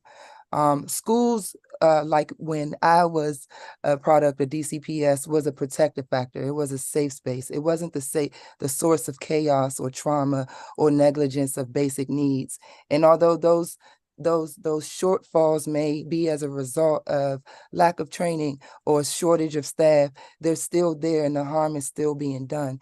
And in a public health light, you know, the body doesn't know the difference between the direct or indirect exposure or negligence of these things. When I was in 5th grade, a teacher sat me down and told me that my mother had become a victim of the disease of gun violence. At that time, I didn't know that I was exposed to the disease, but I was grateful to have a teacher that provided a ride home, a safe space to process it. She created a village around me with tutors and support for my siblings. And it just provided a comprehensive, collective, collaborative effort around making sure that I could overcome this traumatic exposure and possibly succession to infection. That is not what we see today. As Trigger University program director, our model is to actually mirror a college campus where all youth who are exposed to the disease of gun violence have an opportunity to come and get interventions and proactive support around finding their individualized path to be in the absence of this disease. Right now, as an advocate, because we are not funded through the city, we don't have to start supporting youth basic needs or emotional needs because of a grant outcome. We can continue to support them, but we're doing it without sufficient support and adequate resources. And so I just beg that you see chronic absenteeism and truancy like you see gun violence. I'm sorry, unlike you see gun violence, unlike you see mental health, unlike you see overdoses, unlike you see any carjackings. Please do not public safety our way through chronic absenteeism and truancy. And that's what we're seeing. We need a public health comprehensive approach. We need a root cause analysis. If we don't have the time and money to do it, then start with all the youngest exposed to gun violence. We've had youth who have called me crying because they don't want to take the SAT, even though it's free, but it was a shooting in front of their school. We have youth who school attendance officers call me, not their family, and say, you got to get them to school on time when we're trying our best with the Uber vouchers we do not have to get them there. The first homicide of the year was a young person, a student. The victim beside him was a student. That victim has not been to school since. We've worked with DYRS, DBH, the WAN's office, the OGVBP office. We've worked with OAG office. No one can provide any support to get one individual in school. So what could we do with the 46% of disengaged youth? So again, I just want to end my testimony with the question, why do we think it is feasible for a youth to attend school regularly and not be absent, not be truant, and be there willing to thrive and excel and able to do that? Why do we expect that in the conditions and the disinvestments we see today? And since we're on the record, I just want to go and say two things. I think we need to heal. When I was in public school, yes, I had a teacher be my advocate in gun violence, but I also had a teacher bully me because I was good in basketball and she was jealous. So with it being the source of pain, I'm a parent right now for a DCPCS student and an advocate for over 1,000 students throughout this school system who are unseen and falling through the cracks. And CFSA will send an email to a mom before they send an email regarding the groceries or the uniform pants that are needed. It's criminal, it's reoffensive, it's structural violence. And I know I'm very big picture and big-minded, but if you need a tangible thing, please consider investing in a space for Trigger University. We could be that safe space. We could show people how the root causes of gun violence align with this issue that we're seeing now, and we can prevent it in the future. Let's start with something with sustainable, proactive efforts. Thank you, Ms. We Bell. need $1.9 million, by the way, to do that. All right, well, the budget's coming up. Thank you, Ms. Bell. And it's good to see you again. Give me just a second here. Let me call the next witness, Keisha Clark, who I think is not here. Taisha Andrews, Here. please All right. proceed. Good evening, Councilman and Committee of the Whole. My name is Mrs. Ty Andrews. I'm a Ward A resident and proud parent of a student at Mary H. Plummer Elementary School and McKinley Tech High School. I'm also a parent leader with PAVE, Parents Amplifying Voices in Education. I'm on the citywide and Ward 8 PLE board for PAVE, and I'm also a Plummer LSAT member and the McKinley Tech PTO first vice president. Although my children have not had severe issues with truancy and absenteeism, we have had to overcome a few hurdles that I'm sure all families cannot combat. I'm sure many other parents share my concerns about having their children travel on public transportation. To put this in clearer perspective, I have traveled on Metro public transportation almost all my life as a native Washingtonian. The Metro did not allow a lot of what they allow now back in the 90s. They did not allow women with babies to get on the bus with strollers. They did not allow children to take up all the handicap seats. They made people get off their bus who were not move or were doing inappropriate things or that did not pay their fare or follow bus rules. Now you have customers that are more violent and irate, and Metro employees are scared to do what's right. Nowadays, children are exposed to severe aggression, violence, sexual assault, private exposure, drug use, and more. Both my high schooler and I have experienced some of these unfortunate types of events, and I'm aware of other families that have experienced worse. In addition, I'm sure you're aware of the increased violence in the McKinley Tech area. 2 students were robbed at gunpoint recently, in addition to many other incidents. Why would a parent want to send their child to school if the parent and child do not feel safe traveling to and from school on public transportation? All parents do not have the means to Uber or drive their children to school, especially in Ward 8, where many children travel outside of their ward for a better education. Also, the Metro has delays regularly on trains, and there is sometimes lots of traffic that the bus routes cannot avoid. If a student's main transportation is public and there are always delays, you can't expect the child to be on time, especially when they're traveling over an hour to get to and from school. My youngest son catches the school bus via Aussie. Although he is now in the 2nd grade and we have used Aussie since he was in pre-K 3, the issues are still the same. The buses do not always pick up and drop off on time, and when they are going to be late picking up and dropping off, they do not provide notification. And just to sidebar my testimony, they started a new text pilot where they're supposed to text some parents to let them know if the bus is going to be on time or late, and I am a part of that pilot, and I have not received a text yet.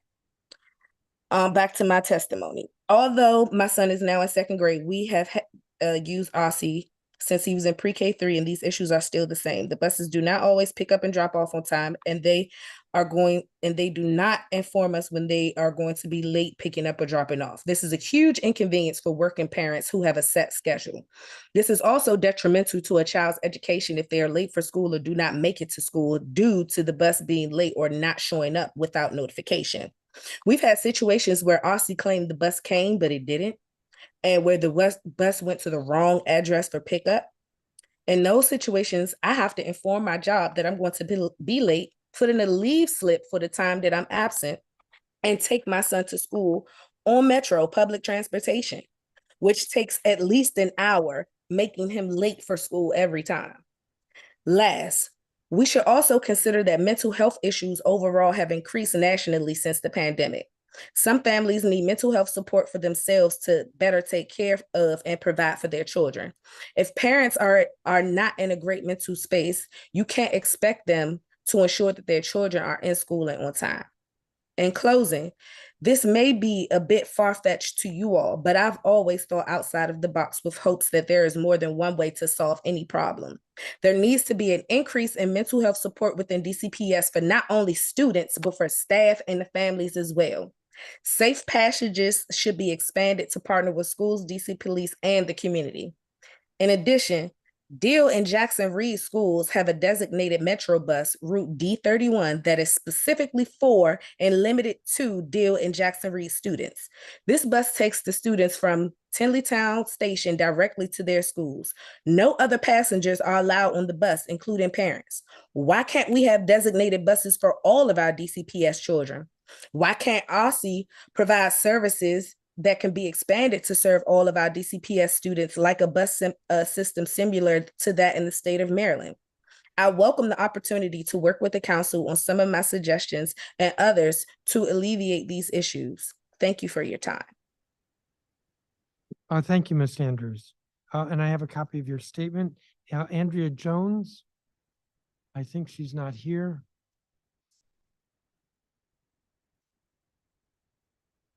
Yolanda Corbett, I think she's not here.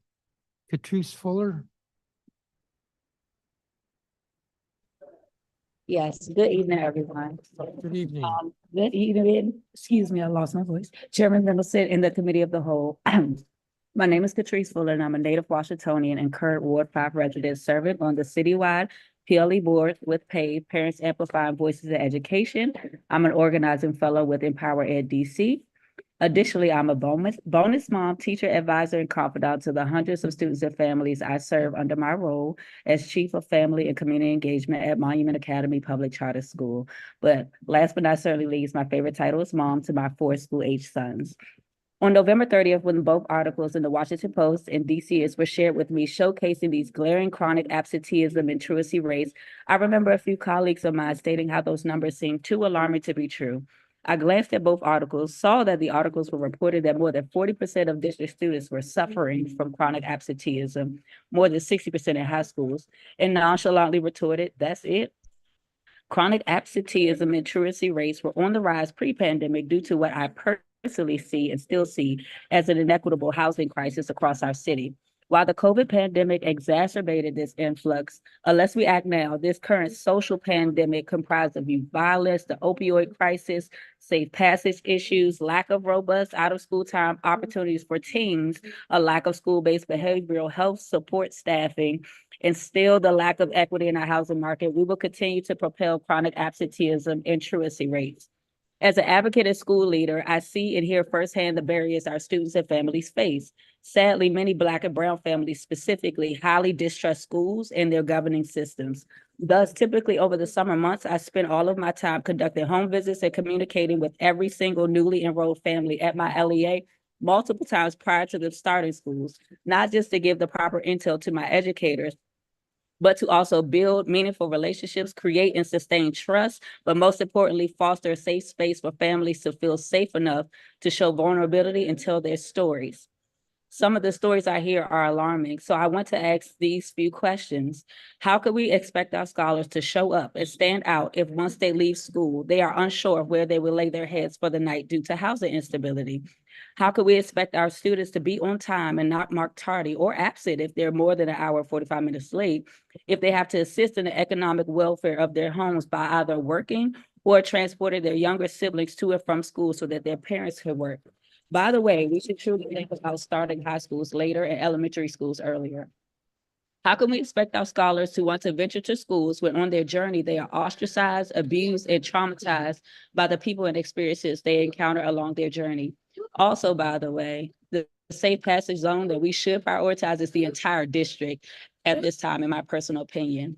Lastly, how can we expect our scholars to show up and stand out when they are grieving, hurt, and or saddened by this social pandemic that we are currently facing, when mental health days aren't technically excused absences in all of our schools? I'm sure that as I read these unrealistic expectations of our scholars out loud, that you envision many children that you may have served directly or indirectly. And I bet a lot of those scholars that you envisioned were Black and Brown. And I bet you too can see why our Black and Brown students are 10 times more likely to suffer, and I say suffer intentionally, from chronic absenteeism and truancy. So as I prepare to conclude, I want to acknowledge that many amazing community-based organizations serving our students and families across the district, that should be a state. Did you know that the current published Stand Up and Stand Out process standards, which details how families should be referred to services, in the first line states, CBO should follow the below guidelines for all outreach and enrollment activities. Yet CBOs are not properly funded, prioritized, or utilized in the city. I do wish to recognize the 2.2 million recently awarded to 127 CBOs. I also wish to also recognize some locally funded grants that are amazing, such as DC Connected Schools or the community schools model that not only provide funding to schools, but also CBOs who assist the schools, communities with overall student well-being and family stability, which we know propels attendance rates and academic success in our schools. So while we are experiencing a nationwide shortage in clinicians, I do want us to fully consider in this next budget cycle to fully fund CBOs, which may take around 25 million to fund and sustain funding for school-based behavioral health programs, community-based clinicians. But I feel that if we properly fund CBOs, not only will we be assisting schools, but this funding will benefit our city as a whole, both socially to stabilize our city and economically to mobilize our city. Thank you again for your time. Thank you, Ms. Fuller. I think that concludes all of the witnesses. I'm hesitating in case there's somebody who's on who has not been recognized. All of this testimony has been helpful. I do not have any questions for this last group of witnesses, but I do want to thank you. We, for better or worse, are going to recess so that we will hear from the government witnesses later. The better is that I have an opportunity to review all the statements that we've received and or re-review all the statements that we've received and be maybe have some questions from that for the executive. The worst is there was hopeful that we were going to get through all of this today. And I again apologize that we started late. So I am going to recess this hearing and we have a recess date. It'll be recessed to next Tuesday, December 19th at 3 p.m. Now the council has a meeting, the committee of the whole meets in the morning. That meeting should be over by 3. If it's still going on, then the hearing will start a little bit late. But the hearing will be the government witnesses and we have a representative from the Public Defender Service, the Attorney General, Child and Family Services, Public Charter School Board, the Deputy Mayor for Education, DC Public Schools, and the Superintendent of ASI. So this hearing is being recessed until 3 p.m. on Tuesday, December 19th. The time is right now 6:24 p.m. and this meeting or hearing rather is recessed.